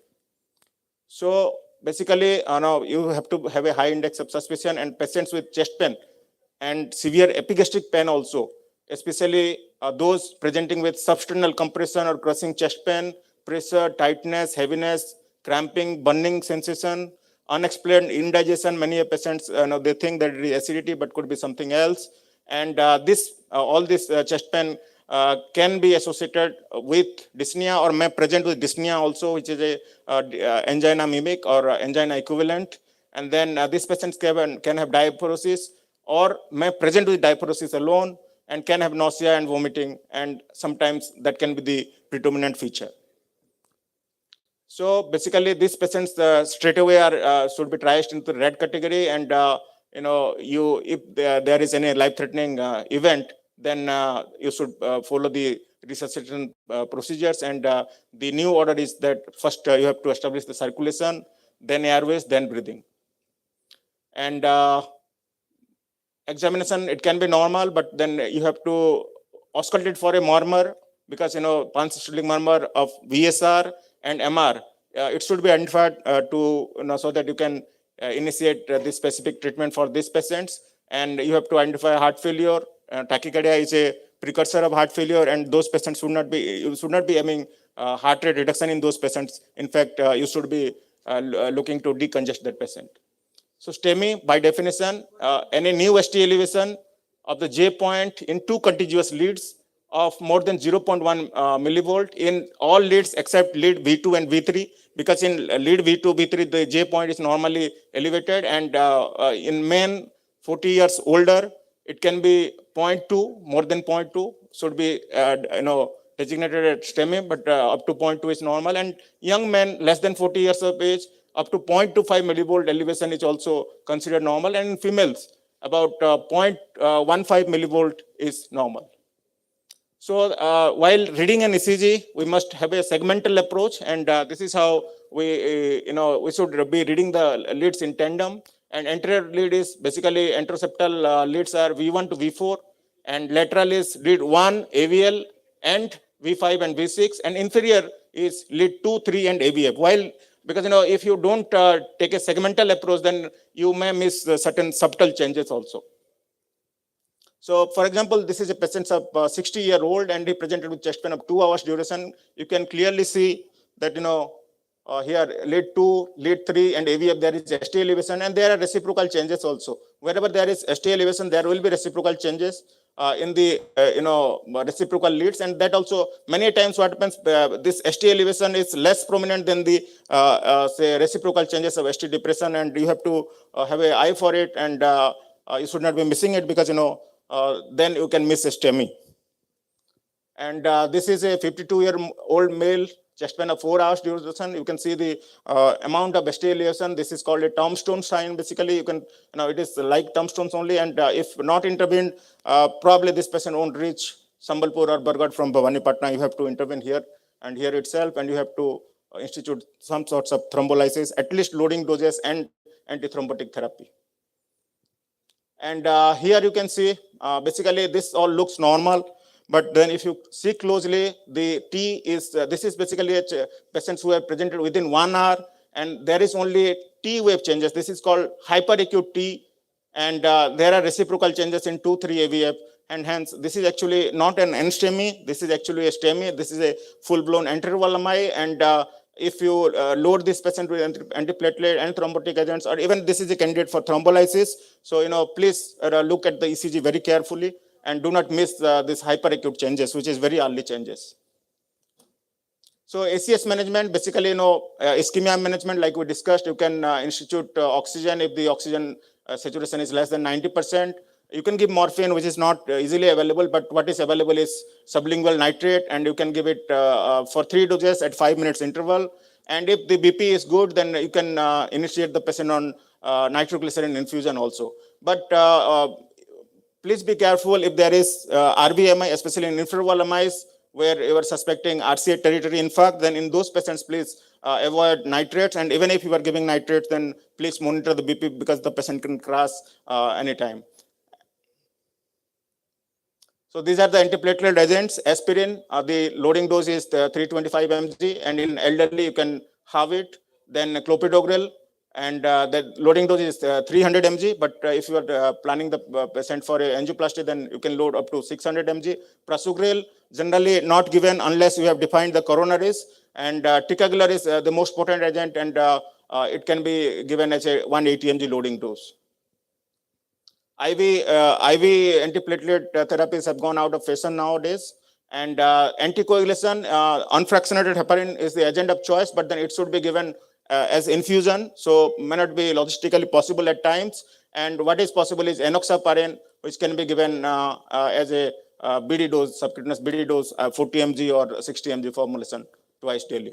Fondaparinol is given if you are not planning for a percutaneous procedure. And if you have diagnosed STEMI, then these are the things to be done.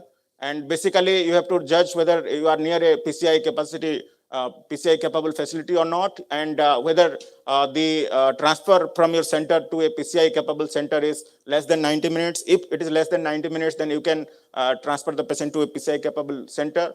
And if not, probably you should be thrombolizing the patient, because time is muscle, time is everything. And the golden hour is initial 60 minutes, and you have to start some sort of reperfusion therapy within 60 minutes, and the total ischemic time should not exceed 120 minutes, and after beyond this there will be irreversible damage. So, and that was regarding STEMI. And when there are certain red flag signs in non-ST elevation ACS, be it unstable angina or NSTEMI, and these are the red flag signs. And elevated troponin, new ST segment changes, recurrent angina, hemodynamic instability, and electrical instability, or history of PCA or CABG. These are the candidates who should be referred at the earliest. So, I'll skip this. And heart failure, basically, we are concerned about the acute heart failure, acute LVF, and acute pulmonary edema. And these, basically, if there is orthopnea or paroxysmal nocturnal dyspnea, then this indicates that the patient could be in need of some emergency interventions. And these patients could be having hypoxemia, crepitations on lung examination, and they can have signs on X-ray also. So, here the patients, if, the idea is to improve breathing, and if they require oxygen, if there is deoxygenation, then give oxygen therapy and consider positive pressure ventilation. And if the patient is, these are the indications for endotracheal intubation, and increased respiratory fatigue, increased somnolence, hypercarbia, low oxygen saturation despite maximal oxygen support, then please consider early endotracheal intubation. And this patient should be given IV diuretics based on the hemodynamic status. And if the patient is hypertensive, then IV nitroglycerin is a consideration. And if they are hypotensive, then please avoid IV fluids and consider noradrenaline, dobutamine, or dopamine at the earliest. And the cardiac arrest basically is the talk of the town these days. Many patients of they unexplained apparently healthy patients, they are dying suddenly. So we have to sensitize ourselves first, and then the patients. And basically, whenever we see a patient collapsing, then please don't waste your time examining the patient too much. If you know by simply holding to the arteries, you can know whether the patient is pulseless or he has a pulse. And if there is no pulse, then please start the CPR straight away. And we'll know about what are the, and simultaneously you look at the airways, you secure the airways, and secure ventilation. And the ideal ventilation rate is 30:2 ratio. That means that you give 30 compressions and then 2 breaths. And basically this time of uninterrupted chest compression is important, because with every 1 minute delay in compression, then you are the chances of return of spontaneous circulation goes down by 10%. So it is quite important that you continue to give the compressions. And the high quality CPR means that you have to start the chest compressions immediately, and the ideal rate is about 100 to 120 compressions per minute for 2-minute cycle, and every 2 minutes you have to check for the pulse or rhythm if it is available. And then it should not, the compress should be gentle but firm, and it should be at least 2 inch. And effective, it is only performed on a hard surface. So, patient, if hard surface are not available, then you can make the patient lie down on the floor also. And like I said, it has to be given every 2 minutes. And defibrillation, if it is available, then and there is a shockable rhythm, then you can think of defibrillation. And you have to, high performance in the airway maintenance, either think of intubation or left laryngeal mask airways. And if you are alone, then, for 2 to 3 cycles, you can continue only chest compressions and then think of airways. So circulation is the most important, and there should be no breaks for more than 10 seconds.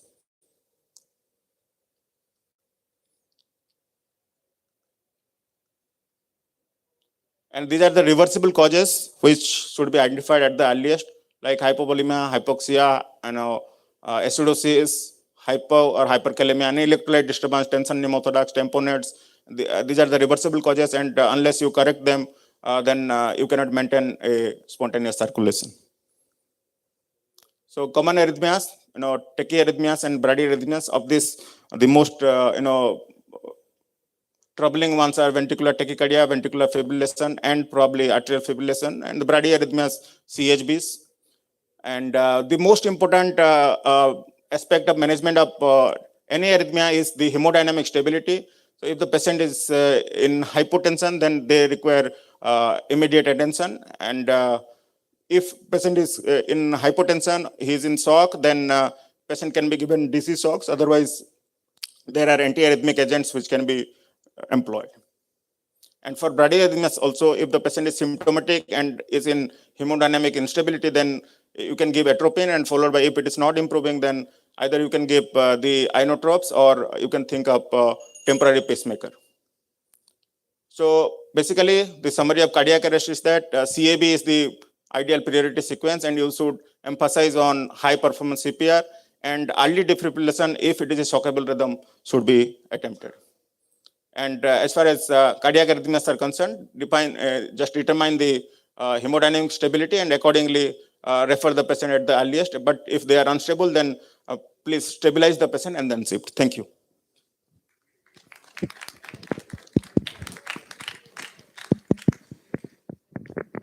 Thank you, Dr. Padhi.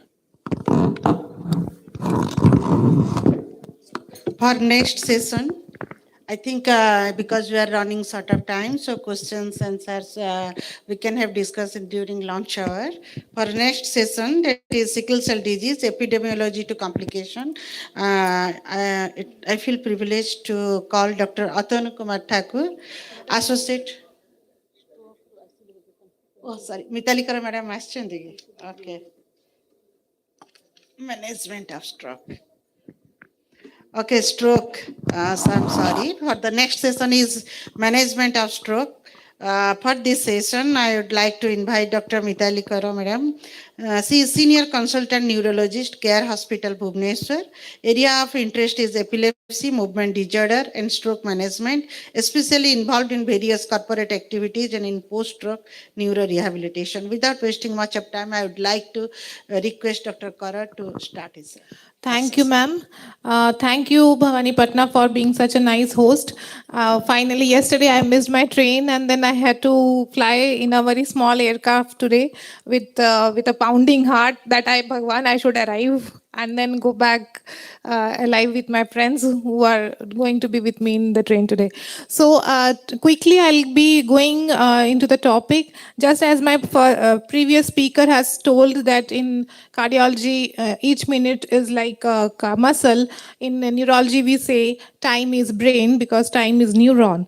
So I'll tell you how it is. The current statistics of India, leave about world, we have been organizing the stroke awareness programs across the state at various points of time, and I'm having been doing this for last 6 to 7 years, and during this time period only, in less than a decade, the stroke counting used to be 1 in 6, and now stroke is 1 in 4. So the amount of burden of stroke patients is increasing day by day, and the burden is going to spill over to all the medicine people, and obviously neurologists are there to help, but the entirety of stroke management has to be dealt with everybody in the medicine profession as well. So it's a big problem, but yet a small awareness among the public, and yes, in our fraternity as well. So next slide. There's a slide change. So you all are aware of this. I'll just not want to waste your time. I just want to let you know that ischemic strokes are more common than the hemorrhagic ones. It's like 70% and 30%, and ischemic strokes are of various varieties. Because already you know that it can be large vessel, it can be cardioembolic, it can be small vessel, it can be cryptogenic. So, and each in whatever be the type of stroke, that is the whatever be the etiologenesis of stroke, the management is basically time management in the stroke. That is the recent thing which is like there since 1999. So I'll tell you how we are going to manage a stroke. So the onset of symptom is actually the 0 minute. People, we all always keep asking at what time exactly where you seen last being normal. This is the emergency, that what was the time when you were last normal. Such a leading question can actually give you a very good right answer as to when he was last normal. So the reason of this I'll tell you quickly, because we are going to discuss about the drug, which is a very time dependent drug. So the risk of stroke, obviously for completion, we have to go through that. Risk of stroke is divided into modifiable and non-modifiable. It is the same for every one of us. Non-modifiable being the age, being the family history, being the gender, and being the ethnicity which we belong to. So modifiable risk factors we must know are in basically two categories.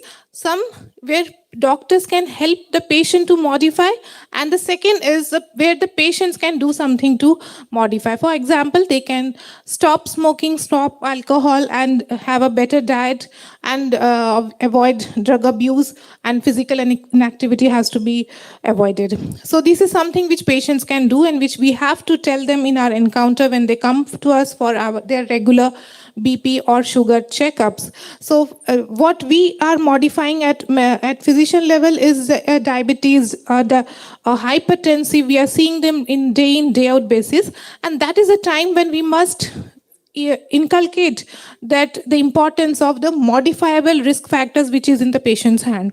So obviously other factors. And one more thing is that what we can identify when we are seeing OPD patients is a transient ischemic attack.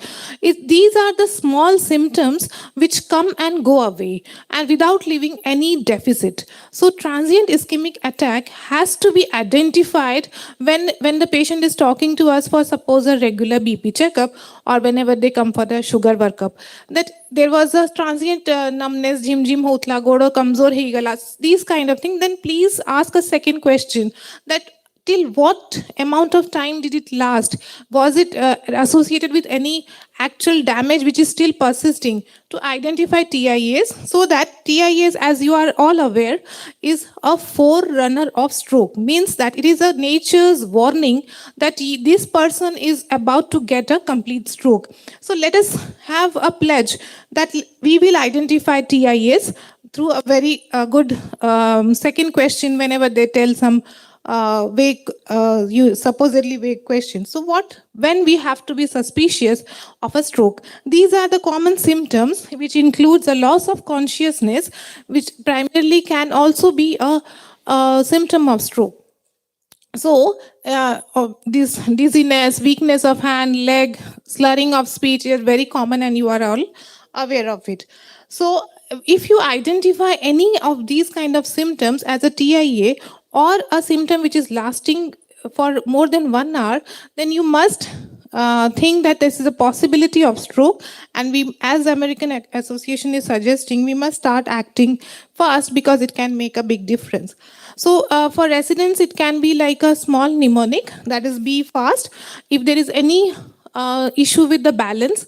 If there is any issue with the eyes, any monoocular or any kind of hemianopic blindness, then it has to be seen. F is for, basically it's a wrong written here. F is for the face. Any facial asymmetry that has to be kept in mind, and A is for the arm or the leg weakness, and S is for basically speech, slurring of speech, or any mutism. Suddenly the patient was talking and the person became mute. That can be aphasia. It can be a motor aphasia or sensory aphasia, whatever it may be. But if these B fast is the symptom, if these are, it's easy to catch. If it is coming like this, there is a possibility that it was a stroke. That time we have to ask about the timing. Obviously, if the stroke lands in emergency, ABCD is the first thing, and there is always an important D in that. The D in our stroke management is the drug history. Any history of anticoagulant or antiplatelet. So after that, there are other Ds, like for example, detection.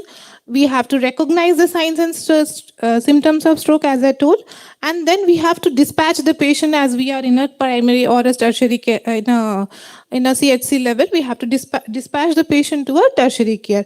And then there has to be a pre-hospital notification, which involves giving a call to the emergency, or in case you are aware of any neurologist over there, that this person is a probable symptoms of stroke and we are sending this person out for better care.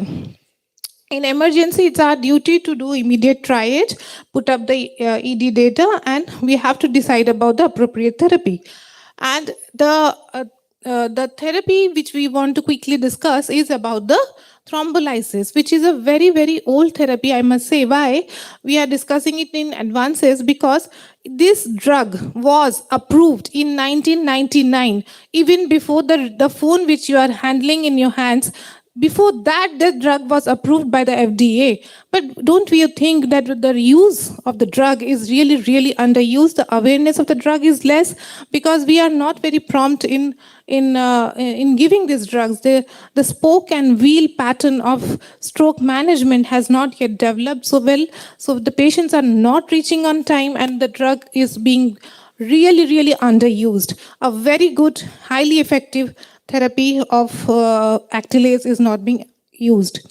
So all the pool data with this drug has been that early treatment initiated after the symptom onset can actually leave the patient in a better MRS score. MRS being the modified ranking scoring, in which gives us the amount of disability the patient got after the stroke. Suppose you have to tell how will you make that person understand that why it is important. You have to give better examples, like the time is brain, the time is ticking. Do not waste time in making calls to people and asking what to do next. And treatment delays can happen due to this. General public awareness is less, awareness among physicians is less. So avoidable delays with the good EMS system has to be dealt with the government level as well. Yesterday only we had a government level meeting, and which we are discussing about how to improve stroke care in the periphery. Why everybody has to run to Bhubaneswar or Cuttack to get the treatment? We have such good infrastructures coming up in remote in these areas. So why we are keeping these abilities underutilized?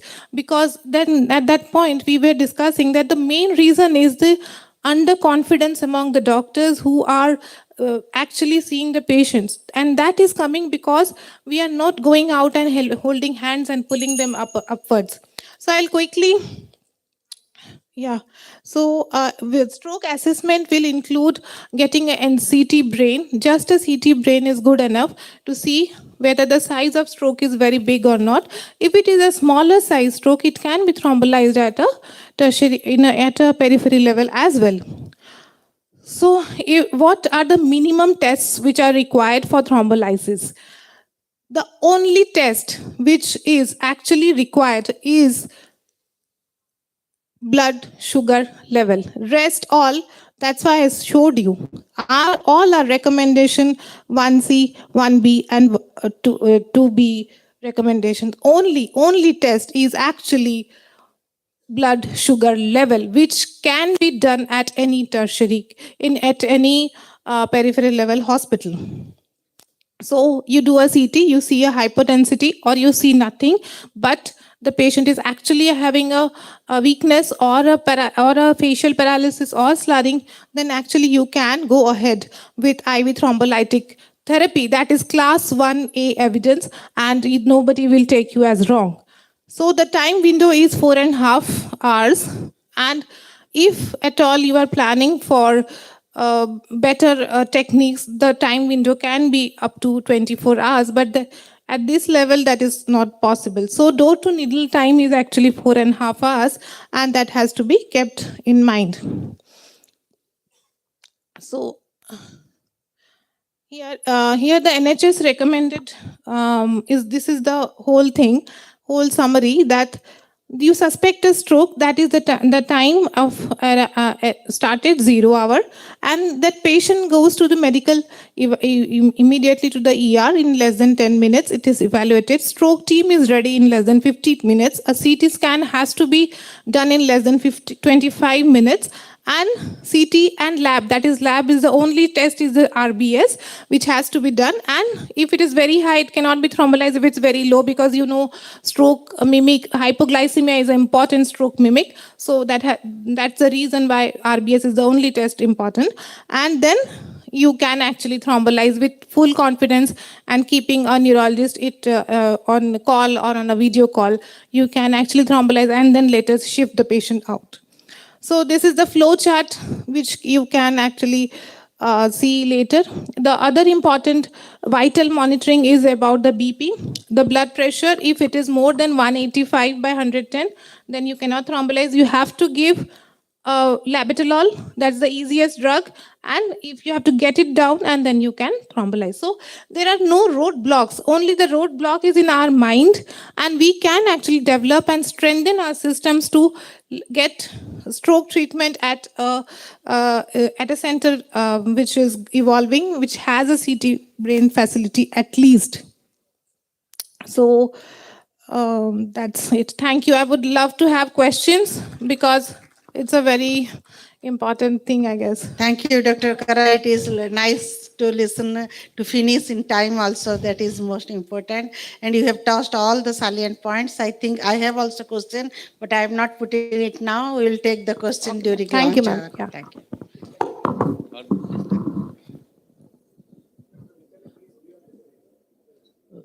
Our next topic is on sickle cell disease, a common clinical concern for both clinicians and community. And we are proud to have an eminent speaker who is said to be an authority, having 11 publications internationally, and also published 4 chapters in books. May I request Dr. Atanu Kumar Thakur, Associate Professor, Department of Medicine, Bir Surendra Medical College, Burla, Sambalpur. Also member Advisor Committee, ICMR, and life member API. Dr. Atanu, please.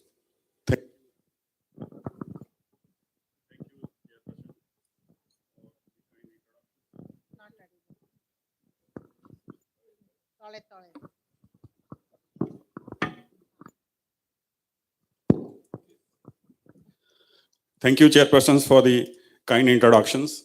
Two of my teachers are there as chairpersons. And I thank Professor Dalai sir, Dr. A.K. Singh, Dr. Sarat Singh sir, and Dinabandhu Sahu sir for inviting me and giving me the topic. As my working place has been Bhimsar, I have been working there for last 12 years. And since the student period, I have been seeing cases each and every day being admitted as a vaso-occlusive crisis or acute chest syndrome and dealing with them. The reason I insisted upon Dr. A.K. Singh to give me the topic is the relevance and the idea that are coming newly to incorporate in our treatment practice. So the presentation goes like this. It is the commonest inherited hemoglobin disorder characterized by presence of sickle cell RBCs. It includes both the sickle cell trait and the disease, and it was the first molecular disease reported. it has got a family of homozygous, that is HBS sickle cell, and double heterozygous, these are the HBS beta thalassemia, HBSE disease, and also that includes the the hereditary persistent fetal hemoglobin that has got a good prognosis as the HbF level is high, and that protects, prevents the crisis if the HbF level is high. This is the prevalence. The first incidence study on the sickle cell disease was conducted in 2013, and it was published in Lancet with a worldwide population of 3.2 million and 43 million were at rate. This is a recent prevalence study, and see, it is not confined to any part of the world, but it is spread all over. It is not confined to any continent. It is global now. See the incidence of America and compare it to the subcontinent and see the difference. It's only 101 to 250 birth per 1 lakh birth in India, and in Europe and America it is 50 to 100. It's now a global scenario. Here, the government of India have started the National Sickle Cell Elimination Campaign, and we are trying to eliminate totally the sickle cell disease by 2047. And the first step was to screen all the populations, and so far we have 222,671 sickle cell positive, SS positive patients found so far. And almost probably what I have gone through is 60,000 is in Odisha. This is the old prevalence data, and at just adjoining districts of our institutes comprising of the 10 districts, and the prevalence rate was reported to be 13.1%. This is so far in our sickle cell institutes. The reported cases is 30,478, and most of them are under hydroxyurea.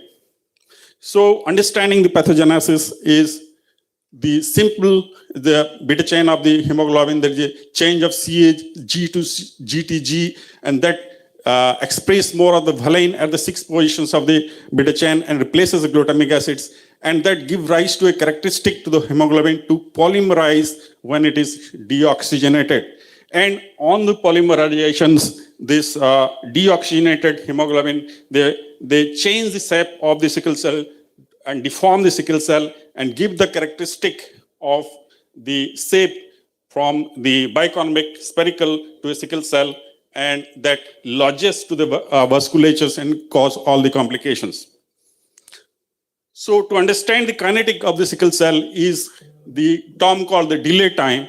That is the point of deoxygenation to the deformed RBC. This is the delay time.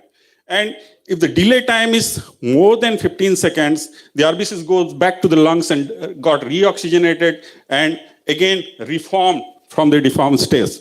But if delay time is less, the deformed RBC is stuck in the microcirculations and cause all the vaso-occlusive crisis.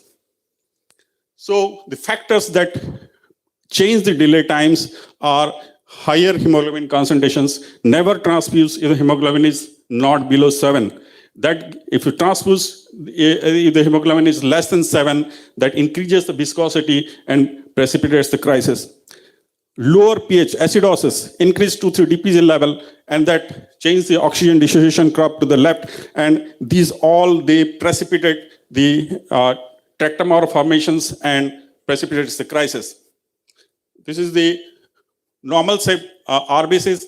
This is the deformed RBCs, and this is the reversible sickle cell, is the percentage of the sickle cell that can be reversed to the original shape on reoxygenations, and the continuous process of oxygenation and reoxygenations, at the end they becomes irreversible sickle cell. But all the complications of the sickle cell disease are by the reversible sickle cell and least by the irreversible sickle cell. Hemolysis, the hallmark of all the complications, mostly the intravascular hemolysis give rise to all the complications, and these are complement mediated, and the extravascular is by the phagocytosis process. So clinical features, as you know, all acute complications and chronic organ damage. So there is a steady state before the complications, and the hemoglobin is confined to 6 to 11, not less than 6. And there is a mild hyperbilirubinemia, and we have hepatomegaly, sometimes splenomegaly, if there is no outer splenectomy. To understand the vaso-occlusive process, we have to go through 3 facts. These are the hemolysis, the release of the hemolysis product, and how they compete with the anosynthase to deplete the ano, and this again the phagocytosis of the hemolyzed products triggering the innate immune systems and triggering the macrophage to secrete more of the ILB, IL-6, and it is almost like a cytokine storm. And later on, there is a cytoadhesions mediated by these the culprit molecule mostly is the P-selectin, and we have a P-selectin inhibitor so far, crijanlizumab, that has been advocated to work and prevent vaso-occlusive crisis. We often wonder why on a sympathetic stimulations, a crisis is precipitated. Mental stress, fear, anxiety, pain, cold, respiratory infections, they trigger a vaso-occlusive crisis. The reason is on a sympathetic stimulations, there is vasoconstrictions, and the transit time of passing of the RBC through the microcirculations is delayed, and that actually helps or reduces the delay time. So the delay time, as it reduces by the reduced transit time, there is vaso-occlusion on the capillary side, and these precipitations or sympathetic stimulations, they actually triggers a crisis. Sometimes a simple dysmenorrhea triggers a vaso-occlusive crisis. So there are certain determinants of severity, which group will be more severely affected and which group will not be more severely affected. And most are the genetic modifiers. These are the erythrocyte-specific genetic and non-erythrocyte-specific genetic modifiers. And we have worked on so far with the 1 XMN SNPs. We have published the data that the XMN polymorphisms actually increases the hemoglobin F level and reduces the crisis. Now the non-erythrocytic, most important is ApoL1 polymorphisms or SNPs, and these group phenotypes, they have more of early involvement of the kidney. Then the double heterozygotes and the clinical predictors at the childhood also. If the child is having early dactylitis, the chance of having a crisis is more. So we have published these XMN polymorphisms, and the TT polymorphisms had a very high incidence of the hemoglobin F level, and they actually reduces the crisis in, we had a study of 10 disease and 50 case control and published recently.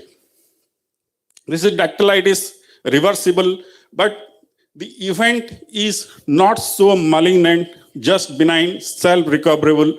But if it is happening with one patient, the patient is likely to have more vaso-occlusive crisis later in life.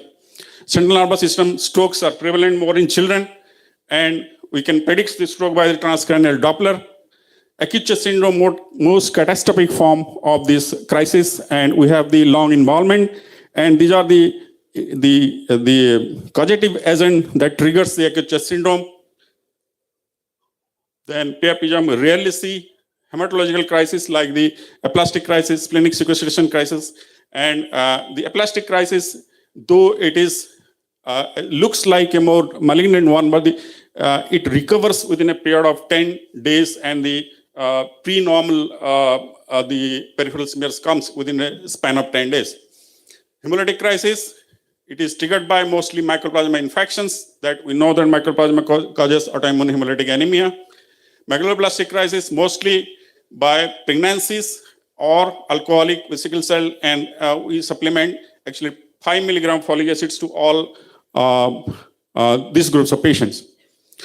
So infections, they are mostly by streptococcal pneumonia, E. coli, staph aureus and malaria and tuberculosis are more prevalent.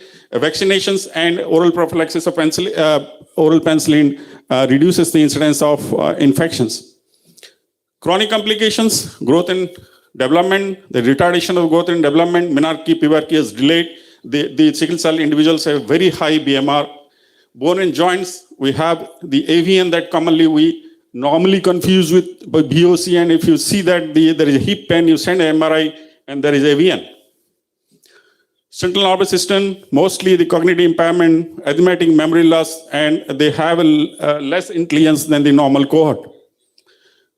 Then there is a concept called the silent infarct that occur in sickle cell children, and there is no neurological deficit, but the MRI revealing infarctions, and they later on this cohort of silent infarct, they later on land up in a overt infarctions. CVS involvement, most pertinent, pulmonary arterial hypertension, and that changes the course of the disease. Hyperbilirubinemia, there is acute liver enlargement, and sickle cell hepatopathy. If bilirubin is more than 30, it's sickle cell hepatopathy, there is infarction of the liver.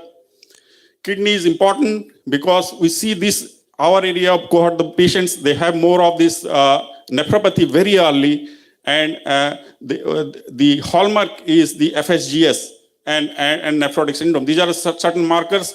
We have been working with the kidney injury molecule 1 and in the MRE project that predicts the early kidney involvement in sickle cell disease.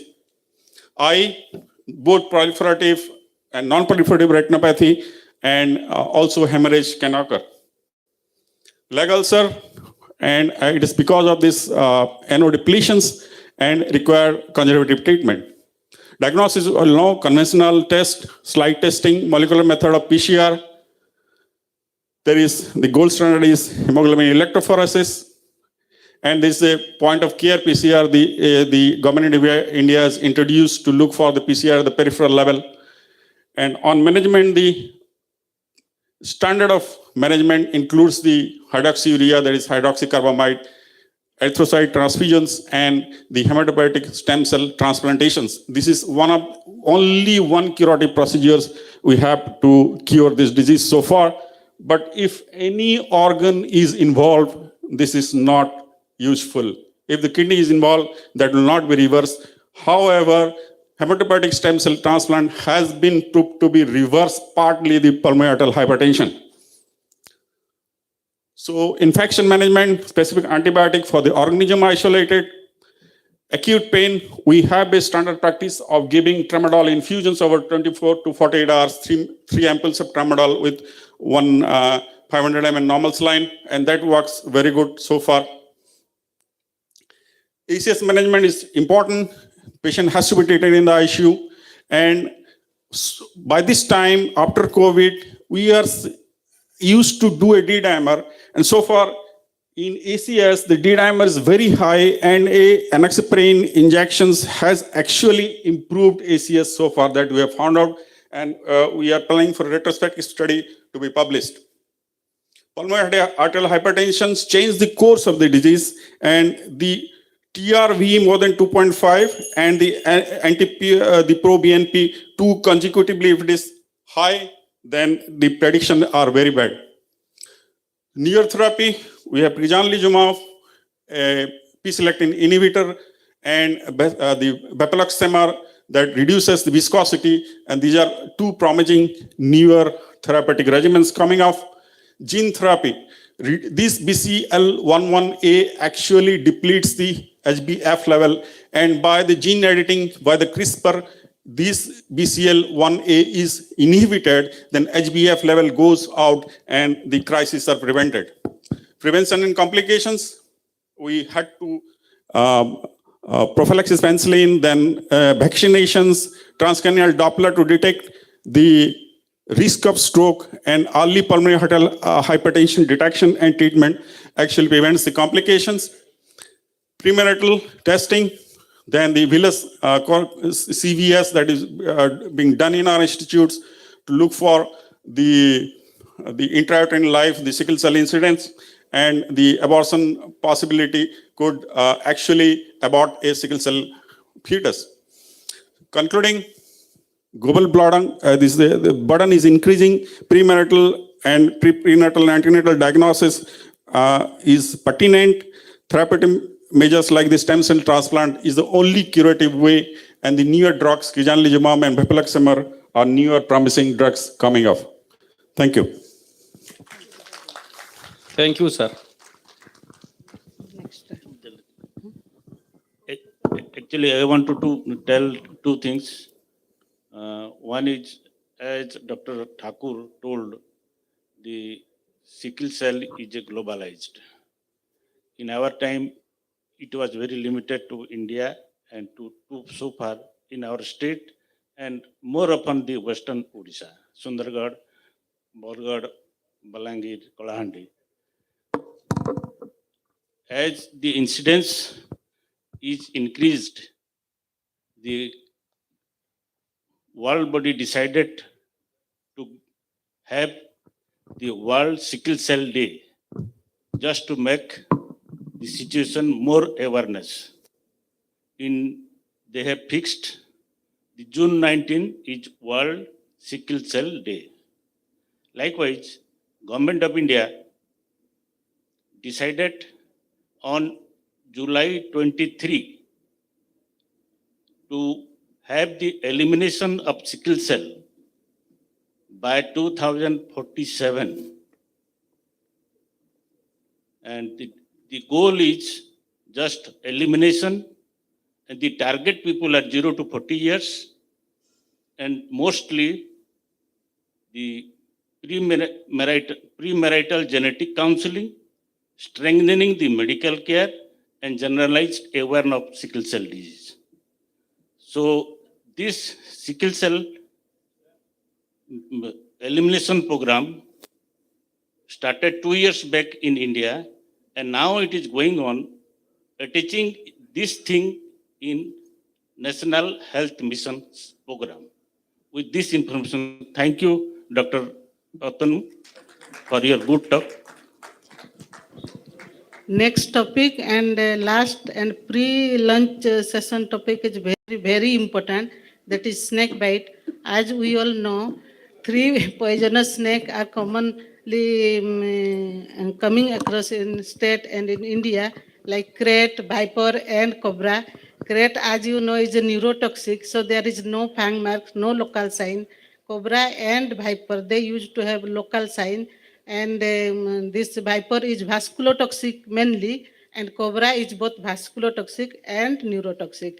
And management is mainstream is ASB and neostigmine and atropine in neurotoxic cases, and in AKI induced by viper is hemodialysis.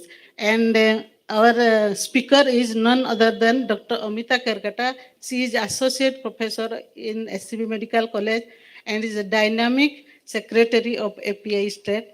Let's listen from her. Please go on. Thank you, madam. So I'll go straight to the topic. So I'll be speaking on snake bite. So snake bite is the most important, one of the important public health problems in India, and it is an acute, life-threatening, time-limiting medical emergency, but is very much preventable public health hazard faced by especially our rural people, especially our farmers and laborers working in the agriculture field. So as madam told, the venomous phase found in India belong basically to the 3 families, Lapidae, Vipidae, Hydrophinae. And the most common snake is the Indian cobra, the Indian crate, the Russell viper, and the saw-scale vipers.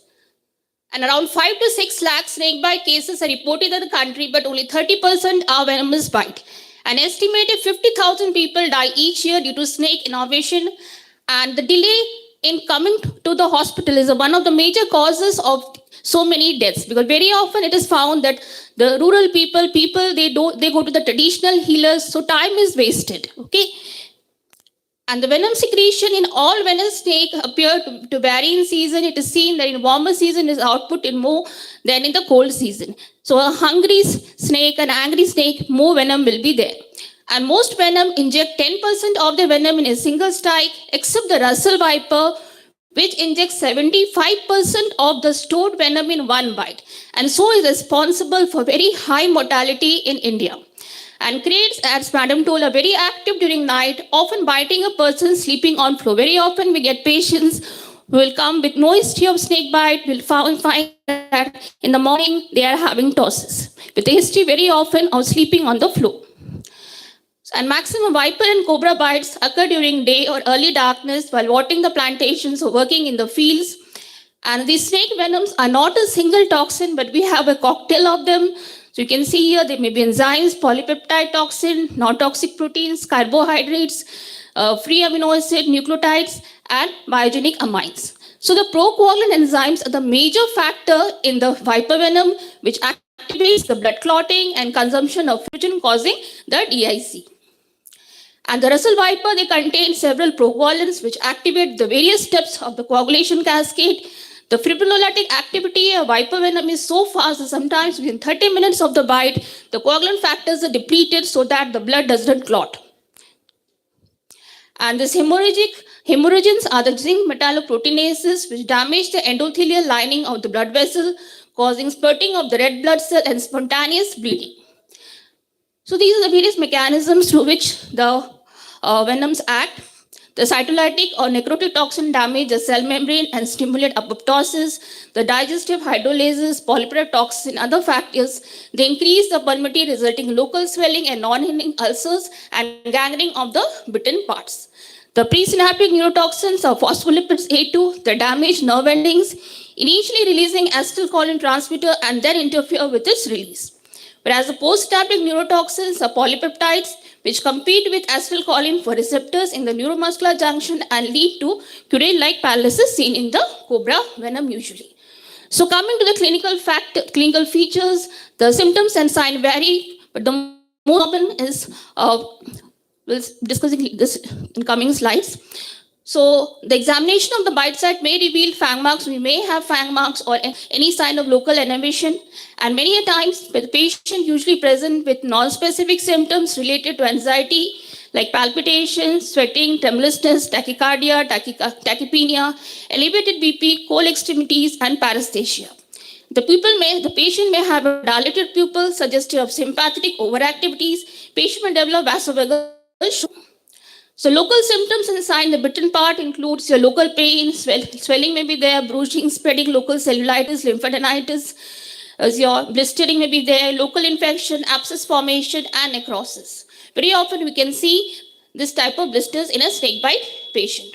Sometimes the patient may be bitten by a snake, but it may be a dry bite, that is the venom has not been injected into the patient. Coming to the neuroparalytic or progressive weakness, which is especially due to your elapid elimination, the neuroparalytic snake bite presents with typical symptoms within 30 minutes to 6 hours in case of cobra bite. However, crate and hump-nosed pit viper are known for delayed appearance of symptoms which can develop after 6 to 12 hours also. And tosses in crate has been recorded as late as 36 hours after hospitalization. So these symptoms may be remembered as 5Ds and 2Ps, especially the descendants. 5Ds are the dyspnea, dysphonia, dysarthria, diplopia, dysphagia, and the 2Ps, tosses and paralysis. So here the paralysis of intercostal and skeletal muscles occur in a descending manner. Other signs of impending respiratory failure are diminished or absent tendon reflexes, head lag. Additional features like stridor ataxia may also be seen. Associated hypertension and tachycardia may also be present due to hypoxia. And we can do certain bedside tests to see for impending or check for impending respiratory failure. There is a single breath count test, breath holding time, and the ability to complete one sentence in a breath. Vascular bites are usually to the viper species. The local manifestations are more prominent in Russell viper bite, followed by a saw-scale viper, and the least in the pit viper bite. So again, there will be swelling, blistering, necrosis, pain at the bite site, severe swelling leading to your compartment syndrome, tender enlargement of local draining lymph node. Systemic manifestations include gingival bleeding, epistaxis, ecchymotic patches, vomiting, hematemesis, hemoptysis, bleeding per rectum, subconjunctival hemorrhages. Acute pain abdomen may suggest a gastrointestinal or retroperitoneal bleeding, and asymmetric pupil may indicate intracranial bleeding. We can also see Lockton syndrome, that is a quadriplegia with preserved consciousness. The patient retains vertical eye movement, facilitating nonverbal communication. In incomplete Lockton syndrome, patient cannot communicate but can in any form. In peripheral locked-in syndrome, they occurs in elaborate bite, especially your plate bite. So coming to the life-threatening complications, snake bite, patients may have, the main one is the acute kidney injury, declining urine output will be there, rising RFT or potassium, Russell viper frequently causes AKI, hypertension may be there due to hypovolemia or direct vasodilation or direct cardiotoxicity, which aggravates the AKI. Parietal swelling, conjunctival edema, subconjunctival hemorrhage, renal failure, ARDS, refractory shock may occur. And we also have some long-term sequelae like pituitary insufficiency with Russell viper has been seen, Sehan syndrome, but amenorrhea in females has also been recorded. There also may be systemic capillary leak syndrome, which is a rare disorder characterized by episodes of severe hypertension, hyperalbuminemia, hemoconcentration without albuminuria due to profound derangement of vascular endothelium, resulting in leakage of plasma and proteins into the interstitial compartment. It is again a sinister complication of your Russell bite. Progressive painful swelling is indicative of a local venom toxicity, which we've already discussed. Local necrosis will be there. In myotoxic snake bite, the patient usually present with muscle aches, muscle swelling, involuntary contraction of muscle, passage of dark brown urine, compartmental syndrome, and cardiac arrhythmias. So coming to first stage, the first stage is recommended on the basis of the mnemonic, do it right, reassure the patient, immobilize the limb, go to the hospital, tell the doctor of any symptomatic symptoms. So initial management we have to take care is establish an IVSS, check for any life-threatening condition or presentation, check the vitals, and the 20-minute whole blood clotting test to be done every hour for the first 3 hours and every 6 hours for the remaining 24 hours. So this is the 20-minute whole blood clotting test. Everybody knows this. I won't go into detail of this. This incompatible blood test is usually very diagnostic of your viper bite in our Indian setup. So if blood is clotted, no ASP required at this stage. 20-minute whole blood clotting test may remain negative in patient with evolving DIC. So patient is retested every hour for the first 3 hours and then 6 hourly for 24 hours until test is not clotted or clinical evidence of envenomation to ascertain if dose of ASV is required. However, ASV should not be delayed if evidence of spontaneous bleeding is there. In case of neurotoxic envenomation, repeat 20-minute whole blood clotting test after 6 hours. So these investigations, in addition to your whole blood clotting test, should be done. ASV is the mainstay of treatment and should be given as soon as it is indicated. It reverses the systemic envenenation of abnormality even when this has persisted for several days or in case of hemostatic abnormalities persisting for 2 weeks or more. In India, we have ASV in two forms, that is the freeze-dried one and the liquid ASV. And the ASV dose for neurolytic snakebite AST is 10 vials IV stat as an infusion over 30 minutes, followed by a second dose of 10 vials after 1 hour. If no improvement, dose of ASV for vasculitic snakebite. We have two regimens, the low dose infusion therapy, 10 vials of ASV for Russell viper and 6 vials for Sawskill viper as stat infusion over 30 minutes, followed by 2 vials every 6 hours as infusion. In 100 ml of NS, still clotting time normalizes for 3 days or whichever is earlier. The other is the high-dose intermittent bolus regimen, that is a 10 vials of polyvalent ASV stat over 30 minutes as infusion followed by 6 hours, 6 vials, 6 hourly as bolus therapy till clotting time normalizes and local swelling subside. No ASV is given if it is snake or confirmed green pit snakes, as these ASV do not contain antibodies. Depending on the clinical conditions, additional by ASV may be given. ASV precautions have to be taken. ASV is given only by IV infusion and observe all patients carefully for first 5 minutes, for the first 30 minutes, and then 15 minutes for 2 hours for any adverse reaction. At the earliest signs of reaction, stop temporarily. It can be gradually, rate of infusion can be gradually increased absence of reaction. Pregnant women are treated in the same way as others. A repeat dose of ASB in vasculotoxic envenomation, repeat clotting test every 6 hours until coagulation is restored. In patients who continue to bleed, repeat ASB within 1 to 2 hours. If large dose has been given and patient still not responding, then we have to give FFP or cryoprostate or give fresh whole blood. So management of neurotoxic envenomation along with ASB oxygen has to be given. We have to put the patient on ventilation. We have to give atropine neostigmine dose. Everybody knows this. I won't go into the details of this for the 6 doses. Positive response is measured at 50% or more recovery of ptosis in the first hour. Atropine neostigmine dose can be stopped if the patient recovers from neuroparalysis or if the patient has side effects like fasciculation or bradycardia, if no improvement after 3 doses. If after there is no improvement, 3 doses, then usually indicates a crate bite. And here we can give injection calcium gluconate, 10 ml IV slowly over 5 to 10 minutes every 6 hours and continue till neoplasm recovers. It may last for 5 to 7 days. So management of vascular of the snake bite, we have to screen for hemoglobin, hematuria, monitor urine output, give FFP or blood bleeding stops, and volume replacement has to be managed in a snake bite. So we can also, if there is urine output is less, we can also go for forced alkaline diuresis. This is regimen given. If the patient responds to first cycle, continue for 3 cycles. If no response, discontinue or ever for dialysis. And these are the indications of dialysis. We all know fluid overload, hyperkalemia, unresponsive to conservative management.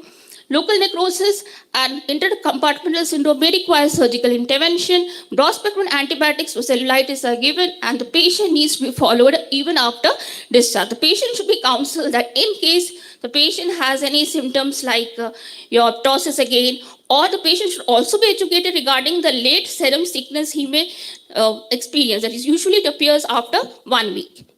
So this is all about in brief about snake bite. Thank you. Thank you, Amita, for elaborate discussion on all types of snake, including sea snakes, and you have completed before time. So thank you once again. And I think there will be many questions in management. I can tell you the references. My references are from WHO guidelines on management of snake bite 2023, and we have a Indian government guidelines on the standard protocol for management of snake bite. It was last updated in 2017. 17, yes. 23 and 17. Okay. Thank you, madam. Okay, sir. We wind up and move for lunch. Thank you, ma'am, for enlightening us with this talk. Now I request all the chairpersons to felicitate the speakers.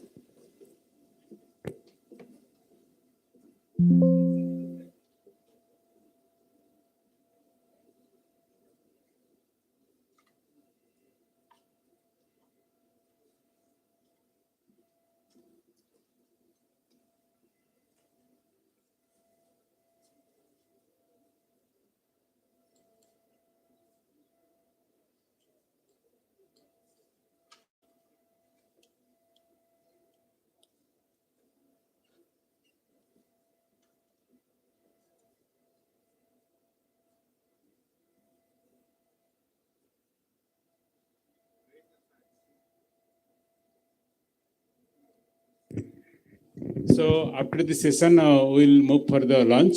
There will be lunch break for only 20 minutes.